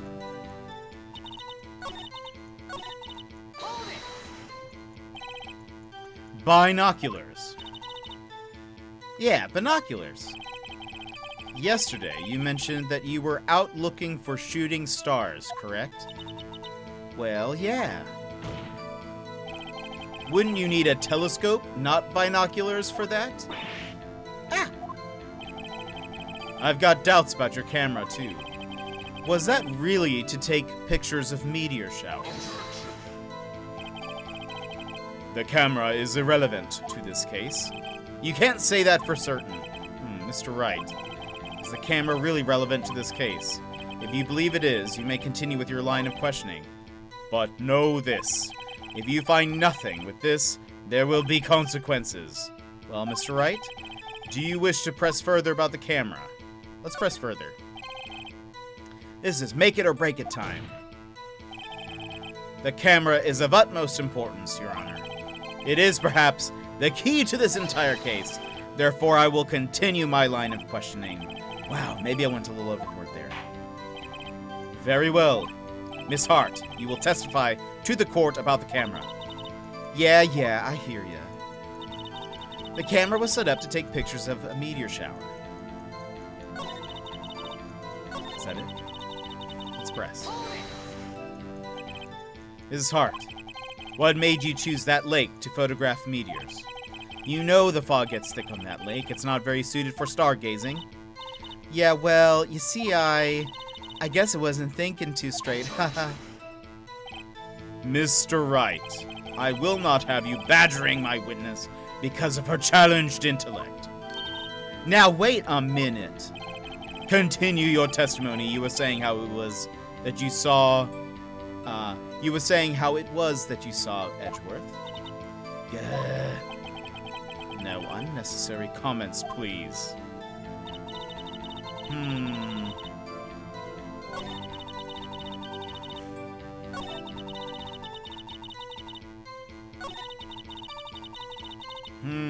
Okay.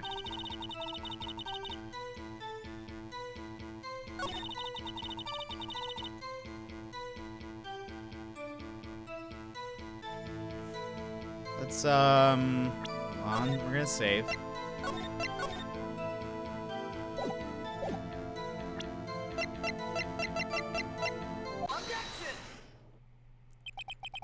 You were photographing shooting stars. That's a lie.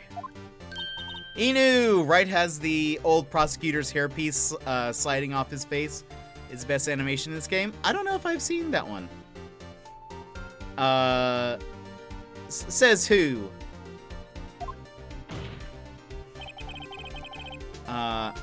I saw the camera you set up yesterday. It was pointed directly at the lake.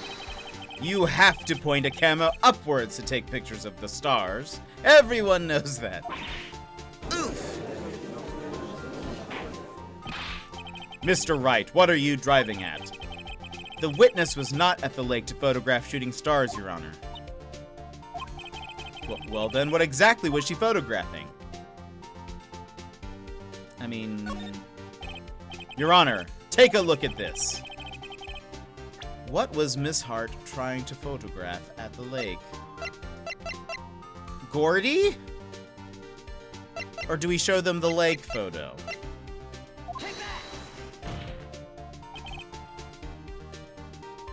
Right? Yeah.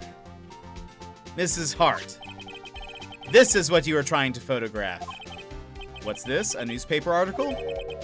Gordy? Ah, the sighting at Gord Lake. Well, Miss Hart? I never heard of no lake... my accent's changing multiple times. Southern. Think Southern. What did she say before? Oh, y'all come back now, you hear? I never heard of no lake monster. You got proof of something? Let's see you prove that I was down at the lake trying to photograph this Gordy. I have proof. I have it. Proof. Intriguing. Very well, let's see it. And no joking around this time, please. What is proof that the witness was trying to photograph Gordy, the lake monster? The lake photo? Lockie, thanks for the lurk. Here's my proof. It's simple. If it's simple, then why have you obviously made an error? What? What's that? Go home. Consider a career change. Yeah. How can they so casually toss aside this evidence? Whoops, wrong evidence. Luckily for you, I'm in a patient mood, Mr. Wright. One more time, please. What is the proof that, is it the sound equipment? Maybe that's what it is. The proof, Mrs. Hart, is your own camera. Your camera was set to take photos in response to loud noises, correct? Thus, the photograph here taken where a gun fired on the lake. I didn't read that right. And here, this article about Gordy. According to this article, Gordy made a loud noise when it emerged.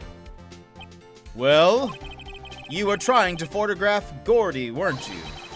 That's why you had to set your camera to respond to loud noises. Order! Order!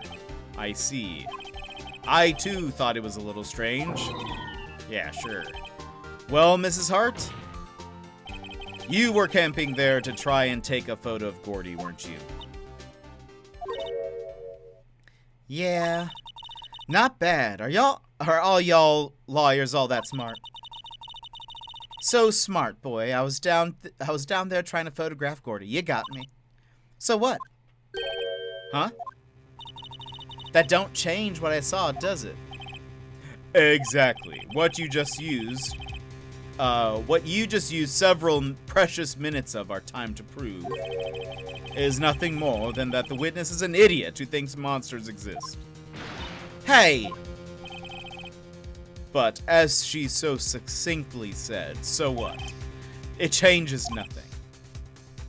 Not true. You were hiding the whole thing about Gordy for some reason, I know it. I know it. But what could it have been?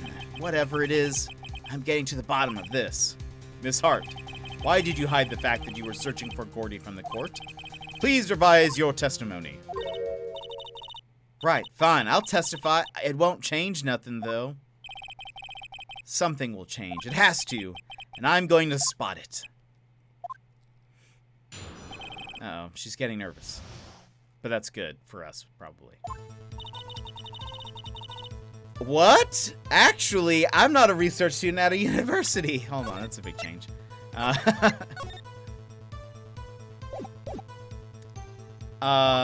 I'm an investigative photographer. Imagine what a scoop it'd be if I got a picture of that monster. That's why I was camping out by the lake. But that's all I was hiding. When I heard the bang, I looked right straight out at the lake. There wasn't much else to look at, so I just watched the boat the whole time. Then I saw a flash near one of the men's hands, and I heard another gunshot. I was looking right at that boat the whole time. Crossed my heart and hoped to fry. Well, Mr. Wright, you may cross-examine the witness. The witness's testimony is unchanged from before. Whether she is a research student or photographer has no bearing on this case. There is no need to waste more of our time with another pointless cross-examination. I claim the defendant's right to cross-examine the witness, Your Honor. Von Karma's up to something. I know it. He doesn't want me to cross-examine her because... Why? Was there a contradiction? Very well. You may begin the cross-examination. You seem sure of yourself. You must have something in your mind. Ah, that would be a first. Haha, very, very funny. You understand that this is your last chance at a cross-examination, Mr. Wright. If there is no problem with the testimony this time, we will let the witness leave. I will announce my verdict at that time, Mr. Wright. Understood? Yes, Your Honor. Okay, let me save.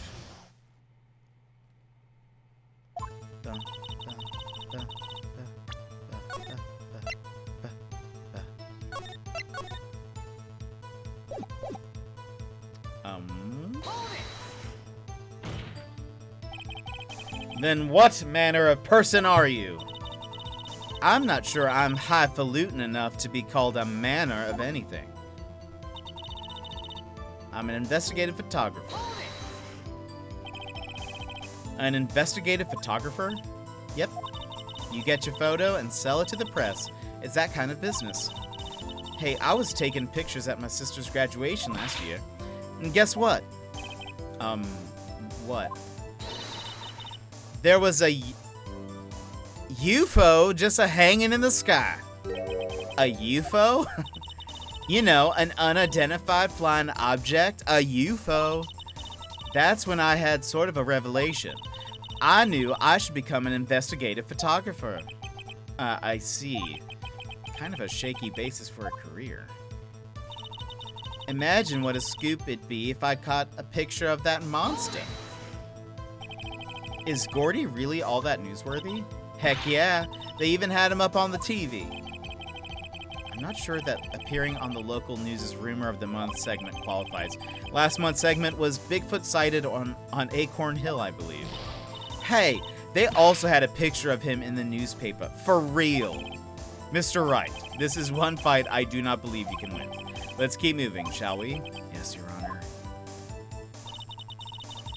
That's why I was camping out by the lake. That's why you put the automatic sensor on your camera. Yep, borrowed it from a university professor. It analyzes every sound it picks up, and when it gets a bang, it snaps a shot. Yep. So how many pictures has it taken so far? The only time the camera triggered was that night. But that's all I was hiding. I think it's time you told us why you felt you had to hide your true purpose at the lake. Heck, if word got out what I was up to, the lake be swarming with competitors. Competitors? Yeah, second-rate shutterbugs trying to steal my scoop. Ah, is that the only reason you were hiding the truth? Well, actually... Mr. Wright, I will not have you asking questions with no relevance to this case. Whatever you say, Von Karma. I know you told her to keep quiet. When I heard the bang, I looked straight out at the lake. Exactly what sort of sound was it? Well, I never heard one before, so I couldn't say for sure, but it sounded like a gunshot. It was a lot sharper a sound than I would have expected. There wasn't much else to look at, so I just watched the boat the whole time. There wasn't much else to look at? Yep.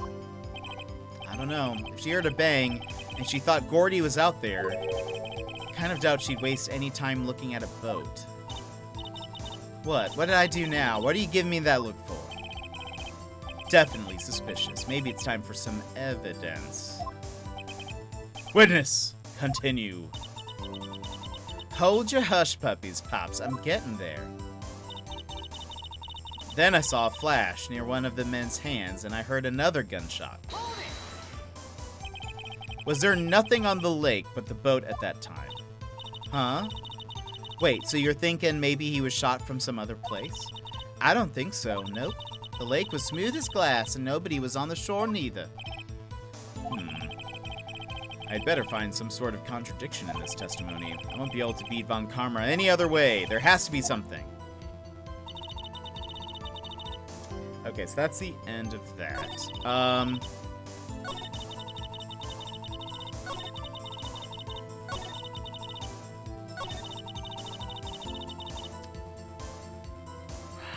Is it this? Let's see.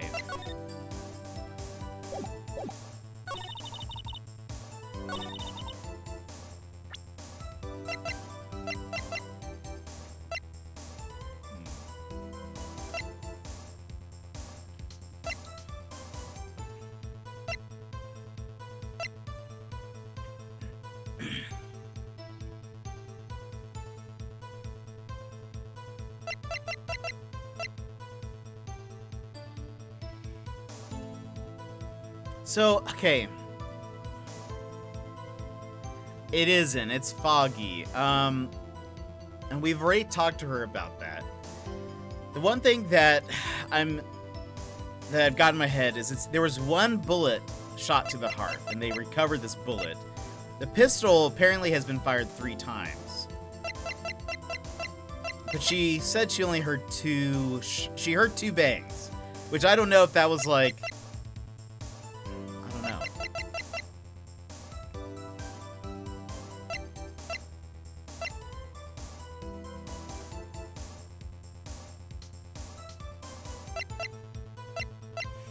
I'm gonna say... What's the next one? There wasn't much else to look at, so I just watched the boat the whole time. Then I saw a flash near one of the men's hands, and I heard another gunshot. I feel like it has to be with... Maybe it's later that we get to this, but I feel like when I heard the bang, I looked right straight out at that lake.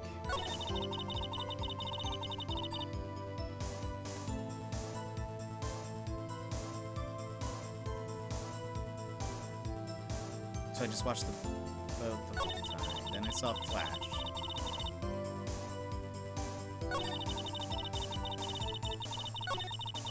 I'm gonna say... Let's try this.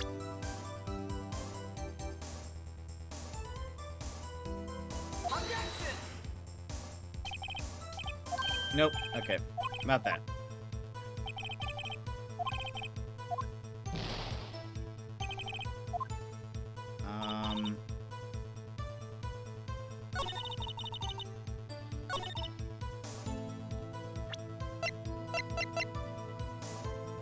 Let's actually try this first, and then we'll try the, nope, okay. Load! Load!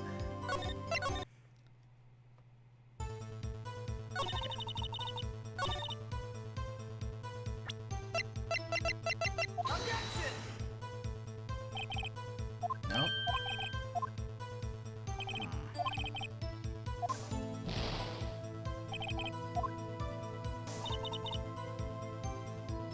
Oh, wait. No, this was the one that was...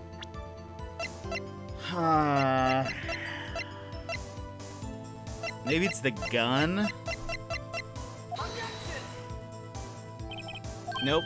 Okay. Apparently not.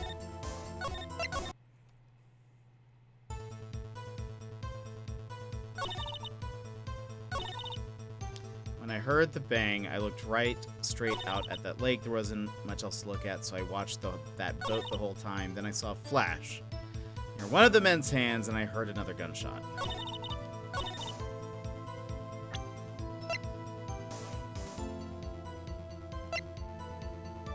Time of death. Sometime on the 24th, 25th, cause 1 taken automatically on 12/25 at 12:15. Found in the victim's body, the ballistic markings match the murder weapon's barrel. Maybe it's the bullet. No, that doesn't make sense, but we'll try it anyway.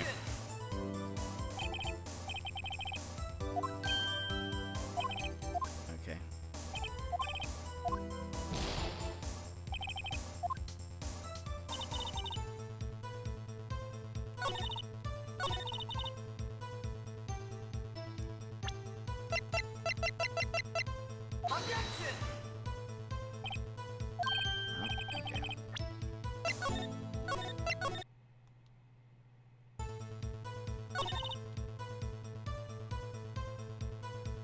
There wasn't much else to look at, so I just... What happens when we pressed her on this? There wasn't much else to look at. Yep. I don't know. If she heard a bang and she thought Gordy was out there, I kind of doubt she'd waste any time looking at the boat. Maybe it's that line that I need to...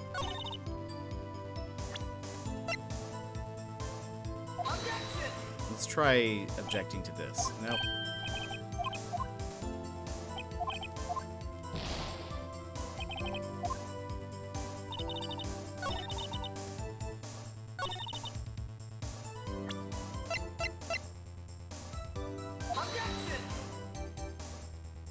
Okay, not that.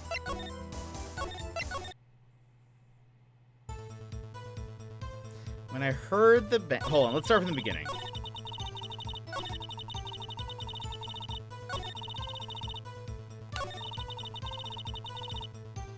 Actually, I'm not a research student at a university. I'm an investigative photographer. I imagine what a scoop it'd be if I got a picture of that monster. That's why I was camping out by the lake. But that's all I was hiding.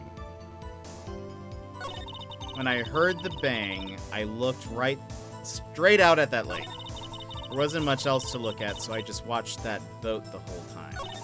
Then I saw a flash near one of the men's hands, and I heard another gunshot. What if we do this one in the camera? No? Okay. I wish you could ask more specific questions.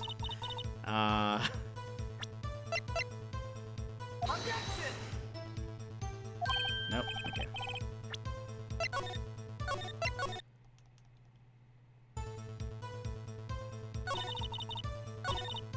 What happens if we... I better find something, some sort of contradiction in this testimony. Yep. There does have to be something.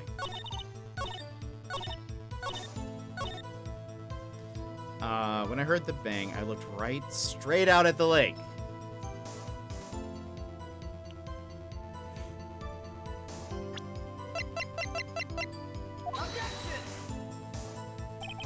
Nope. Okay.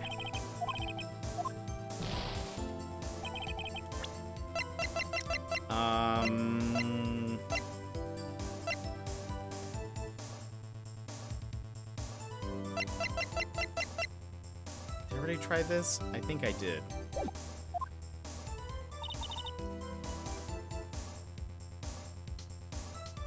Yeah, I did. There wasn't much else to look at, so I just watched the boat the whole time.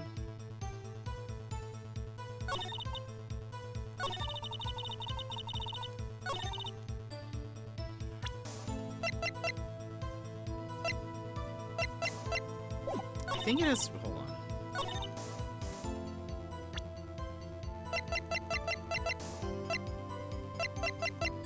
We're gonna try.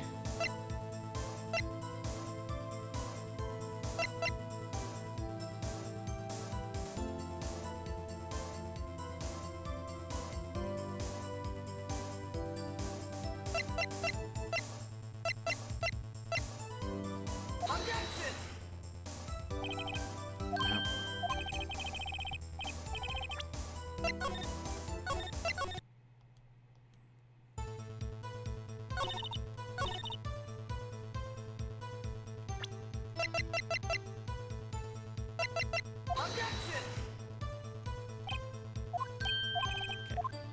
So it's not the last statement, and it's not the gun.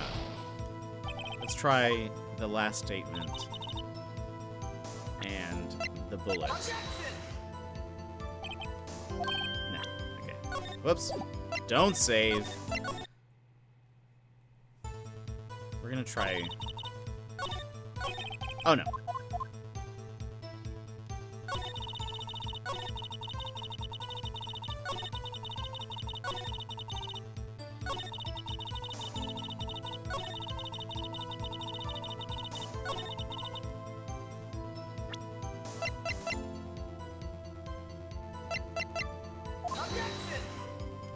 Last statement and nope, not the photograph.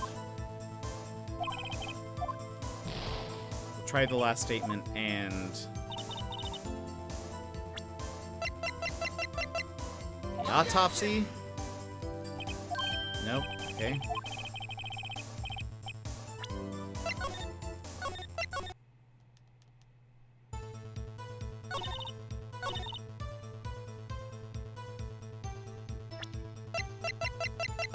Camera? No.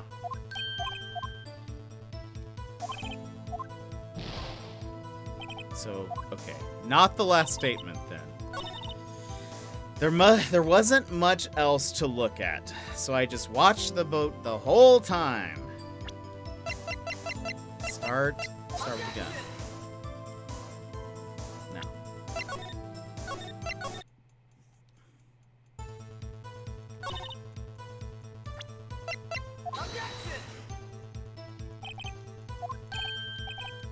Okay.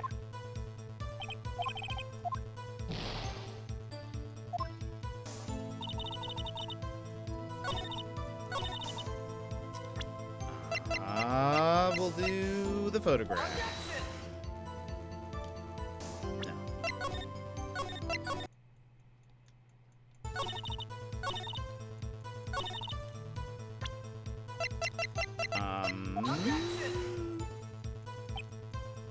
Okay. Not the last statement and not the thingamajig. Autopsy report.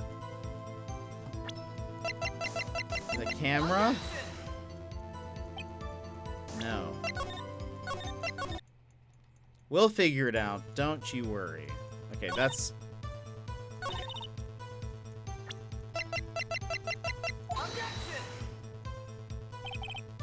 Okay. Not the third to last statement. Not with the gun.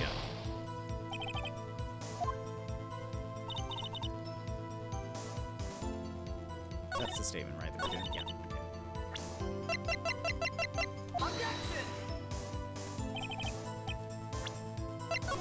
Okay. Not the bullet. Not the bullet. It'd be funny if it's like the map or this, which I'm not trying any of this. Okay, not the photograph.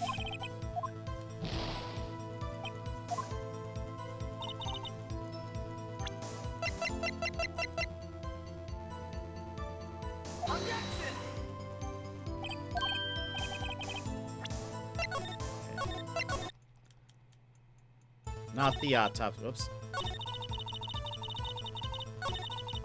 No! Okay. Camera. No? I don't. Maybe it's... Okay, so... Let me just try something. I think I already did this already, right? Yeah, okay. I think I did. Let's look at her other statements then. That was all I was hiding? That's why I was camping out by the lake. Imagine what a scoop it'd be. Investigative photographer. Actually, I'm not a research student at the university. There's no thing there. I mean, I don't think that matters.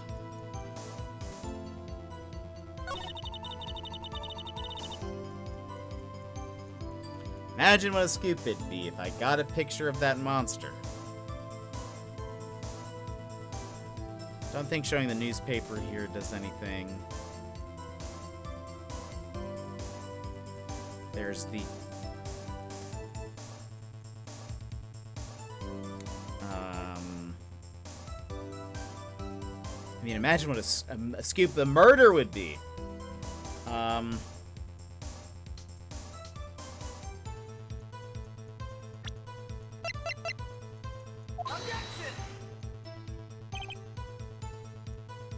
Just wanted to try.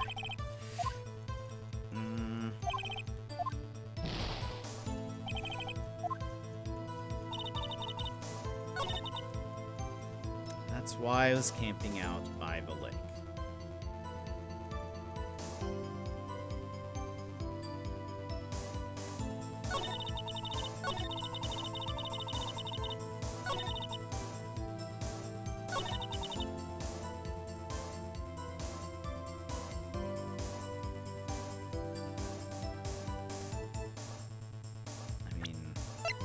I don't know. Okay.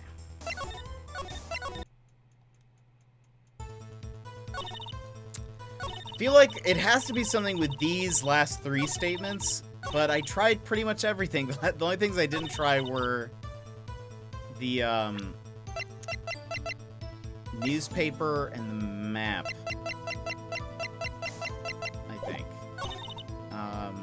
Which I don't think it's all I was hiding.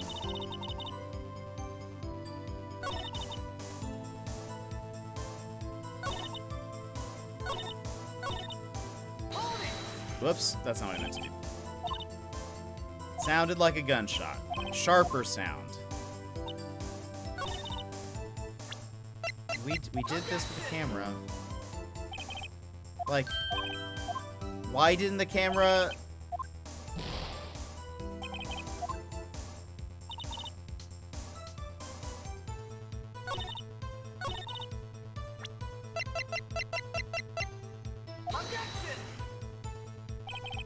Why didn't the camera not...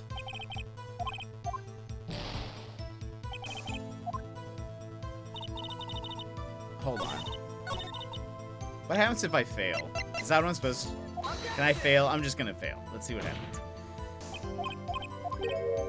Huh? Really? Objection overruled. Try to think before you make any accusations. Whoops, that didn't go so well. No reason. This court sees no reason to further prolong that trial, nor is there any need for more time to decide the case against the defendant. This case is extremely clear. I see no room for misinterpretation of the facts. This court finds the defendant Mr. Edgeworth guilty. Okay, so that is just a loss. The accused will surrender to the court immediately. Whoops. Let's load. Right? Let's just see what happens.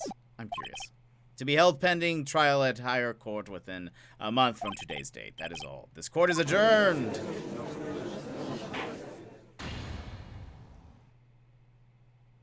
So I assume. Okay, that's just a loss. Good to know. Alright. So there has to be something here. Regardless, I'll find it. Not actually a research student at a university. I'm an investigative photographer. Imagine what a scoop it'd be if I got a picture of that monster. That's why I was camping out by the lake. But that's all I was hiding. When I heard the bang, I looked right straight out at the lake. There wasn't much else to look at, so I just watched that boat the whole time. And I saw a flash near one of the men's hands, and I heard another gunshot. Okay. We're gonna do this all over again. And what manner of person are you? I'm not sure I'm a highfalutin enough to be called a manner of anything. I'm an investigative photographer. What'd she say here? Yep, you get your photo and sell it to the press. It's that kind of business. Hey, I was trying to take pictures of mine, and then I found the UFO. Yes, okay.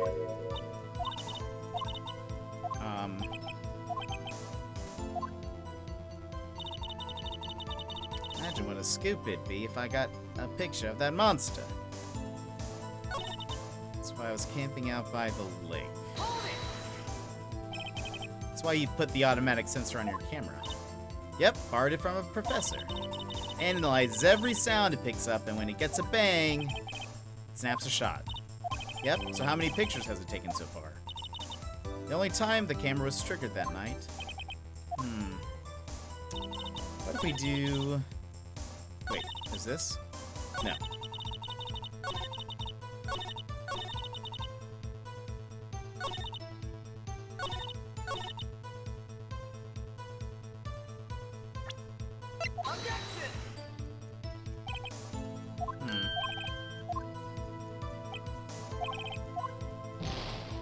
Maybe do the gun.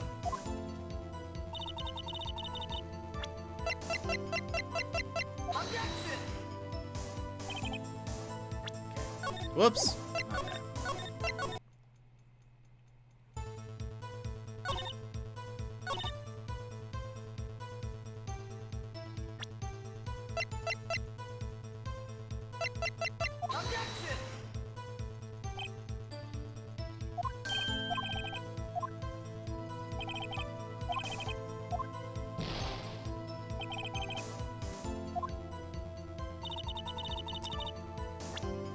Bullet. No, okay, not that one.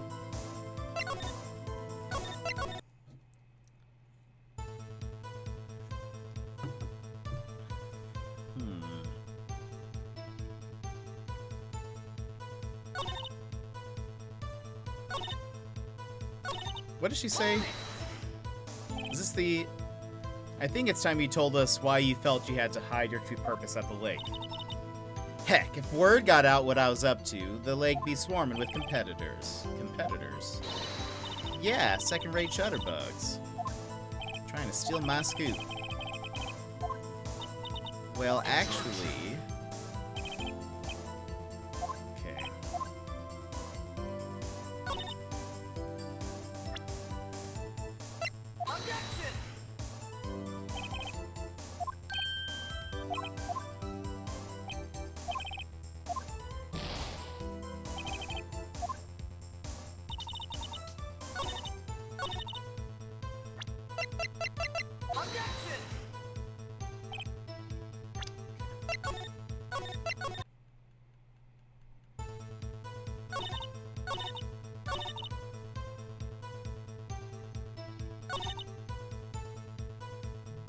Let me look at all of my evidence real quick.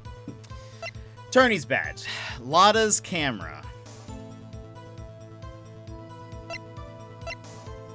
faces the lake. Time of death. The autopsy report. Sometime on the 24th, 25th, cause 1 bullet shot to the heart.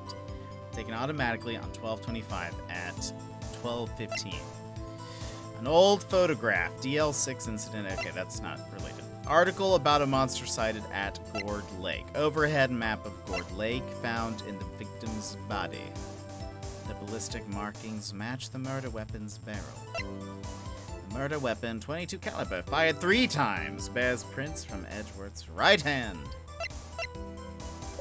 I just want to ask you a specific question about the number of shots, number of photos you have.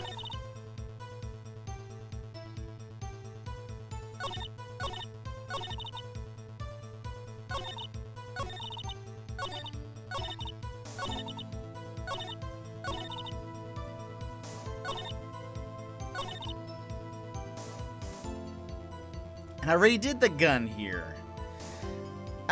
And I heard another gunshot. Then I saw a flash.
No! Doesn't she still say that she borrowed the camera from, like, a, from a professor still?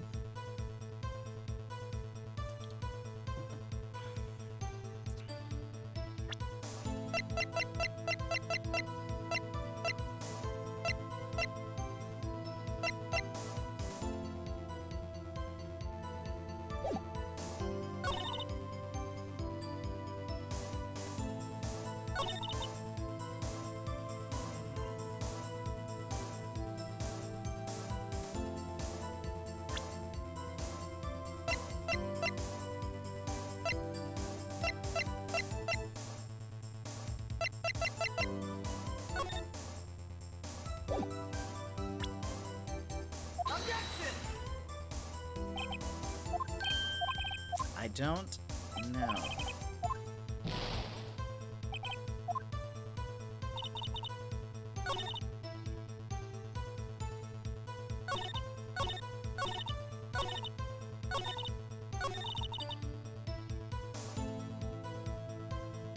Okay, hold on.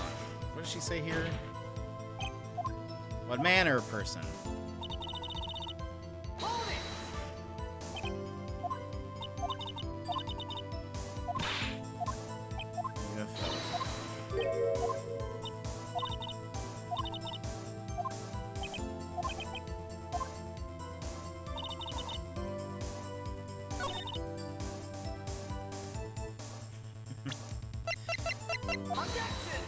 I think I already did that, didn't I? No! Look, we'll get it. We'll get it, chat. Don't worry. Don't worry. There's only so many options. Okay. let's read this part again. When I heard the bang, I looked right straight out at the lake. There wasn't much else to look at, so I just watched the boat the whole time.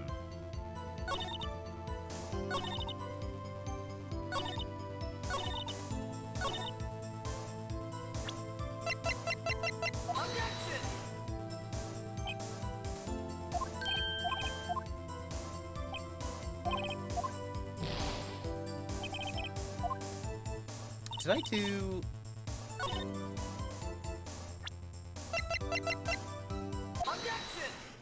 Oh, there we go. There we go. Guys, we did it. We did it.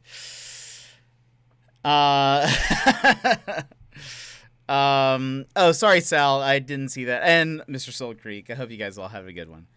Oh, Gilmore, welcome in. Sorry. I was trying not to look at chat because I could feel the heat coming from chat, in which chat wanted me to get something right. Just remember that if you guys if you're feeling just the pain of watching me struggle through this, remember that in our Discord we have that backseating spoilers chat that you guys can go to and just scream into the void. I don't get any notifications from there, so you guys can you know, you can scream and just shake your fists in there. Anyway, Mrs. Hart, were you really looking at that boat? What's with you? Of course I was looking at it. It was the only thing out there, and you know, a person be looking at it. I agree, any normal person would. These streams are bad for my health. Inu, I'm sorry. I'm so sorry. I'm just a dum-dum sometimes. But you are far from normal. What? Y'all want to step over here and say that? You were camping at the lake to take a picture of Gordy. Think about it. What would you do if you heard a loud noise? Zero IQ lawyer times sloth. You'd be scanning the lake for any sign of Gordy, that's what. You wouldn't give a boat a second thought. Ah! Order. Continue, Mr. Wright. You testified you were watching the boat through binoculars. However, you wouldn't need binoculars to watch that boat. You needed them to search for Gordy, and that's what you were doing. Ah!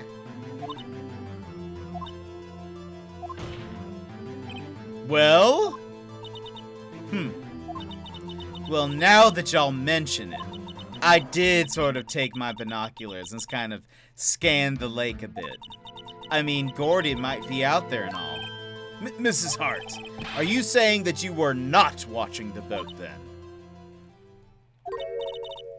Sorry, y'all. I wasn't fibbing, really. I thought, you know, I could be witness to a murder and all. I kind of got excited. I was sure I was watching that boat till now. This is totally uncalled for. But hey, you got the photograph, you got proof. Still, we can't see who is shooting who in this. Right. That's why I took this photo and... Witness, that's enough. You've had a long day. Shut your pie hole. Shut my what? What was she going to say? She took the photo and what? Wait a second. She had a photograph to prove it. But you can't really tell who from the photograph who's shooting. That's why she said she's gonna enlarge the photo. She said it'll drop the quality, it might, but should let us see who's who. She enlarged that photo. Why won't Von Karma let her show it? I've got a hunch. I bet that enlarged photo shows something bad for Von Karma. This is my chance. If I'm wrong, though, it'll mean prison for Edgeworth, or worse. What should I do? Make her show the enlargement. Miss Hart, look at this photograph. Every time I do, it makes me laugh. You enlarged this photograph, did you not? Yeah, I did. Why has that enlargement not been presented to the court? Sorry, I'm gonna sing that song every time. Because it does not exist. What are y'all talking about? You were the one who told me not to show it in court in the first place. You old fool. Uh-oh. What's the meaning of this, Mr. Von Karma? Mrs. Hart. Show the photograph to the court. Show us the enlargement. The prosecution objects to the submission of this evidence. Objection denied. The witness will show the enlargement to the court. Here it is. I mean, you still can't see it really, right? The music is good. The music is good. We still cannot see who is firing in this. It could be the defendant, or maybe it's not. Regardless, I'll accept this as evidence. The shooter is left-handed. What is that, Mr. Edgeworth? Is he right-handed? Lake photo added to the court record. Happy now, Mr. Wright? There has to be something. You asked for the enlargement. You got the enlargement. And little good it has done any of us. That's why I requested she not show it. I suppose this means that the cross-examination is over, obviously. Then I would like to close the cross-examination of Mrs. Lotta Hart. And none too soon. That was a flagrant waste of my time. Mr. Von Karma, do you have anything to add?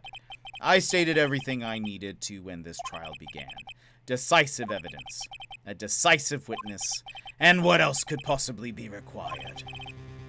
Nothing, of course. Then I believe it is time for me to declare my verdict. Wait, it's not supposed to go like this. There has to be a clue in this photo somewhere. This is bad, real bad. What should I do? Show other evidence. Wait, ooh.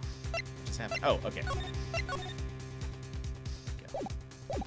Show other evidence. Wait. Your Honor, this evidence. I believe we have spent enough time talking about evidence. Indeed. We've heard opinions on every piece of evidence but this enlargement. I see no point in retracing our steps. This is bad, real bad. What should I do? So I can't show other evidence. Object to the enlargement? Wait and see. Your Honor, there is something decidedly strange with this enlargement. Oh, okay. Oh, what might that be? Mr. Wright, you will show the court what you mean. What about this photo is strange? Okay, here goes nothing. I'll show the judge what's strange about this photo. Is it the gun? Is it the coats? The hands? Maybe if I click in between here, one of these will be right. Is it the gun? That's the only thing we can see clear. Here, Your Honor. The shooter? I'm not sure I understand. What about the shooter is strange? Look at the hand holding the pistol, Your Honor. The hand. That hand directly contradicts another piece of evidence. This man's left hand does what? Oh!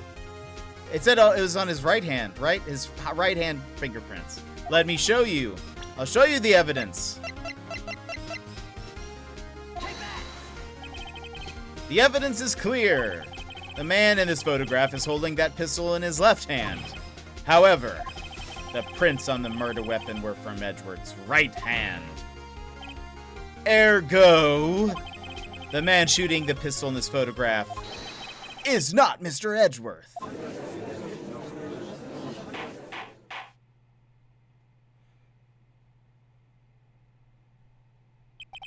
Now that everyone in the courtroom has quieted down, I would like to reconvene this court of law.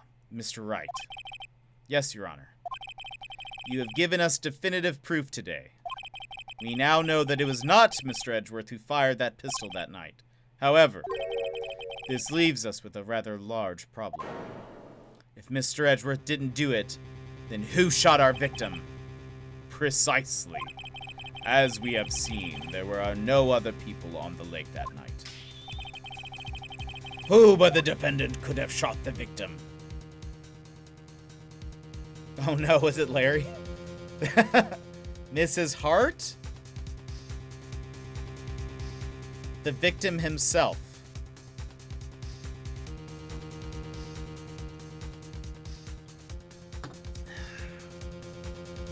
What did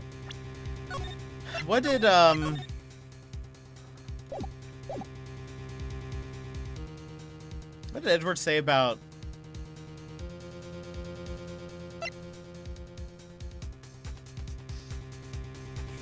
what if Larry did it? That'd be hilarious. Hilarious. I'm not ready to accuse Mrs. Hart yet. There's only one explanation remaining. The man who shot the victim was none other than the victim himself. Order, order.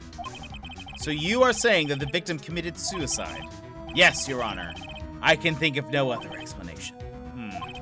Indeed, that does seem to be the only remaining option. I'm so very, very sorry, Mr. Wright, but suicide is out of the question. What? An examination of the victim's wound reveals... Excuse me. An examination of the victim's wound reveals the distance at which he was shot. Azure, the distance? The victim was clearly shot from a further than a meter away. A meter? That's 3 feet. There is no other way it could have been suicide. Order, order.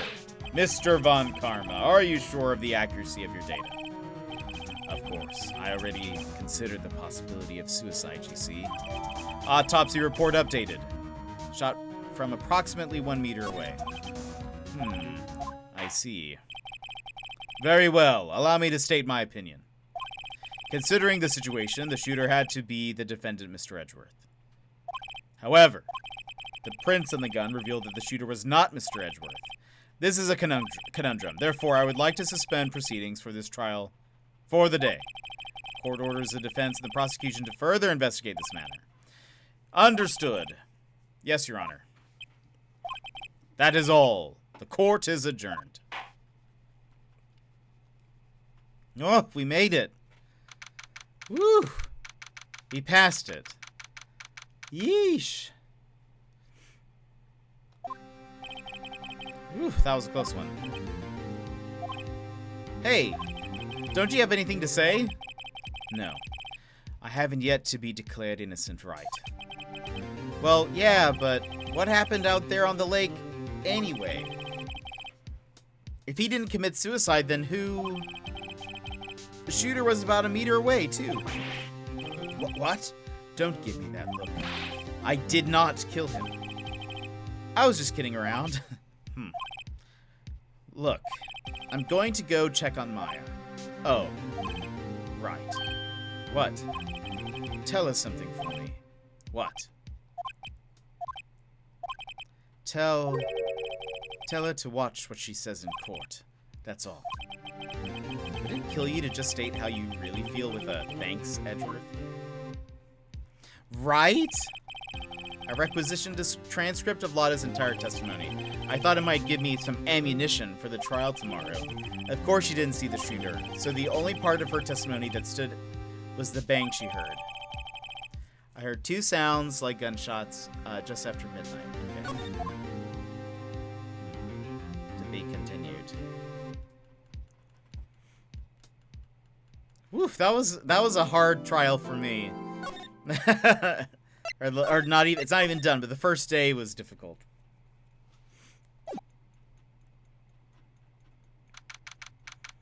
December 26th. Attention Center. Visitors room.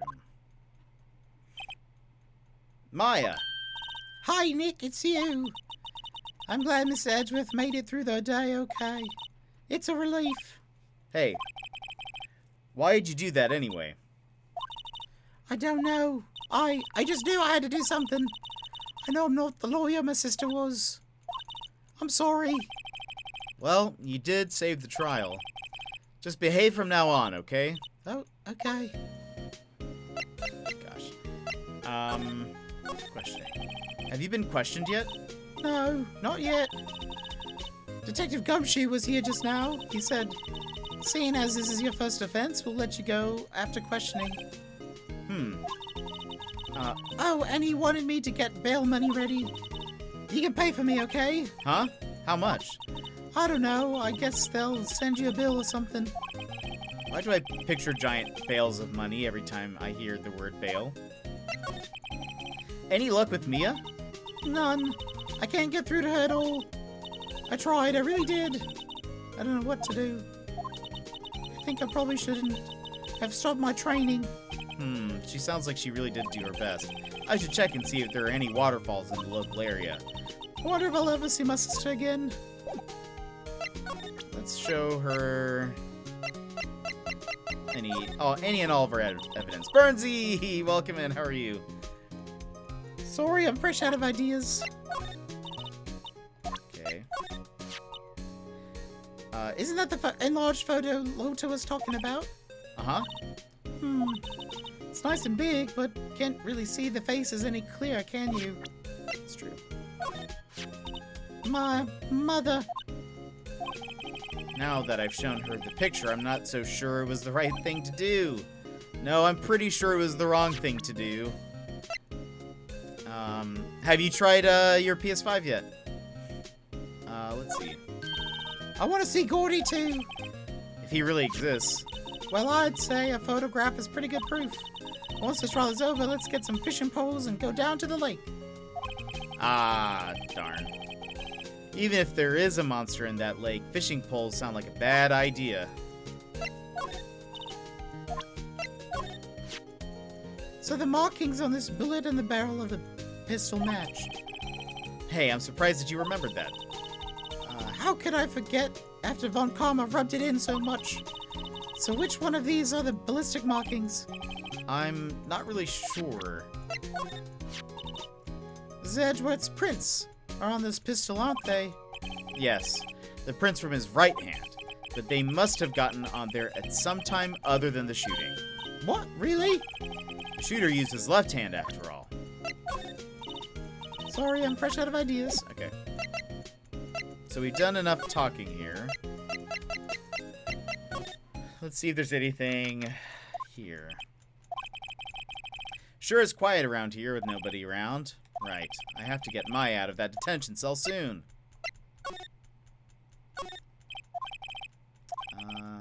I can see the bellboy getting the angle of that screwdriver in the drawer just right.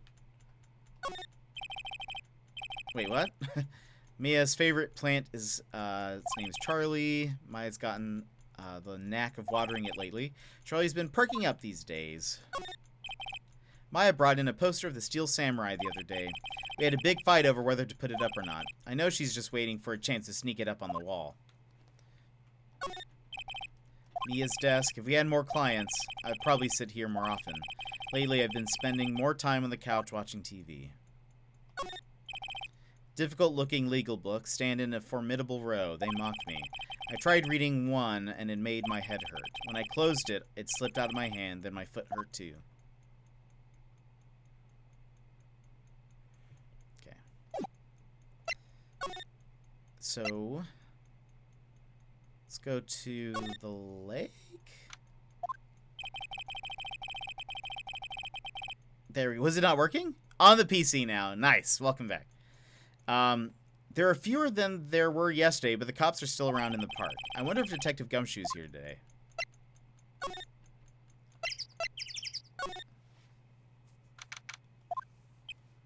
I haven't seen Larry today at all. Probably off paying through the nose on a date with the lovely Keonce.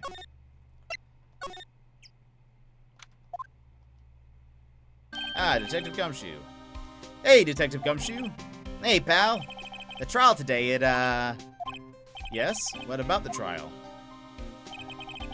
Well, I was gonna say good show, but it wasn't really all that.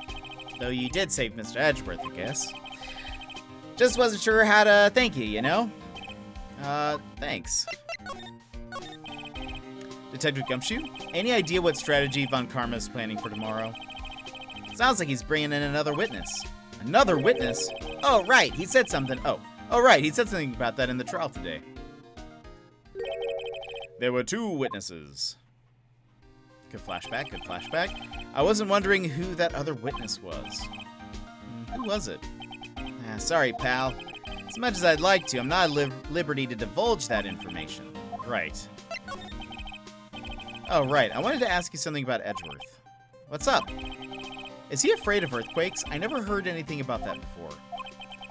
Mr. Edgeworth, he doesn't talk about himself too much, see? But there's one thing that's clear as day. Him hating crime the way he does, and him becoming a prosecutor, and him being scared of earthquakes, it all started with that incident. The DL6 incident?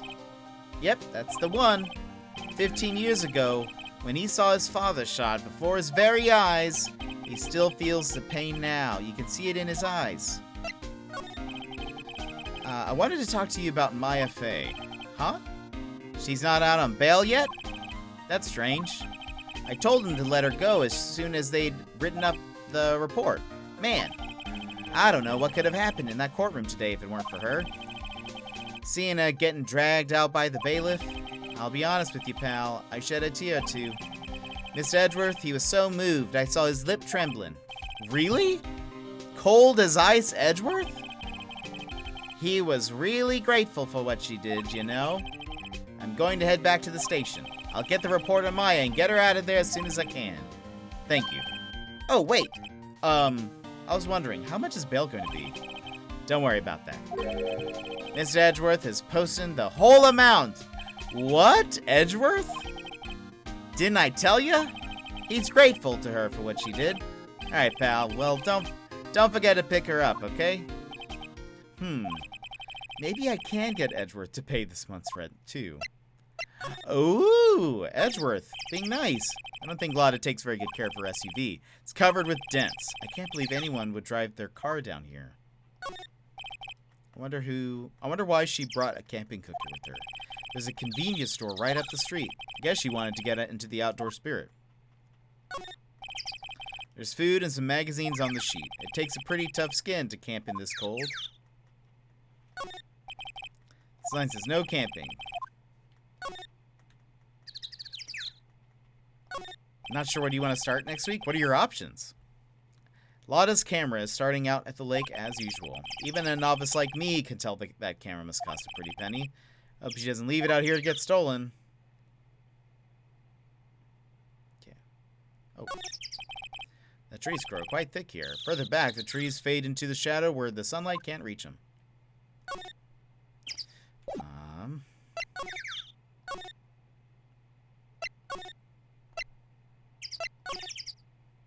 Anyone at the boat rental shop? Looks like the boat rental shop is closed today, too. Anything else?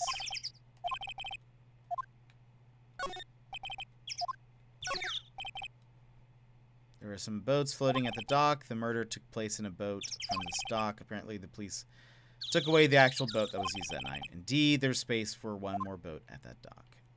Okay. Nothing.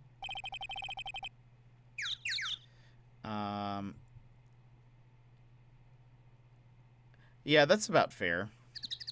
There's more forest off that way. Okay, yeah, that didn't change.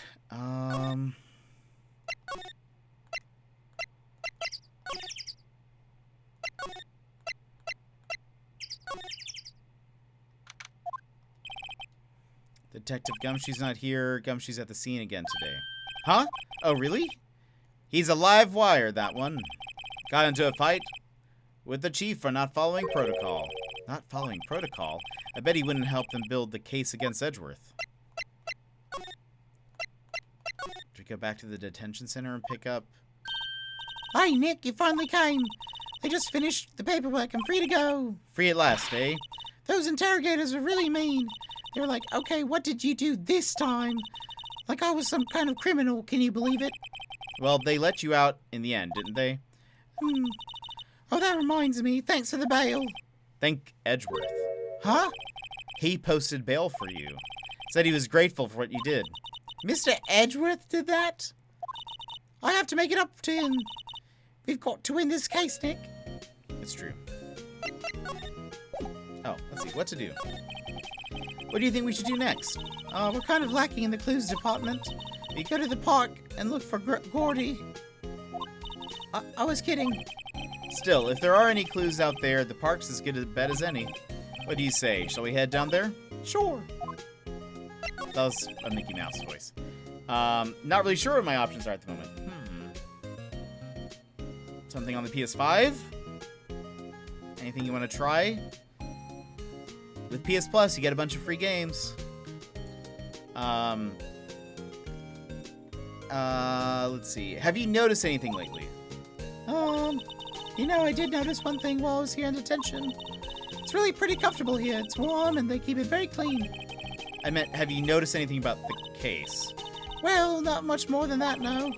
She's probably still upset about Mia. I should leave her alone. Alright, let's move back to the lake. There aren't many cops around here today, are there? They're probably back at the precinct, working up the case against Edgeworth. Hey, y'all. Hey, it's Lotta. Hey, it's Lotta. Y'all really did it today. What did we do now?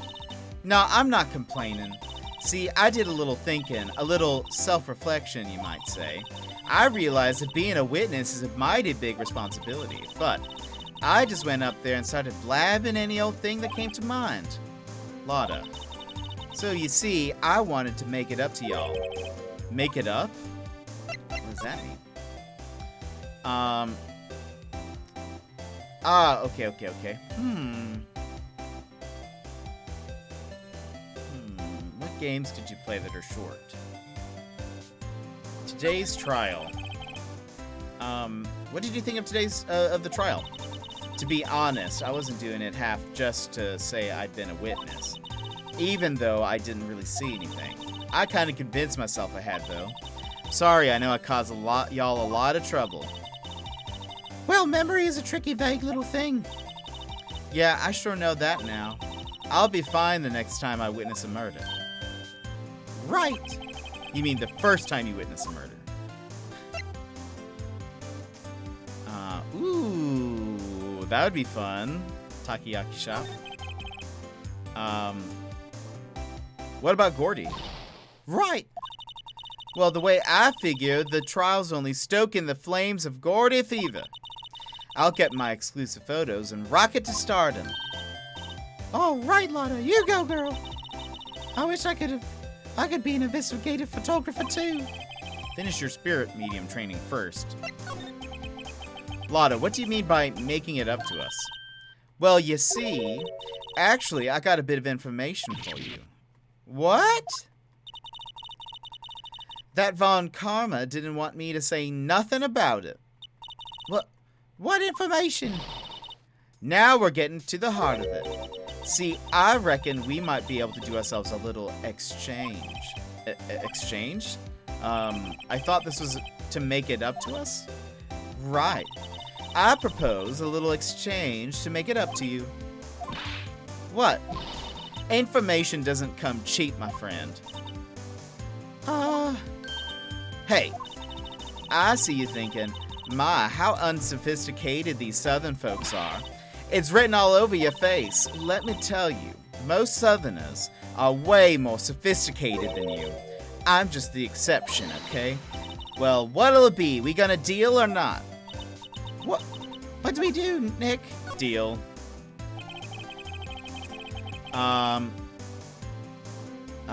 We don't have any other leads, so I don't think we have a choice here. Okay, how much? Huh? You completely off your rocker? I may not be sophisticated, but I'm not trying to rob the poor. Huh? The only fair exchange for information is information. Listen, good. Listen good. What I need from you is information about Gordy. What? Whoa, Gordy? But Gordy doesn't, Gordy might not exist. Then bring me proof that shows he don't. I'll be keeping watch from the car, okay? You see something, y'all come to me first, got it? Okay. Right, see y'all later. Okay, Nick, let's go hunting. Hunting? You don't seriously mean... Gordy, I sure do. What about Edgeworth? We're searching for Gordy for him, Nick. Don't you get it? Okay, and how exactly do we search for a make-believe monster? Maybe we can find a monster myth specialist? This is going to be confusing. So you only need Monday and Wednesday, and hopefully you'll play some Thursday. So we need something Monday and Wednesday. You could do Animal Crossing and some other game. Oh. That's new. What's that? The Steel Samurai, Nick. Yo, Maya. Larry, what the heck is that? Oh, it was my girl Keonce's idea. She was all, if you'd like put this here, it'd be like really cool. Dude, she gave it to me along with the banner. Wow, that's real impressive. She could find those for you. Well, she knows a lot of people, and that show's finished now, so she got them for free. Right. Why is this jacket so big? So funny story, couldn't sleep. How'd the case go? I finally beat the case portion. And got stuck for a little bit. Come to find out that really Lada was like a terrible witness. She didn't know anything. Maya was put in prison for being held in contempt of court. Edgeworth paid for the bail because he was so thankful for her. What else? The prosecutor's bringing another witness tomorrow. And what was the piece of information I was missing? It was like, oh, it was accusing her of like when she said that I looked at the boat straight away, we needed to use the newspaper to say, no, you were looking for Gordy. That's what we were missing. Had nothing to do with the bangs yet and all that stuff. We learned that in the enlarged photograph, which he eventually brought out, the shooter is using his left hand when the prints on the gun is with Edgeworth's right hand. We also learned that the shot came from at least 3 feet away, 1 meter. And that's about it. I think that's kind of it. We got Maya out of prison. Now, Lada says that she has some information for us and that we need to get her some information on Gordy to get the information that she has. So we'll see. Let's see. Edgeworth. Yo, Nick. What happened with Edgy? Well, we made it through the first day in court, all right. I don't know how good our prospects are from here on, though. Huh. Hey, Larry, did you know Mr. Edgeworth's secret weakness? He's terrified of earthquakes. He acts like a little boy. Huh? That's weird. I don't think he was ever like that in school. No, really?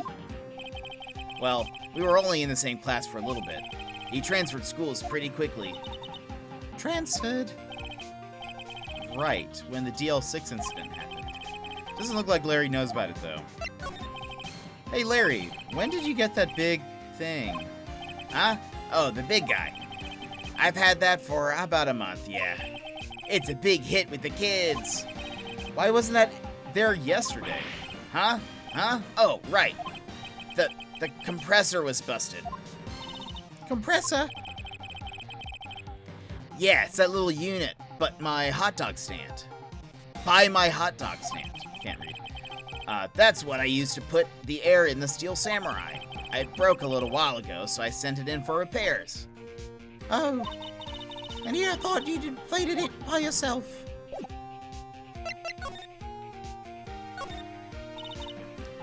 What's in this machine?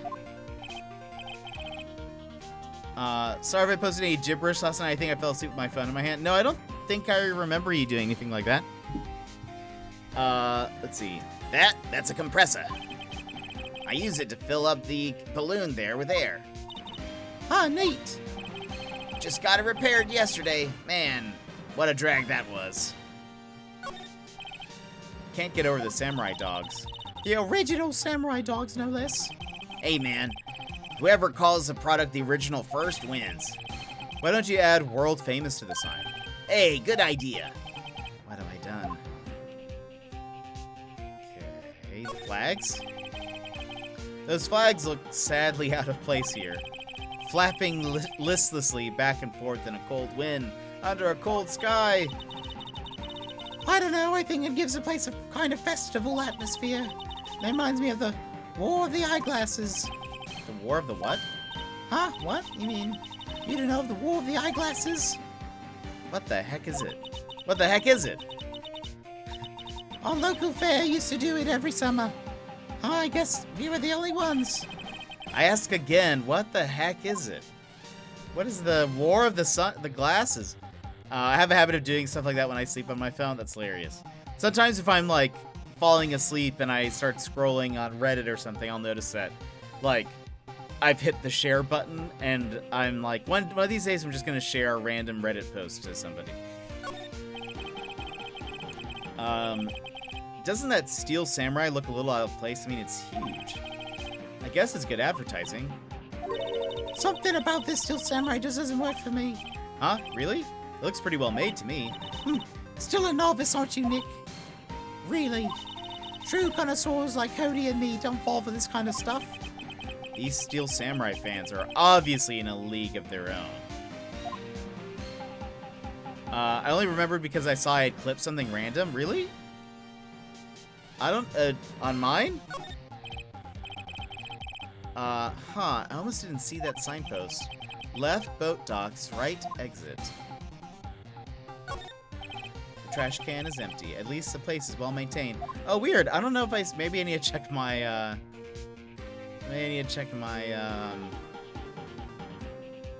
oh, the benches. Hey, Nick, benches. Let's take a break. Maybe have a dog. I think not. It's too cold to sit and eat hot dogs out here. Weepy city boy.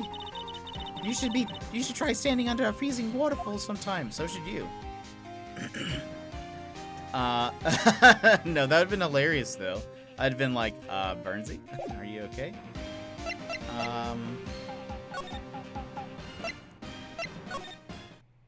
Anything changed? It's always so quiet here. I wonder if the boat shop is closed for good. Well, with the murder on the lake and all, they're probably just taking a vacation until it blows over. I get it. Eventually, we'll be back here. What's this? Nothing? There are some boats floating at the dock. The murder took place in a boat from this dock. Apparently, the police took away the actual boat that was used that night. Indeed, there's space for... Okay, yeah, we did that last time. Okay. Should we show him anything? 40? That's the guy that's selling my dogs faster than I can cook them. Do you think Gordy really exists? Nah, I think somebody probably saw something that they just thought was Gordy.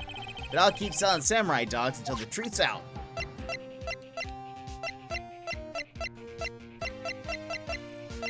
Selling his dogs. I'm just a mere seller of hot dogs.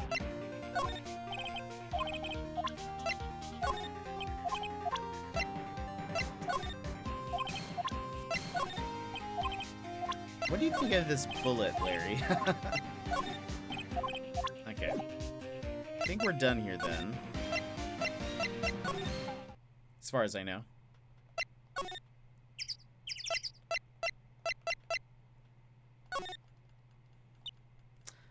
fresh air. Gotta say, freedom feels great. Behave yourself in the courtroom tomorrow, okay? Misbehaving's much more fun. It's not going to be so much fun when Edgeworth refuses to pay your bail again. Right, I'll behave. Oh dear. I don't know, I've been in detention this whole time. I think I'll let you decide what we should do now. Deal? Well, any thoughts you want to share? Well, I was in detention all day. I think I'd like to more time to think. Poor Maya, she probably thought about Mia.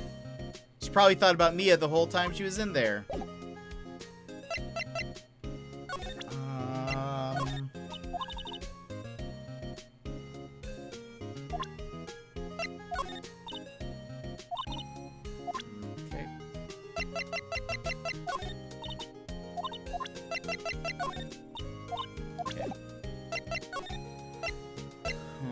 Let's go to the Criminal Affairs Department. Hey there, pal. What's up? You look out of sorts. Wait, you didn't go and do something that's gonna hurt Mr. Edgeworth's case again. What do you mean again? Whatever, have a seat, pal. I'm here for you if you need anything. The investigation. How's the investigation proceeding? It's not really. We have another meeting coming up. We're supposed to talk about Mr. Edgeworth's motive. His motive? See, Mr. Edgeworth's his father, that still kind of works, died in the DL6 incident. And that guy who got the lone suspect declared innocent was the victim in this case, Robert Hammond. They're saying that's why Mr. Edgeworth shot him. Edgeworth never talks about his past.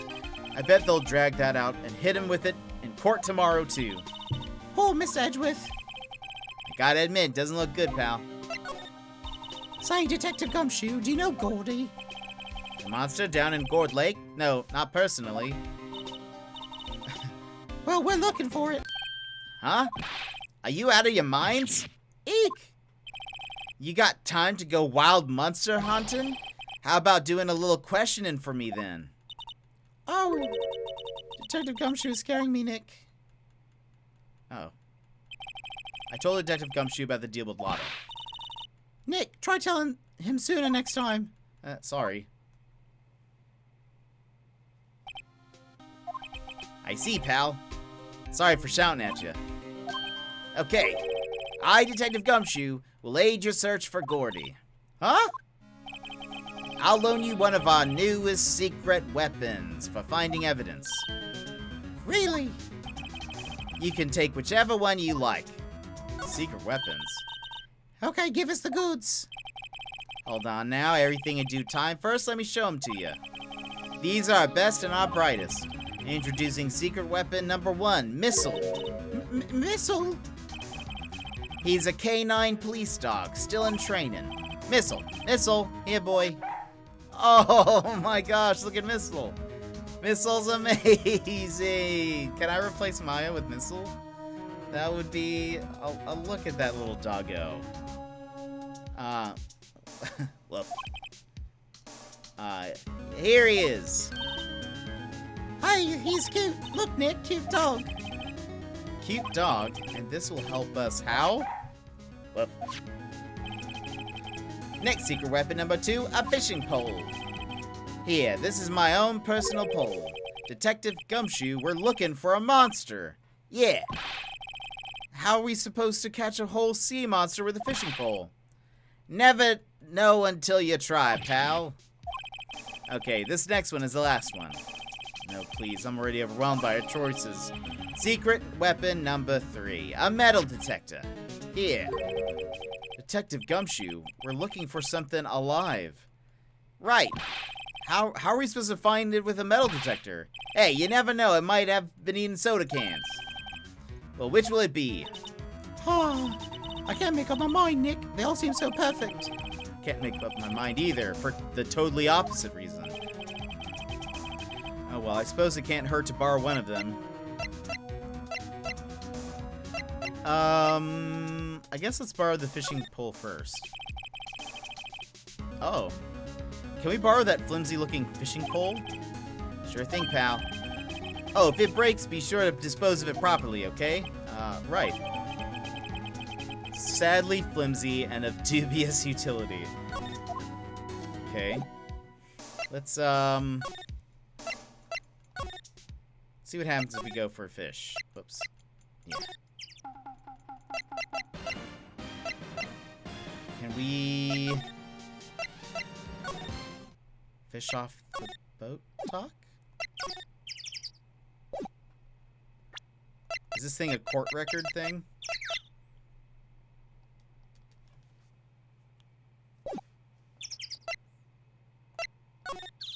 I can't, like...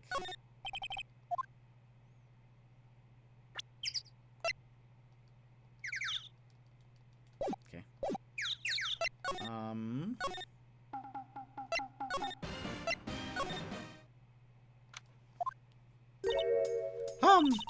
Okay, Nick. This looks like a good spot. A good spot for what? Time to do some fishing. She's serious. What are you going to use for bait? Oh. Yeah, oh. I figured something like this would happen. Oh, I figured something like this would happen.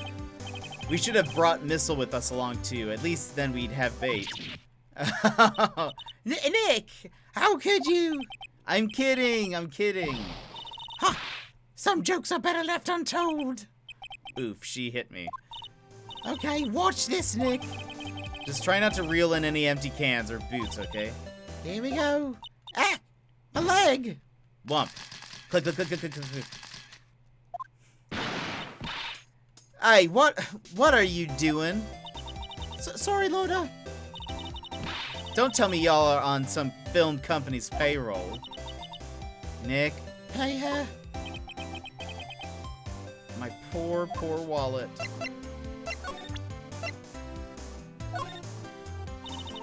A lot of weight for catching Gordy. A fishing pole? Are you out of your doggone mind? Yes, yes, it's a fishing pole. Huh. I never thought of that. Good luck. Thanks. I don't believe it. Is there anything? Oh, I learned something the other day. Testifying is serious business. That's why I decided not to talk about that case anymore. Huh? Whoa, didn't you say you had information about the case? Tell us that, at least. Like I said, I traded for the dirt on Gordy. What are you gonna do if Gordy doesn't exist? I'll quit being an investigative photographer. What? After all, I only had one photo to my name so far. Was it a good one? You bet. A UFO. UFO? Anyway, if I can't get a career making photo this time around, then that's it. I'll quit and go back to school. Huh? So you really are a university student? Yeah, well, I'm taking a break for a bit. Right. Whoa. Oh, okay. Why didn't it have a check mark? I guess once we...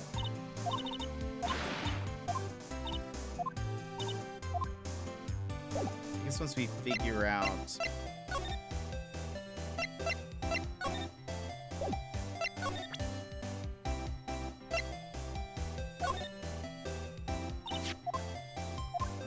okay.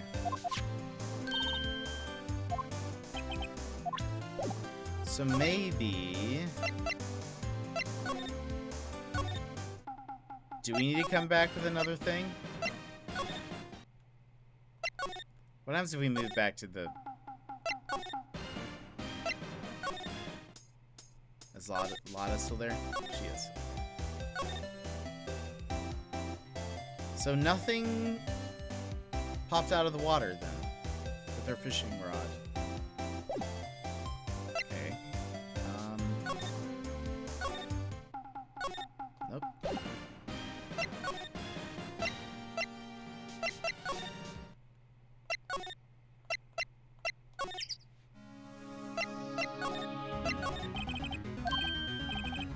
Okay, let's go with the metal detector.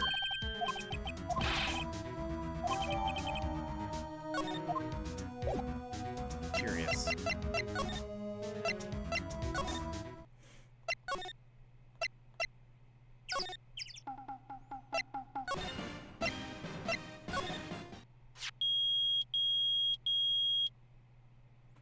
Beep, beep, beep.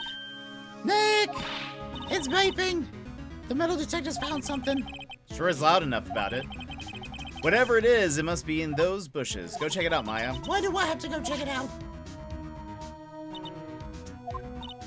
Nick! Look! Huh? An air tank? Huh. The valve looks broken.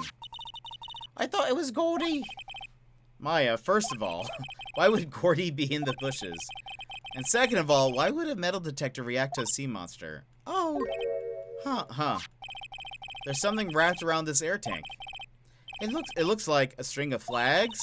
Well, we might as well take it with us now that we found it. It's heavy. Air tank of dubious value retrieved. Let's go talk to our buddy, Larry. Hey, Larry. Are these yours? What? An air tank? What about it? Larry, I want to ask you about this tank. Is it yours? Say, is this air tank yours? Why would it have a thing like that? Your face is switching. Look, see how there's a string of flags around the tank valve? It's just like the string of flags around your steel samurai there. Is Gordy like an inflatable that Larry has used to like drum up business or something like that? It's just really an inflatable like toy or something. It must be a coincidence. There are strings of flags everywhere these days, like elementary schools and used car dealerships. Look, why would I need a tank anyway? To inflate something? You used this to inflate that, didn't you? Inflate what? What else? What else? That big puffy steel samurai. Now why would you go asking me a question like that? Looks like I hit a nail on the head. Right. Actually, see, the compressor I always used was on the fritz, so I tried using the tank to inflate it just once, and it didn't go so well, as I suspected. Ask more about the tank. It didn't go so well? Yeah. Do you think you could be a little bit more specific? Come on, look, it's embarrassing, so I really don't want to talk about it. Tell us! Fine. Whatever, it's like what I said, the compressor was busted, so I took the tank and tried to fill the samurai up, with that. And then, blam! The valve busted open and made this incredible noise. And that tank there took off like a rocket. And it took my poor deflated steel samurai with it. What? Up into Gourd Lake? It sure scared me out of my gourd, that's for sure.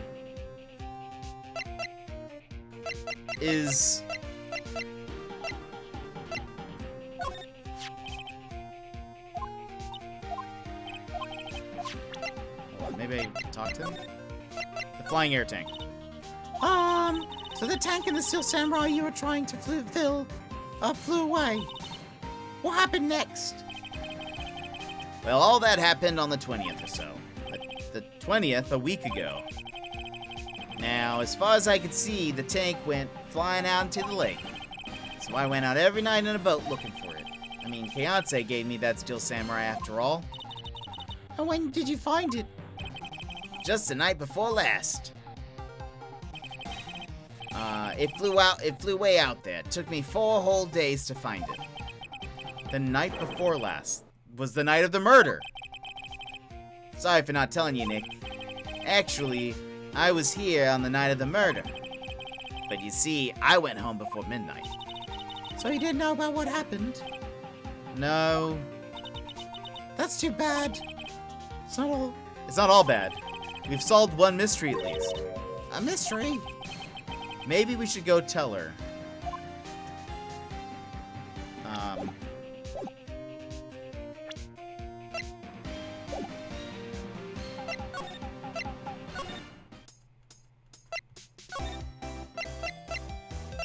Present her with a tank.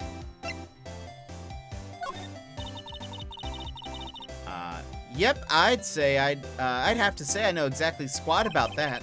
It's painfully easy to know when something doesn't catch Lotta's interest. Well, Mr. Lawyer, I've got the info y'all need. Y'all got the scoop on Gordy for me yet? We found him? Gordy doesn't exist. We found him. Huh? Gordy? Oh, we found him already. What? I haven't seen any monsters. Y'all for real? Gordy really exists? Wait. I need proof. You get a photo? I have proof. Of course I have proof. No fair, Nick. It was when I went to the bathroom, wasn't it? That's when you made contact with Gordy. Enough jabbering already. Let's see a proof. Larry's air tank. What are y'all doing with an air tank? This is Gordy. Excuse me? What exactly are you saying, Nick? There's a stand near here, a hot dog stand. There's a giant inflatable samurai doll. About a week ago, an idiot who happens to be a friend of mine tried to fill it. He used the air tank, and when the valve blew, the tank flew into the lake. Apparently, it made a pretty loud bang when it flew. A bang? Hilarious. The tank, along with the still deflated samurai, fell into the lake at the same time. A couple was taking a photograph on the lake. This photo. So I was kind of right. I mean, kind of not right. Wait, so you're saying that Gordy is really the Steel Samurai? Oh, she's so sad. Oh. Well, that's a fun way to ruin a gal's dreams. I'm sorry, Lotta. Nah, it's okay. You win. I'll give you your info like I promised. Poor Lotta. So tell us this information you have.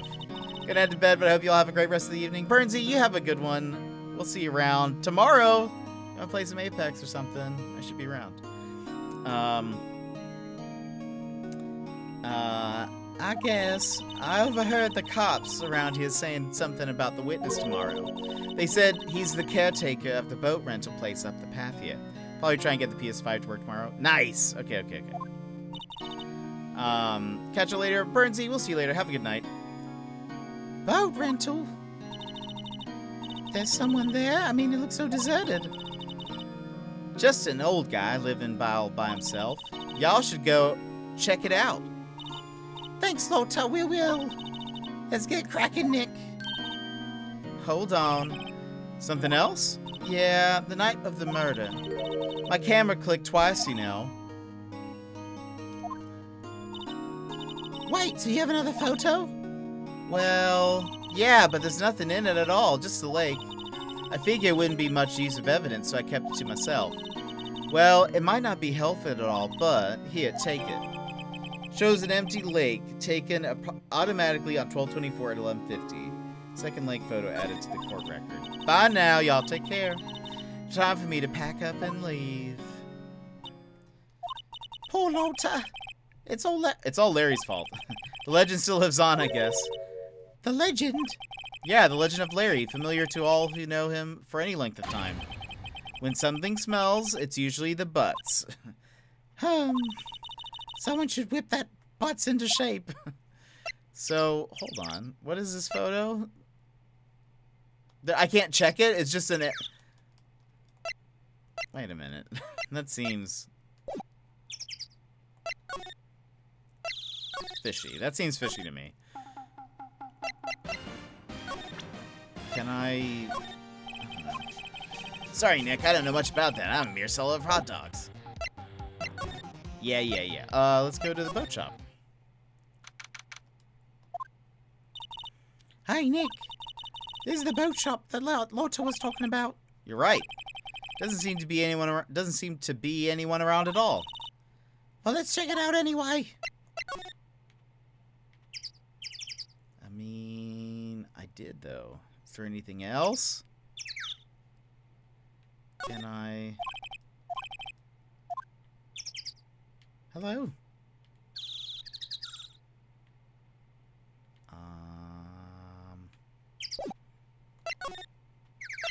Oh, caretaker shack. I see. Oh. Look at this. Huh. Who's this guy? What does he sound like?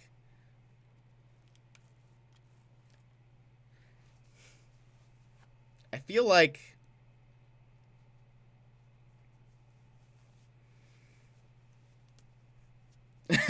I can't really do, like, older people voices. I want to do, like, a...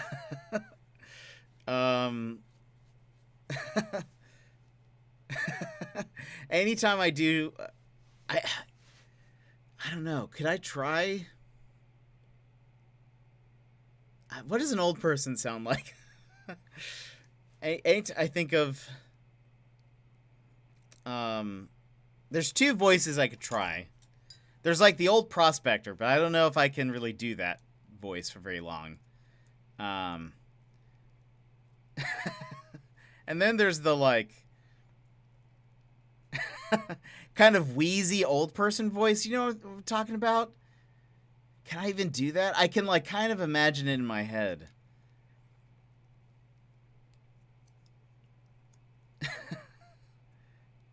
How does old people, what did they sound like? I wish I knew more old people. Let's see what,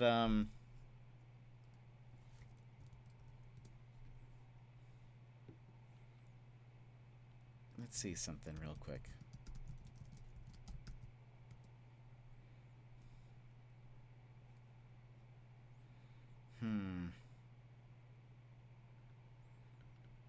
Surprisingly, when you search for old person voice, there's nobody who says, this is how you do an old person voice.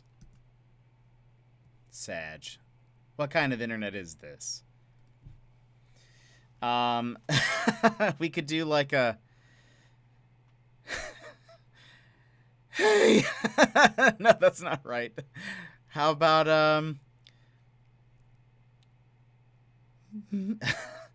Meg! No, that doesn't...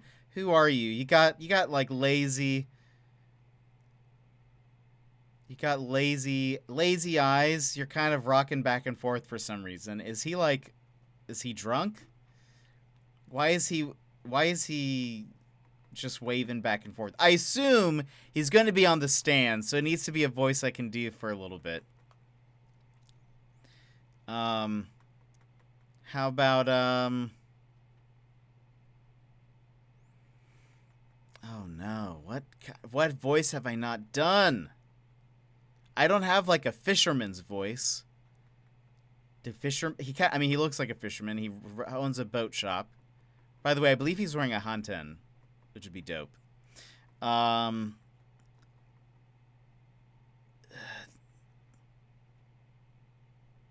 Maybe we'll Meg. Maybe that sounds more Meg. That you? We'll do something like that. Yeah, there we go. Eek! Hey, is that Keith with you? Where have you two been? I've been worried sick. Nick, you handle this. I'll leave this up to you, Maya. Meg, Yes? finally made up your mind, have you? My mind? You'll run the pasta shop when I'm gone? Pasta? Glad to hear it, glad to hear it. You made your old man proud. When you kids left the house, I didn't know what to think. How am I supposed to keep this place running, an old man like me? Polly, the kids are home. Hello. Squawk. Nick, what was that? A parrot. The one on the perch. Keith, Yes? I leave the wet noodle in your capable hands, Sonny. Nick, what's the wet noodle? Based on the evidence, I'd say it's the name of his pasta shop. That's a relief, isn't it, Polly? Hello. Squawk. Yep. He fell asleep. I guess he's relieved.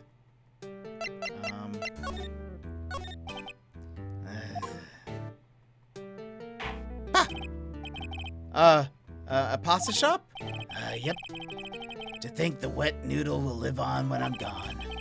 My father started it, you know, so that makes you two the third generation. Meg, Yes? tomorrow we'll start with the secrets of dough tossing. The dough tossing. You too, Keith.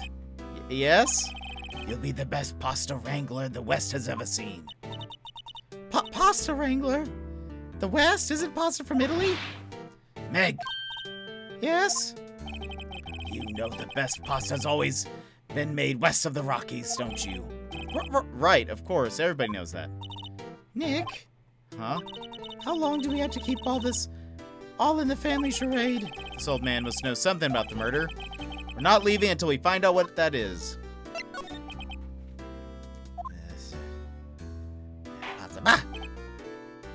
This is a boat rental shop, right? What are you talking about? This here's the palace of the pasta, the wet noodle. Thought, though, now that you mention it, we haven't had many orders for pasta spaghetti lately. All the kids come up and say, "Yo, dude, we want to ride in one of your boats."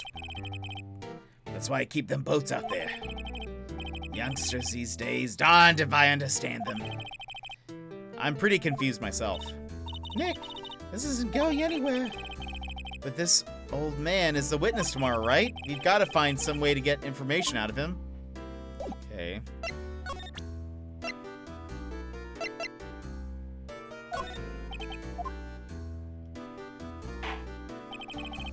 Now listen here, Keith. Remember that tricolor pasta we were talking about? Our rainbowlioli. I figured out the last color we should use, indigo blue. Indigo blue? That didn't seem to work the way I thought it might.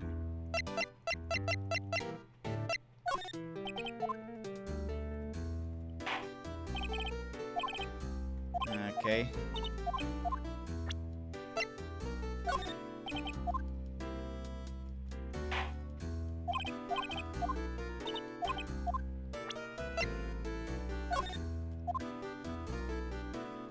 What if we have to bring the dog to him for some reason?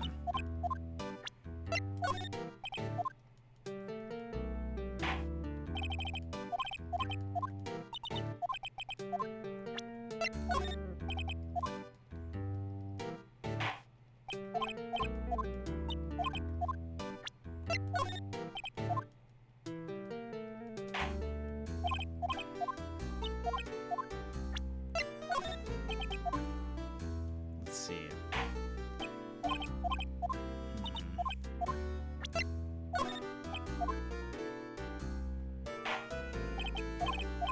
Okay. Ray showed him the photo, right? Yeah, I think. But let's double check.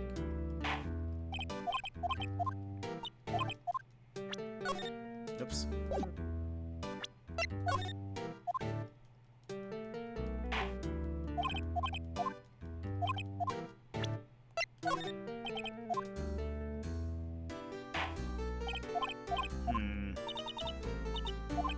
Indigo blue.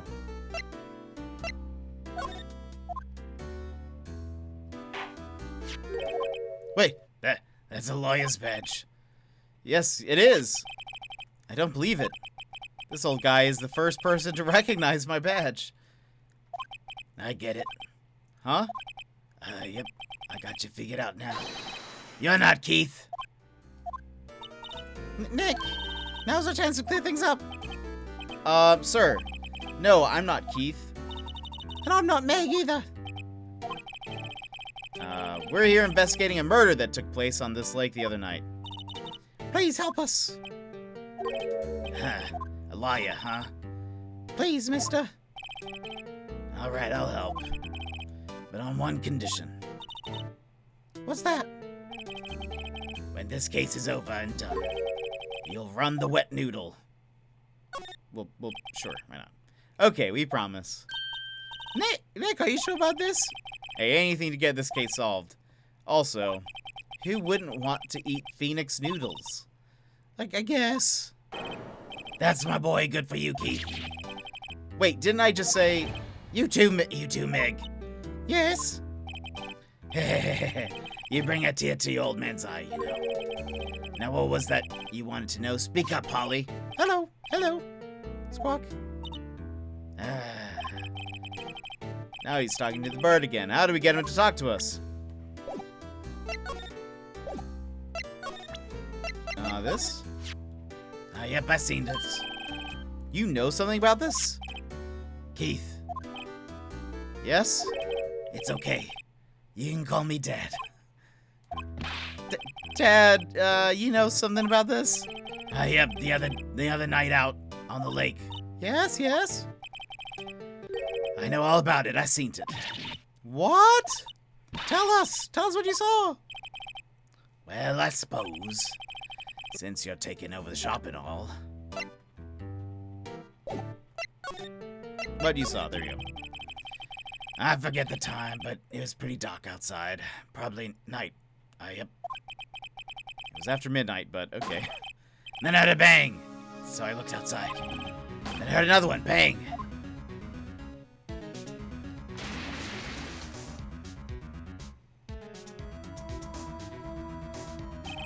A little while later, this boat comes back. Then a young man walked by my window here. He was muttering something to himself, yep. What did he say? Yep. I forgot. I'll remember tomorrow by court time, promise. We need to know earlier than that.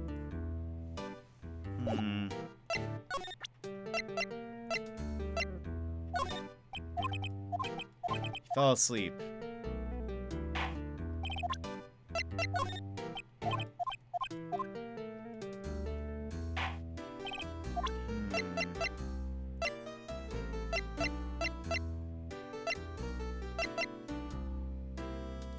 Is there anything else we need to do here? I mean, hey, that's it. I really don't know. Hold on, let's examine some things. We have not done some examinations. Wow, he has a television in here too. Yep, don't work though. Really? I picked it up from the dump. After all, figures it doesn't work. Then why do you keep it? I don't know, it just looks right there. In the summer, I replaced it with a mini fridge. Broken mini fridge. Of course. I got that from the dump too. Nobody in the right mind would throw away a good cooler. This fishing pole looks expensive. Fishing's all about having the right equipment. How are you supposed to catch anything with a 2-cent rod? That's what I'd like to ask Detective Gumshoe. I was thinking about maybe we needed to bring the fishing pole to him, but maybe not. Oh, look, a little safe. Now don't you go open people's safe without permission, Meg. Maybe later. Later. Wow, there's a lot of various fish in Gourd Lake, aren't there? Something's funny, Nick. All these fish are saltwater fish. Of course. What's the point of going fishing in your own backyard? Deep sea fishing's the best. Mighty tasty, too. Right. Look, Nick. He has an electric blanket on his table. Looks warm. That's a great idea. We should do that at the office. We can sit down with our clients snug and warm and drink hot cocoa. What? Talk about murders? Oh, you are potty pooper, Nick. Wow, what an amazing parrot that is. Good morning. Hello. It ignored me. What you forgot, Meg? You forgot to call her name first. Her name? Polly, how you been? Hello, hello. See? Neat, so the parrot's name is Polly. Polly. The erstwhile companion of the boat shop caretaker answers to the name Polly. What did Polly see? Too bad all she can say. Too bad all she can say is hello. Ha ha ha. Oh, Polly can say lots of things. You just need to know the secret words. The secret words. Huh. Polly, what's her name? Polly. Squawk. Cute. Maya's found a new friend. We need to, will Polly remember the words?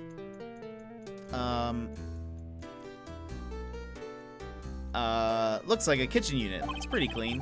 Funny he doesn't look like the type who'd keep things tidy like that. You're forgetting Nick. He's running a pasta shop here. That's right, Keith. I'm confused. I'm confused.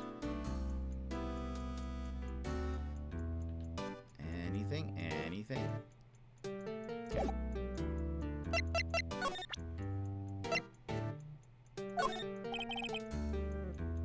Polly here's my only friend in the world. Isn't that right, Polly? Hello. Yep.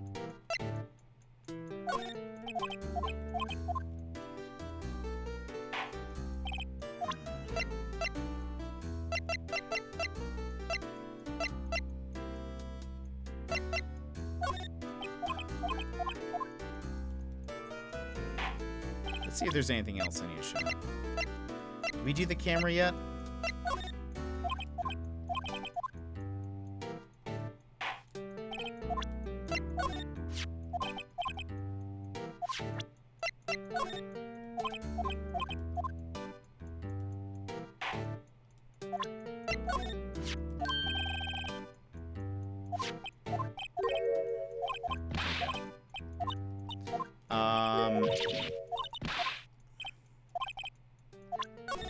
Oops. What if he knows what an attorney badge looks like because he saw one the other day?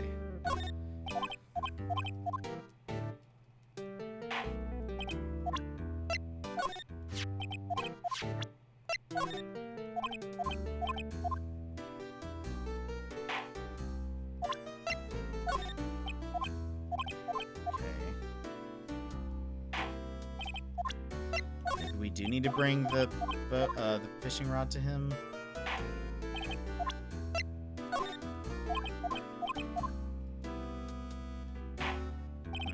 Okay. Move. Let's leave. Whoops. Oh no. Move.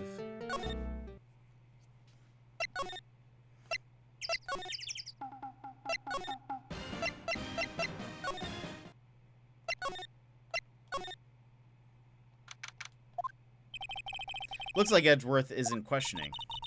Let's come back later. Guess so. Alright. Oh, we can go to the Grossberg law offices. Apparently Mr. Grossberg is on vacation today. Well, I guess I can come back tomorrow if I need anything.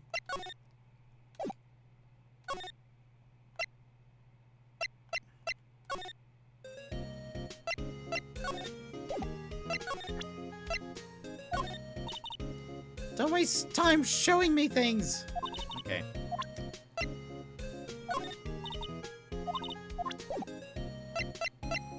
I guess we go to the cops. Detective Gumshoe isn't here. Now that you mention it, didn't he say he had a meeting to go to? Ah, that's right. Let's come back later. Where are we supposed to go?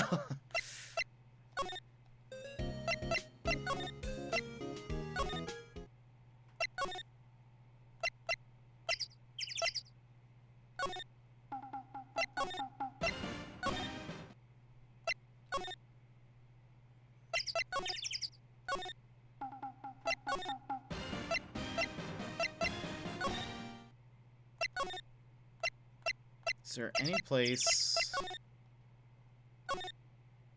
Oops. I mean, guess it's... The only person we can talk to right now is the guy at the, Well, no, we can talk to him, but... Okay, he doesn't know much about Polly.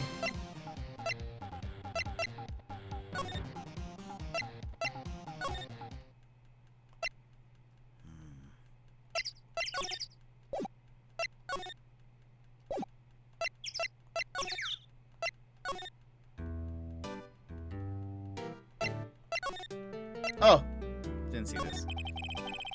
My memory's gotten worse of late.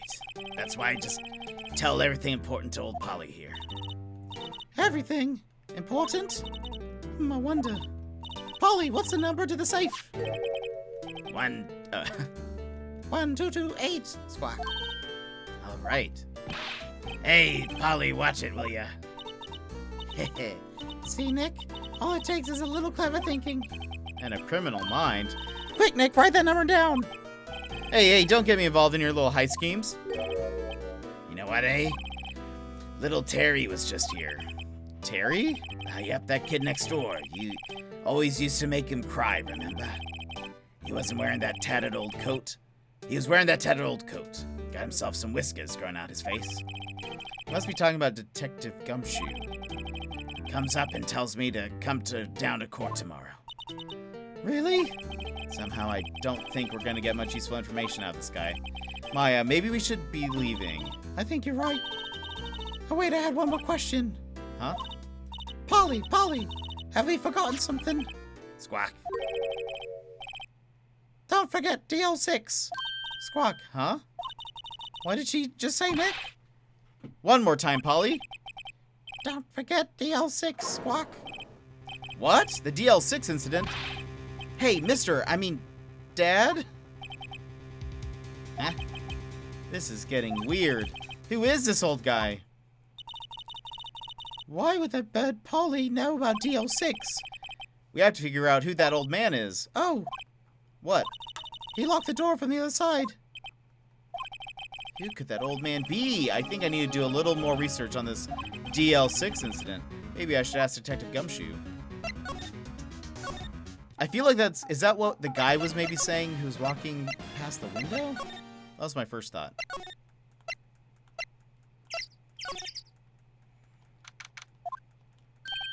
Hey, pal, long time no see. You don't look so happy. What's wrong this time?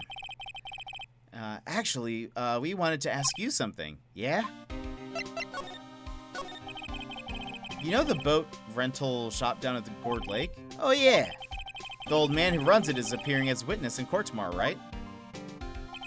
Huh? How'd you, Oh, that was supposed to be a top secret. So you know who that old man is, Detective?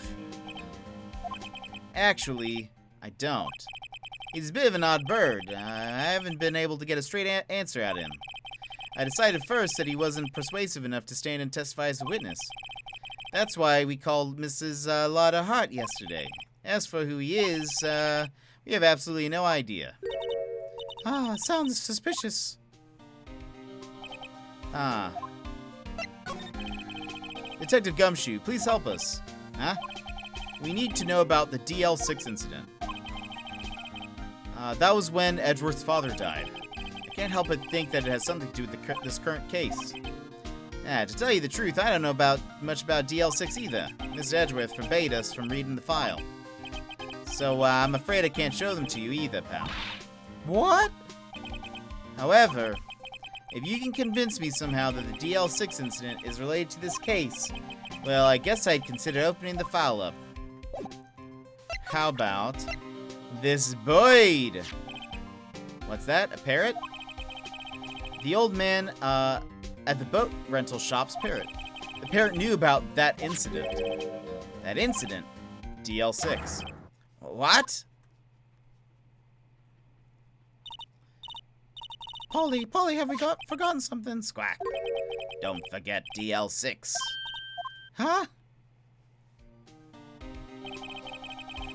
I'm pretty sure that old man must have taught her that word. Yeah, but how would that old man know about the DL6 incident? Wait, what if a raid was gonna happen? Punch Lasers! Welcome in, how are you? How is it going? How was your stream? Punch Lasers! What were you playing? Days Gone. Nice. I've heard only good things about Days Gone, but I've never played it myself. How did it go? And allow me to give you a good old fist bump for the raid. Everybody come in for the raid, Punch Lasers as well. Here is a fist bump. If you would like it, go ahead and punch your screen on the count of 3. 1, 2, 3. Wha-bam! Thank you for the raid. Punch Lasers, how are you doing today? How was your stream? How was Days Gone? I've heard very good things about it. Here we go. We are playing some Phoenix Wright Ace Attorney. We are on the 4th case of the first game. Maybe like almost approaching halfway of this case. I'm not sure. Rockin' and rollin', nice. Always good to hear. Always good to hear. Well, here we're trying to solve a case. I'm using some terrible voices to do so. So you guys will have to excuse me as I do some pretty bad voices, but I'm committed to them, and that's the thing that matters. So, wait, what if that old man was connected to DL6? Nick, you think it might be? I getcha. Sounds like you need information on the DL6 incident. Through there's the station records room. I'll give you special permission to go in and find what you need. All right, way to go, Detective Gumshoe. Okay, Nick, to the records room. I guess it's time we face Edgeworth's past. Uh-oh. Uh-oh. Okay. Let's go to the record room. Okay, please. Wow! It's amazingly dusty. 10 years of file. Oh, 10 years of files and 10 years of dust, I guess. Let's find that DL6 stuff quick. 15 years ago, both me and Edgeworth were 9 years old. We were almost through the 4th grade when he suddenly transferred. Because of DL6? Nick, I found out where the file is. Oh, thanks. Just let me know what you want to know about the DL6 incident. I'll go get the file. I'll go get the right file. Case summary. Well, first I have to get a handle on the main facts, like a summary. Right. Summary, found it. Here you go. December 28th, 2001. That's exactly 15 years ago from the day after tomorrow. So in 2 days, the case is closed. The incident took place in the elevator of the district courthouse. What? Is this the same district courthouse where we're holding the trial tomorrow? Or now? Looks like it. There was a large earthquake. Aha! Okay, there was a large earthquake at 2 p.m. on that day. Part of the court building collapsed and all of the lights went out. Uh-oh. Wow, that was some earthquake. At the time, 3 people were trapped in the elevator. It took 5 hours for them to be rescued. 5 hours. That'd be scary like that in the dark. Oh. There was a lack of oxygen in the elevator and the survivors were unconscious. The survivors? One of the 3 in the elevator had been shot in the heart. That was Mr. Edgeworth's father, wasn't it? He said that his father was shot before his very eyes. So Miles Edgeworth was one of the other passengers in that elevator. Do you have any data on the victim, Edgeworth's father? Yeah, hold on. Victim. Here, found it. Gregory Edgeworth, 35, defense attorney. If he were still alive, he'd be 50. He had lost that day's case in court and got in the elevator with his son, Miles. Miles? Miles Edgeworth, of course. So he was in the elevator with his father. Yes, we knew that. Have you been listening, Maya? From the angle of the bullet and other evidence, it could not have been a suicide. The murder weapon, a pistol, was found in the elevator. The pistol had been fired 2 times. Where have I heard that before? Huh, it sounds just like the current case. What's going on here? Got any data on the suspect in there? That'd be the guy that my mom got arrested. Hold on. Oh, Hold on, this is it. The man arrested as a suspect in DL6 was Yanni Yogi. He was a clerk in the court, apparently. So he must have been the third person. So he must have been the third person in the elevator. Well, then he had to... Well, then he had to have done it. I keep switching voices. But he was found innocent, thanks to his defense lawyer, Robert Hammond. Hammond, the victim in our case. Right. The suspect, Mr. Yogi, was oxygen deprived so much so he had brain damage. He lost all memory of being in the elevator. After he was declared innocent, he disappeared. Where could Yogi have gone to, I wonder? He may be closer than we think. Is that the boat guy? Is that him? It's the only other guy we've met. I guess I generally know what happened in DL6 now. I still don't know what sort of impact the whole thing had on Edgeworth. Nick, Are we going? are we going to take the whole file? There's too much. We'll never figure it out. Get it out. You're right. What about we just take what we think we'll need? Okay, add it to the court record. Right. That's probably all we'll be able to find here. All that's left is a trial tomorrow. I wonder how Dad will do testifying in court. To be continued. Alrighty.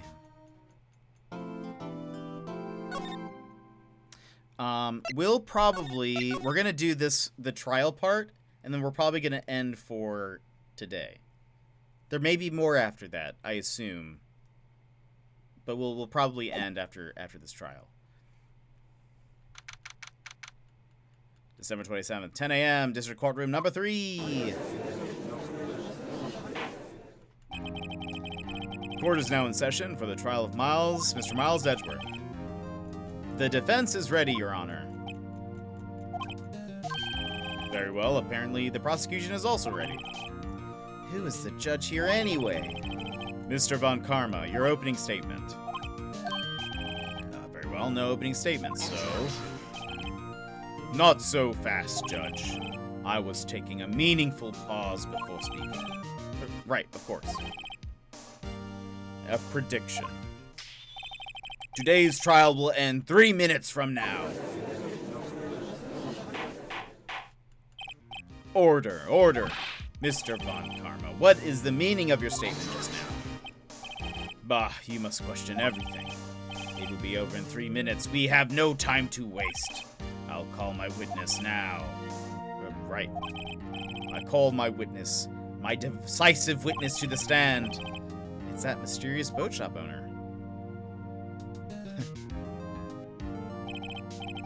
Witness, state your profession. I am the proprietor of the restaurant, The Wet Noodle at Gourd Lake. And I also rent boats. The night of the incident, you were in the boat rental shop, correct? Yep, I was. Please testify. Wait a second.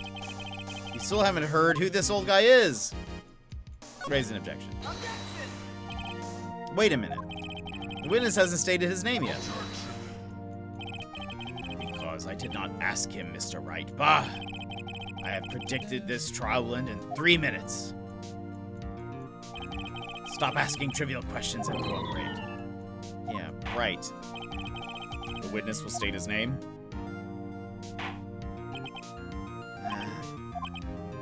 Well, I'm not really sure.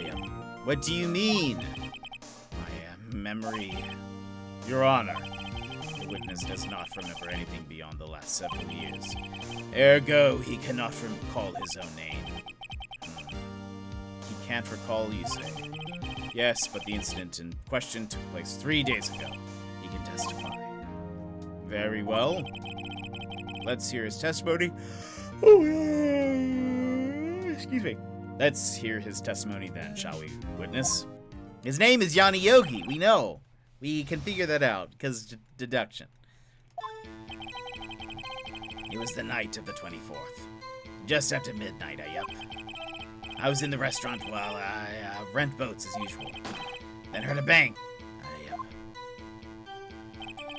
When I looked out the window, I saw a boat just floating on the lake. Then I heard another bang. Just about then, the boat comes back to shore. A man walks by my window. Very well. I'd like to begin the cross-examination. There is no thing to question in my witness's testimony. Ergo, no need for cross-examination. Besides, there are only 10 seconds left before our 3 minutes are up. Judge, your verdict now. Yes. Mr. Wright? Cross-examine? Doy? What are you saying? Of course I'll cross-examine the witness. Very well, you may begin. Rah! Excuse me, Mr. Von Karma? 3 minutes just passed. I see. Well then, let's just take our time. You may cross-examine the witness.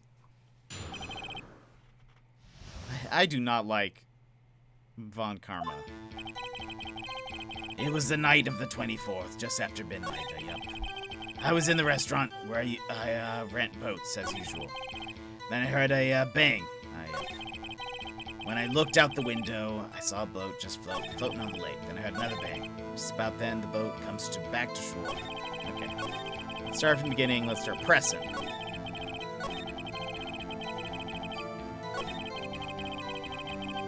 Okay. Let's save. We're here.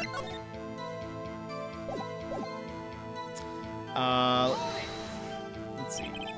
Just after midnight, you say? Yep, just right around then. Are you sure? Pretty sure, yep. When I talked to you yesterday, you were rather vague about the time. I'm surprised you seem so sure about it today. I asked him, and he remembered. Hey, Runner, how's it going? Isn't that all right?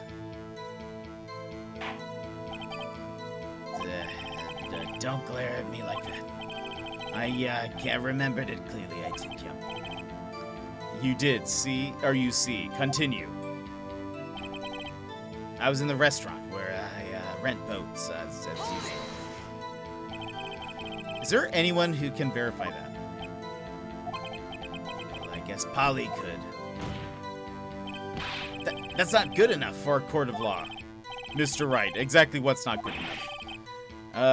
Your Honor, this Polly is a parrot. A parrot?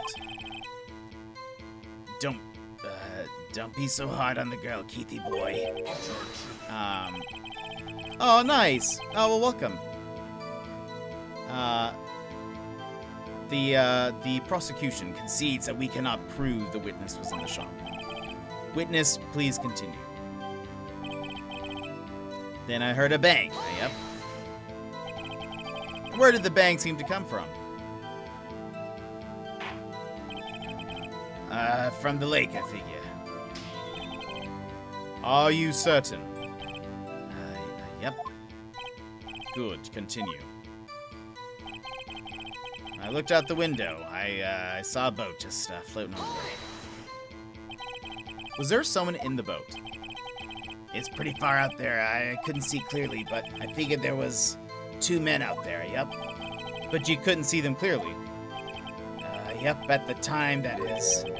At the time? Then I heard another bang. So you heard 2 gunshots total? Yep. That's what Lotta said in her testimony yesterday. Just about then, the boat comes back to shore and a man walks by my window. By your window? Yep, by my window. Right outside the window of my little shack. And could you see the man's face? Well, the fog was pretty darn thick, but he was right there in front of me. I saw him. This is a rather important detail. Please add it to your testimony. Tisk, tisk, tisk. I have a bad feeling about this. The man was the defendant. He was saying, I can't believe he's dead. Are you sure? Uh-oh. Dad! Dead, certain, Keith. He said, I can't believe he's dead, as he was walking by, too. Uh-oh. Witness, are you sure that the person you saw was Mr. Miles Edgeworth? It was him, that Edgeworth boy. This sounds like decisive evidence, indeed. I see no room for doubt. On Karma, he lured me into cross-examining so he could set me up for a fall. Nick, I don't like the way things are going here. Everyone in the courtroom is glaring at us. I better act quick, or this trial is going to be over. Raise an objection. Your Honor, we proved in yesterday's trial that it could not have been Edgeworth who fired that gun. Mr. Wright, are you referring to the fingerprints from Edgeworth's right hand found on the gun? And the photograph showing a man firing with his left hand? Exactly. That is easily explainable. He could have wiped his fingerprints after he fired. You are ignoring the truth of the matter here. Everything in this witness's testimony is true. The judge is lost in thought. What should I do? Raise an objection. Why not? Your Honor, this witness claims that Edgeworth said, "I can't believe he's dead." But his word is all we have. If he were telling a lie... Mr. Wright, in a courtroom of law, the evidence tells all. Apparently, you have yet to realize even this basic fact. If you say his testimony is a lie, show us proof. Nick, do we have evidence? It's no good. There's nothing I can do. Are you sure? To be honest, I don't know what to do anymore. Please. Can you hear me, sis? Please. We need your help. Nick needs you. 3 minutes was perhaps too high an expectation. However, 15 minutes isn't bad. This must be a new record. Enough. The witness may leave the stand. Uh-oh. This court sees no reason to further prolong the trial, nor is there any need for more time to decide the case against the defendant. This case is extremely clear. I see no room for misinterpretation of the facts. What? No. This court finds the defendant, Mr. Miles Edgeworth. What? Did I fail that? The accused will surrender to the court immediately, to be held pending trial at a higher court within a month's day from now. That is all. The court is adjourned. What? Wait. There we go.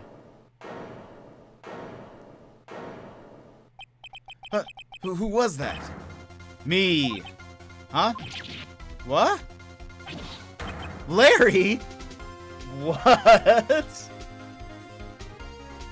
Okay. What are you doing here? Listen, you gotta listen to me. I was there in the park the night of the murder. I wasn't sure about it until just yesterday. But today I remembered it. Remembered what? The gunshot. I heard it too. Uh-oh. Order. What is the meaning of this? The verdict has been decided. I call for adjournment. One moment, Mr. Von Karma. So you say you heard a gunshot? Yes, I did. A gunshot that night. I was sitting here in the audience listening to the testimony. Then I realized something he said was different from what I remember. Anyhow, I just can't sit here and let you call Edgy a murderer. It's just not right. I'll testify. Let me testify. Order. Well, this is the first time something has happened like this in my court. I'm not quite sure how to proceed. Judge, you have already given your decision. The trial is over. Nick, this is it. Larry's given us one final chance at this. She's right. If only it wasn't Larry, he could make things even worse. Mr. Edgeworth was just declared guilty, Nick. It doesn't get any worse. You're right. Okay. Your Honor, if there is another witness, it is our duty to hear him speak. Right here, right now. A waste of time. The verdict cannot be overturned. Allow me to speak my opinion. In all court proceedings, it is our duty to prevent an inaccurate verdict. In order to make sure no mistake has been made, every witness should be heard. What is this? I withdraw my previous verdict of guilty. Mr. Von Karma, I order you to call this new witness to testify. Now! Oh, snap. What? The court will adjourn for a 5-minute recess. After that, we will hear this new witness. Court is adjourned. Uh-oh. That was unexpected. Whew. That was too close. Sorry to keep you on the edge of your seat like that, Edgeworth. I've seen worse. Yeah, right, Edgeworth. You're sweating bullets. I just wonder what Larry plans to say in there. Larry was at the lake that night. Yes. He said he went looking for the steel samurai balloon that flew into the lake. Oh, right. And he found the balloon in the air tank that night. Yeah. Hey, Edgeworth. Huh? Huh? You say something right. Yeah, a lot of things. You seem out of it. What's wrong? It's nothing. Oh, Miss Edgeworth, there's something I've been meaning to ask you. What's that? Why are your fingerprints on the murder weapon? Oh.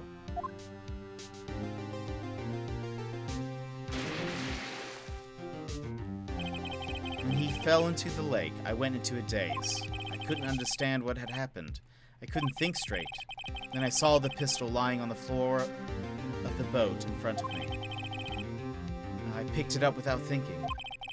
I didn't have a reason, really. I see.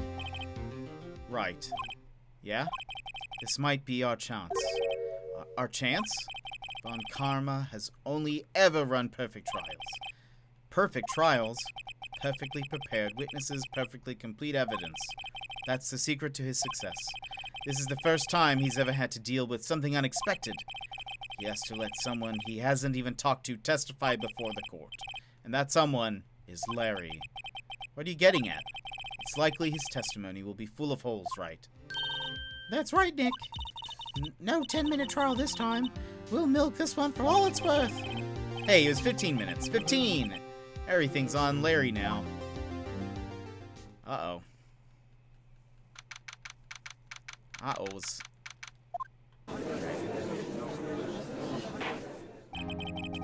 Court is now back in session. Witness, please testify to the court about everything that you saw on the night of December 24th. Right, leave it to me.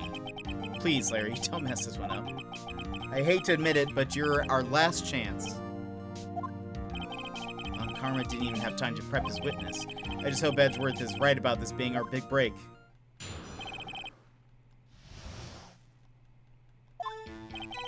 That night, I was out in a boat on the lake. I was looking for something, and I found it. So I quietly slipped the boat back in at the rental shop dock.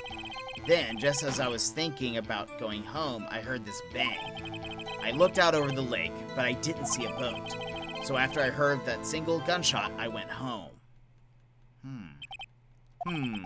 That was unusually vague testimony, even for this court. In any case, Mr. Wright, you may begin your cross-examination. Yes, Your Honor. What's wrong, Nick? It's Larry. I have no idea what he's going to say if I press him. I'm a little scared. Oh. Well, we've come this far. There's no way to go but forward, Nick.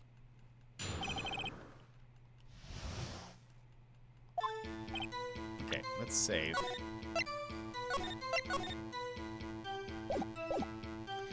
That night, I was out in a boat on the lake. Something wrong, Mr. Wright. There are so many things wrong I don't know where to begin. Well, okay, first of all, what time was it? Oh, it was after 11 when I went out in the boat. By that time, everyone had gone home for the night. So I waited until the coast was clear, so to speak. And why were you out on a boat at such a late hour? I was looking for something, and I found it. Looking for something? Yeah. Mr. Butts, what were you looking for? What the witness was searching for is irrelevant. Most likely he was hunting for this Gordy. That's surprisingly close to the truth, in a sense. This is all irrelevant. Let's get it over with. So I quietly slipped the boat back in at the rental shop dock. Around what time was that? Well, let's see. I I think it was searching him for about an hour. And then I guess it was around 12, yeah. You're not sure? Hey, don't give me that face. I'm not some sort of human sundial, okay? People use watches these days, Larry. And just as I was thinking about going home, I heard a bang. Where did the sound come from? Yeah, well, I wasn't too sure about that. I looked around, you know. Did you look at the lake? Yeah, I looked. I looked out over the lake, but I didn't see a boat. Wasn't there a boat on the lake? Order, order. Well, Mr. Butts? Whoa, whoa. Everybody just calm down, okay? I mean, it was real foggy that night. I'm not sure whether there was a boat out there or not. Oh, okay, no problem. That's just the most important part of this case. So after I heard that single gunshot, I went home. So you only heard one bang, correct? Yeah. Huh. Well, Nick, It was a pretty wishy-washy testimony, wasn't it? I guess I should just start working on the contradictions. sorry, I wish I could be more helpful. I wish I could call my sister. Okay.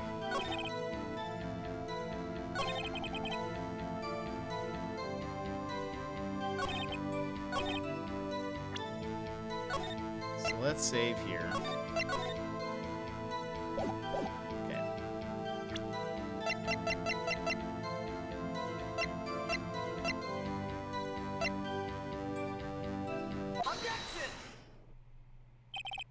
Wait a second, Larry.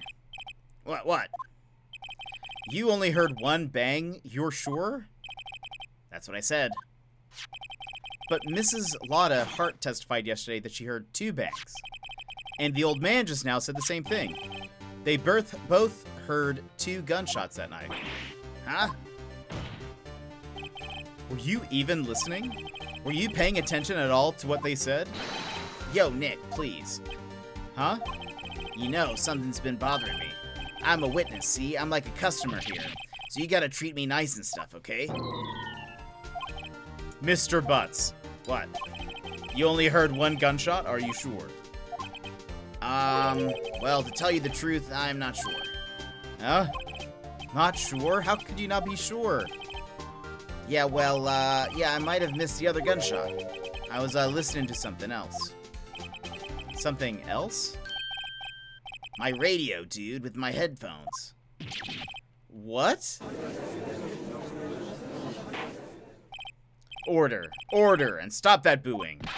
Mr. Butts, you were listening to the radio with your headphones. Yeah, so what? That's a crime?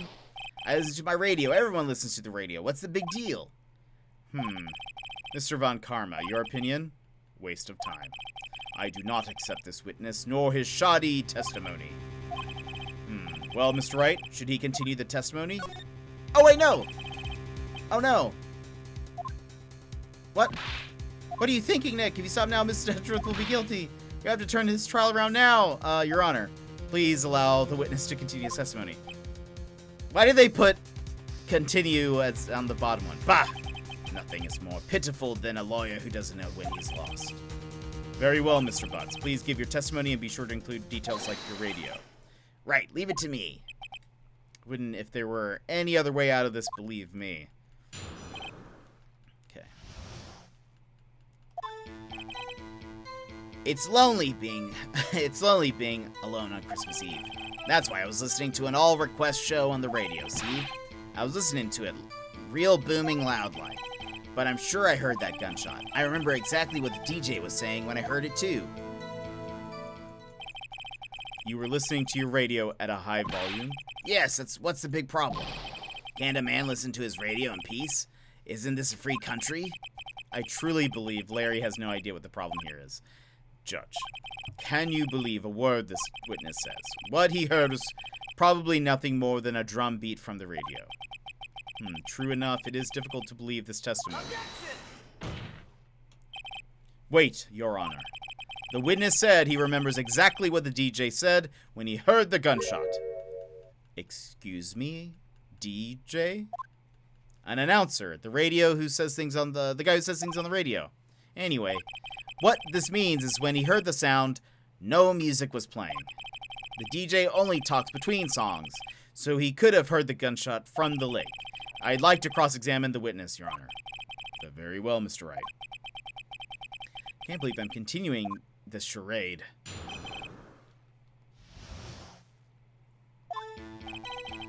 It's lonely being alone on Christmas Eve. So you turned on the radio. Right. I just wanted to hear someone's voice, you know. You don't know what it's like out there alone on Christmas Eve. Alone. I shouldn't have said anything. Let me save again. We've progressed a little bit. That's why I was listening to an all-request show on the radio. Do you by any chance remember the name of the program you were listening to? This has nothing to do with the case, Your Honor. Objection sustained. The witness was listening to the radio. That is all we need to know. Tell us, Mr. Butts, how loud was your radio set to that night? I was listening to it real booming loud like. Real booming loud. Yeah, you know. And you had headphones on. Yep. I wouldn't think you could hear anything going on outside at all. But I'm sure I heard that gunshot. Can you prove that? No, of course you can't. Nah, I can't prove it. But I remember that moment real clear. I mean, while I was talking about it, it came back real clear to me, you know? I remember exactly what the DJ was saying when I heard it too. What did she say? Mr. Wright, please cease these pointless questions. What possible good could knowing what a radio DJ said do us? There we go. Welcome, life, and you're right, that is correct. Indeed, Mr. Von Karma has a point. I'll allow the question only if you see some reason why we should care. We should care. We should care, Your Honor. Of course we should. Why? Well, how do you know if we don't ask? Fine, very well. Mr. Butts, please testify to the court. What was the radio announcer saying when you heard the gunshot? Just when she said, hey, it's almost Christmas, I heard the gunshot. This is the most ludicrous testimony I have ever heard, but there is one gleaming ray of hope in there. I've got to press it until we get to the bottom of what happened. So that's the end?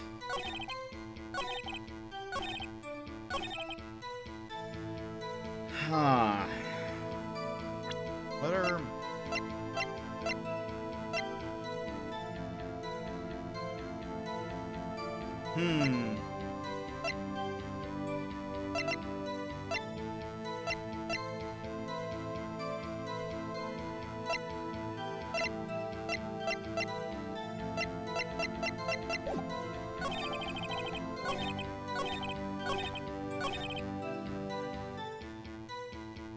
It's lonely being alone on Christmas Eve. That's why I was listening to an all radio. I was listening. Sure, I heard that gunshot. I remember exactly what the DJ was saying too. Just when she said, hey, it's almost Christmas, I heard the gunshot.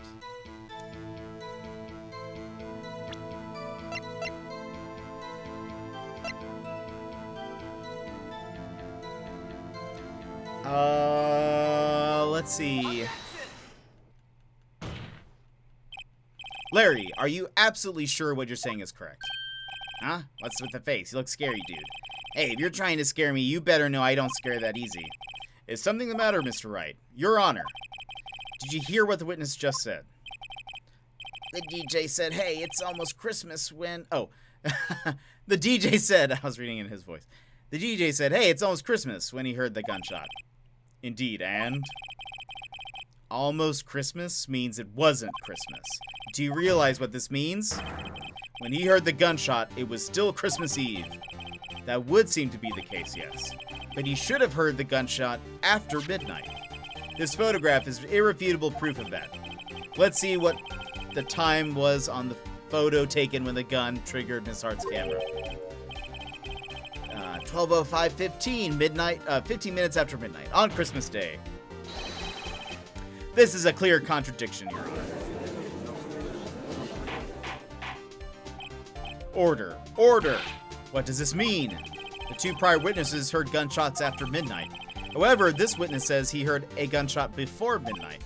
Judge, the answer is simple. The current witness is plainly mistaken. Just look at him. Suspicious. What? Well, Mr. Wright, what do you think about Mr. Butts' claim he heard the gunshot before midnight?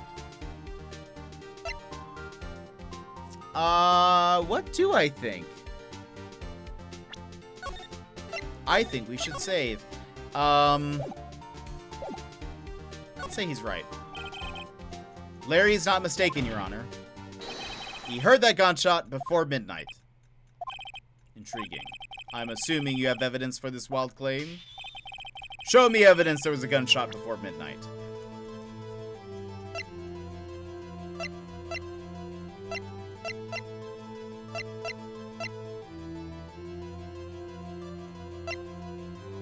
Oh. This is my evidence. The murder weapon? Something about this pistol was bothering me, Your Honor. Both of the witnesses who testified yesterday heard 2 gunshots. However, the murder weapon was fired 3 times. When then was the last shot fired? Only now have I realized the truth. That 3rd shot was the shot Larry heard just before midnight. Hey, Gilmore.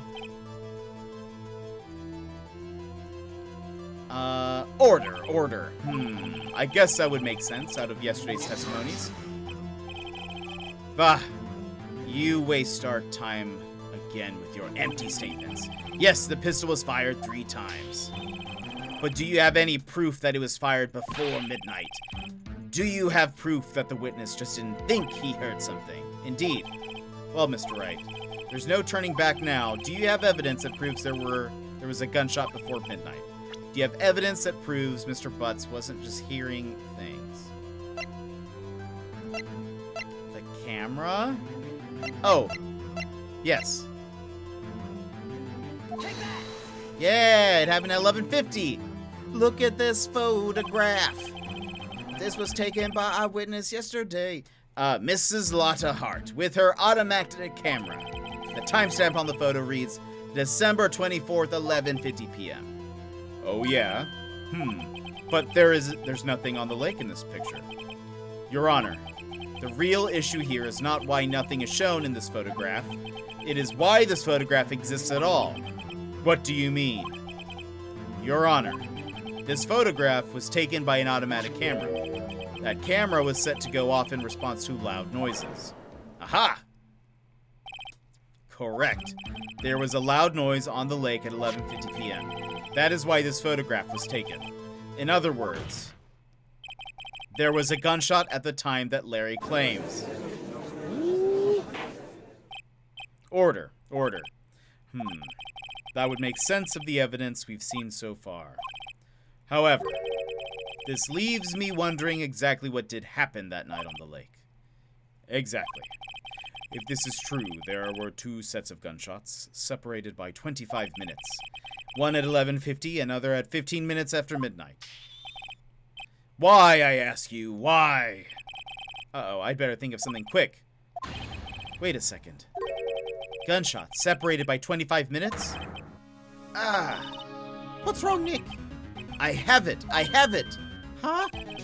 Remember the case with the Steel Samurai? Huh? Yeah, of course I remember. The murderer in this case had the same idea as the murderer in that case. What do you mean? Maya, Yes? if we don't figure this out now, we'll never overturn Edward's guilty verdict. Sure. Permit. You have 1 minute to post it. I've got a hunch, and I'm going to run with it. Right. I mean, is this safe? Safe? We've already gotten a guilty verdict. We have nothing to lose. You just watch and let me know if I say anything that sounds fishy, okay? Uh-oh. I already know what that clip is. Feel free to post that in our Discord. Enter the Twitch clips. Right, Nick.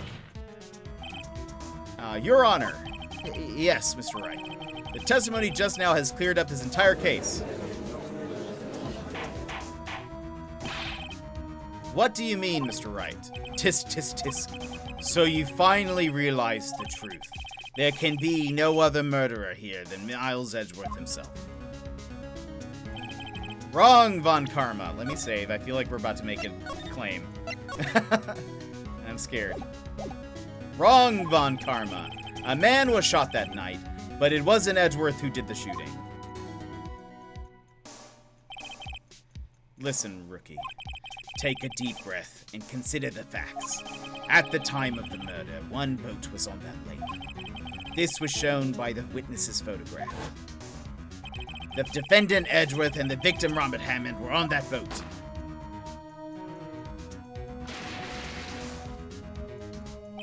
There was a gunshot fired on that boat and Robert Hammond fell into the lake. The distance of the shooting was 1 meter. It couldn't have been suicide. Well, the guilty party has to be the other man on that boat. I admit it is hard to imagine any other possibility. Yes, but this assumes that the victim was shot at 15 minutes after midnight. What do you mean by that, Mr. Wright? We have photographic evidence of the time of the shooting. The timestamp on that photo says midnight 15. But Larry heard a gunshot 25 minutes before that. Robert Hammond was killed then, 25 minutes before the shot on the lake. That's the only way that Edgeworth could be innocent. Mr. Wright, are you quite mad? Explain the two men on the boat. The murderer and Hammond. Edgeworth and the murderer. Edgeworth and Hammond. Edgeworth and the murderer, maybe?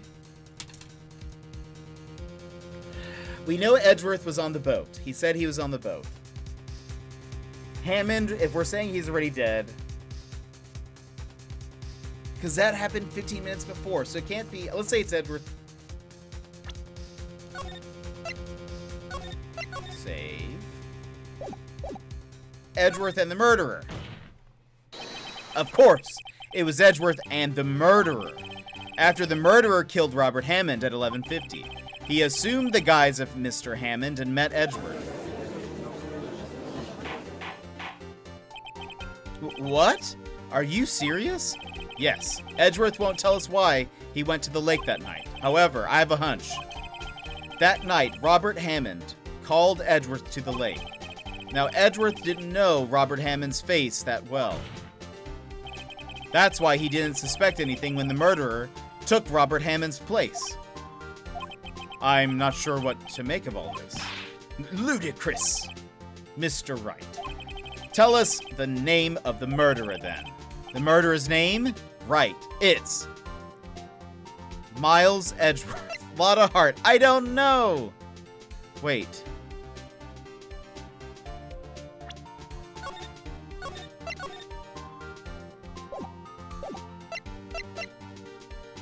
I don't know. Yeah, because I don't know the murderer's name. You don't? Bah, again, you waste my time. I don't know because he never told us. That's what I was expecting. The murderer is the caretaker of the boat shop, that old man. At 11:50, he was the one who killed Robert Hammond. The caretaker of the boat shop? Where did he do this? There weren't any boats on the lake then. Got him. Why would he have to go all the way out on the lake just to shoot someone? May I suggest that the real scene of the crime was not on a boat? What?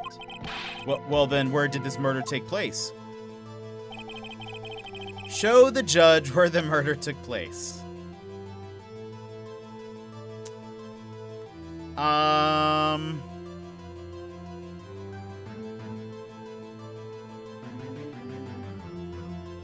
I don't think it was up here because Lotta was in her car. She would have seen something. Around that time, Butts was near the shop, so I don't think that's it. So I'm going to say it's somewhere down here. Around here, maybe. Maybe, Mr. Wright? And does this maybe include the reason why the killer would choose that spot? Yes, well, Maybe because there is no good reason, the murderer thought we'd never expect it. Maybe you should try again. Okay. Let's try... I mean, Red Dog, I guess? Oh. Okay, not that.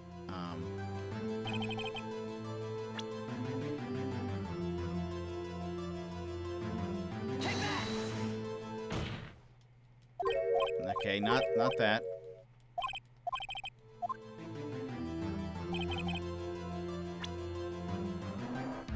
The entrance? No, that doesn't make sense. Hold on, what if I... No. Because I did the beach that time. I mean, it's not going to be like the lake or something, right? Because they said they weren't on a boat. Maybe inside the shop?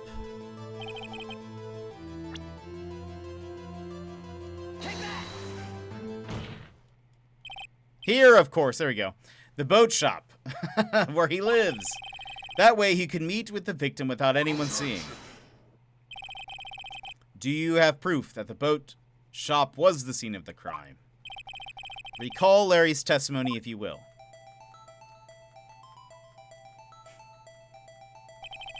That night, he went out on the lake in a boat, searching for something. He finds it and returns the boat. Then, just as he's starting to head home, he hears a gunshot.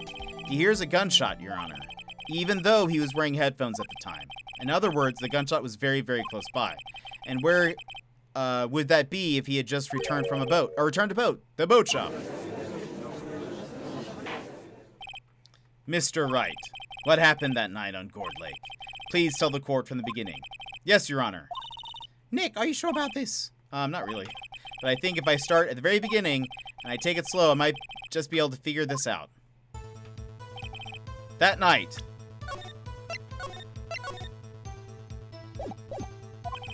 the caretaker of the boat shop called Robert Hammond to his shop.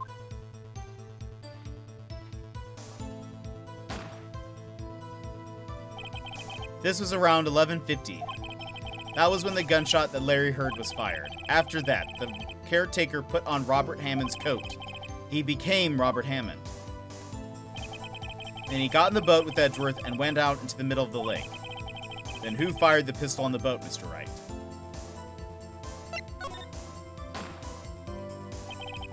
Of course, it was the murderer who shot the pistol. He shot twice, both missed Edgeworth on purpose. Wait a minute. Yes. Why would he shoot twice if he didn't mean to hit anyone? Details. Know this, Mr. Wright. The moment you run out of explanations is the moment you lose. Tell us why the murderer had to fire twice. Because the first shot missed. To create a witness.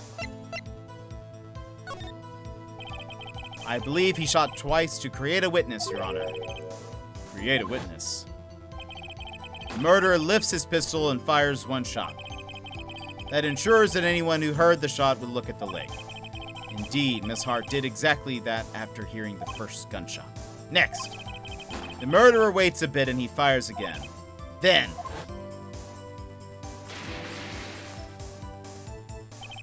the murderer jumps from the boat himself, leaving the pistol in the boat behind him. I see. To someone looking from the edge of the lake, it would appear that one of the men on the boat had shot the other. The murderer didn't know about the automatic camera, of course. That's why he shot twice to draw attention to the boat.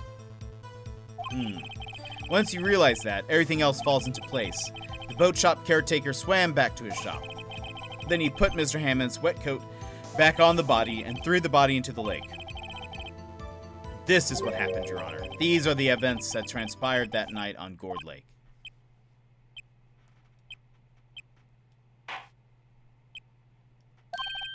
Bailiff, bring out the witness from before. The boat shop caretaker, quickly. Mr. Butts, you can go home.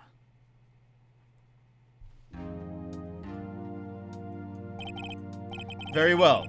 While we are waiting for the caretaker, I would like to ask the defendant Miles Edgeworth a few questions. Mr. Edgeworth, please take the stand. Mr. Edgeworth, you heard what the defense has said? Yes. Well, why did you go to the lake that night? What Wright has said was mostly correct.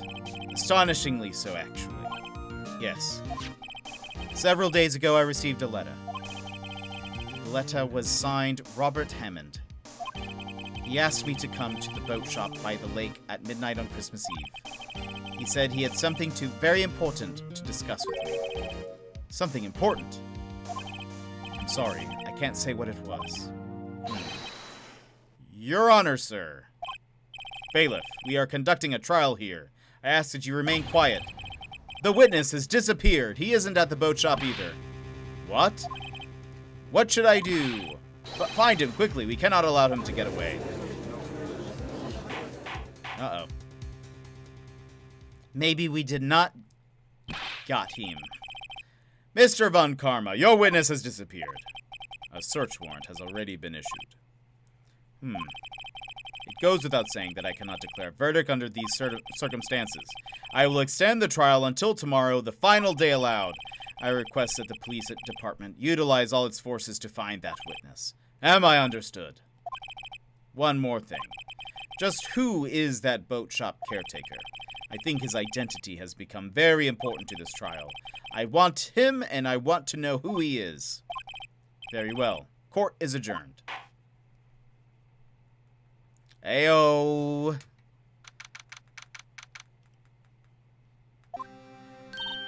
Hi, Nick, you did it! Yeah, well, at least we got out from under that guilty verdict. And what about Larry? That was something else. Even Von Karma didn't know what to do with his testimony. Larry really helped us out. Sure, I sifted through his unique testimony. Still, he did save us. I just wish our cases weren't so down to the wire all the time. I know what you mean. Sometimes I feel like it's us on trial instead of our clients. Hey, Edgeworth. Miss Edgeworth? Did you say something? Look, don't look so pained. I mean, it looks like you're probably going to get off the hook. You could try to smile just a little, relax. I'm sorry. But I fear it's not over for me just yet. What do you mean? Right. There's something that's been troubling me for a long time now, and I don't know whether or not to tell you. Edgeworth? Sorry. No, there's so little time left. I want to tell you to get it off my chest, but I can't make up my mind. What is this about, Edgeworth? It's a nightmare I've had. A memory of a crime that I committed. A crime you committed? A memory of a murder. What? Okay. Well, like I said, we are saving now, and I think what we'll do is we'll come back tomorrow to finish this trial. Looks like we have one last day left, and we can do that. We'll probably be going, if we started now, it'll be closer to like 7.5 to an 8-hour stream. So we're going to stop now. But we'll be back tomorrow to finish the last day. That was very exciting. It's a cliffhanger for us leaving on, I'd say. So let's go ahead and, before I end, let me go ahead and give some thank yous. One, thank you to Westy36 for giving a follow. I remember you from Burnsy's stream, and you gave me a follow. That's awesome. Sal, thank you so much for resubscribing for 3 months. That's crazy that it's been 3 months already. Azure, thank you so much for the raid. Preco, thank you for the follow. And Punch Lasers, thank you for the raid as well. But man, that was it's pretty exciting stuff. But we're going to go ahead and I think we're just going to end today. But we will be back, like I said. We'll be back tomorrow. It'll probably be a shorter stream, but we'll at least finish up the last day. We'll probably start at like 12 p.m. my time, which is 1 p.m. Pacific, if that makes sense. So if that helps you figure it out, we'll be doing this. And we'll probably have only like an hour and a half, maybe, stream, right? That's probably all that's left. Maybe longer. Who knows? We'll kind of jump in when we we start the stream. I think today we are probably going to just end. Looks like most people are kind of just lurking. And so, yeah, we'll end today, but I hope you guys have a great rest of your day. Thanks for hanging out and watching this trial so far. It's pretty exciting stuff. I like where it's going, and I like all this lore and backstory, and I hope it kind of... I'm sure we'll face off against Edgeworth in the future, but it'll be nice to know there's, like, some backstory there. So anyway, thank you guys for hanging out. If you enjoyed it, you know, please give a follow, or I'll see you in the Discord. But I hope you guys have a great rest of your day, and I will see you guys tomorrow for the rest of this case. So if you liked it, make sure you tune in. So I hope you guys have a great night. I'll see you later. Bye-bye!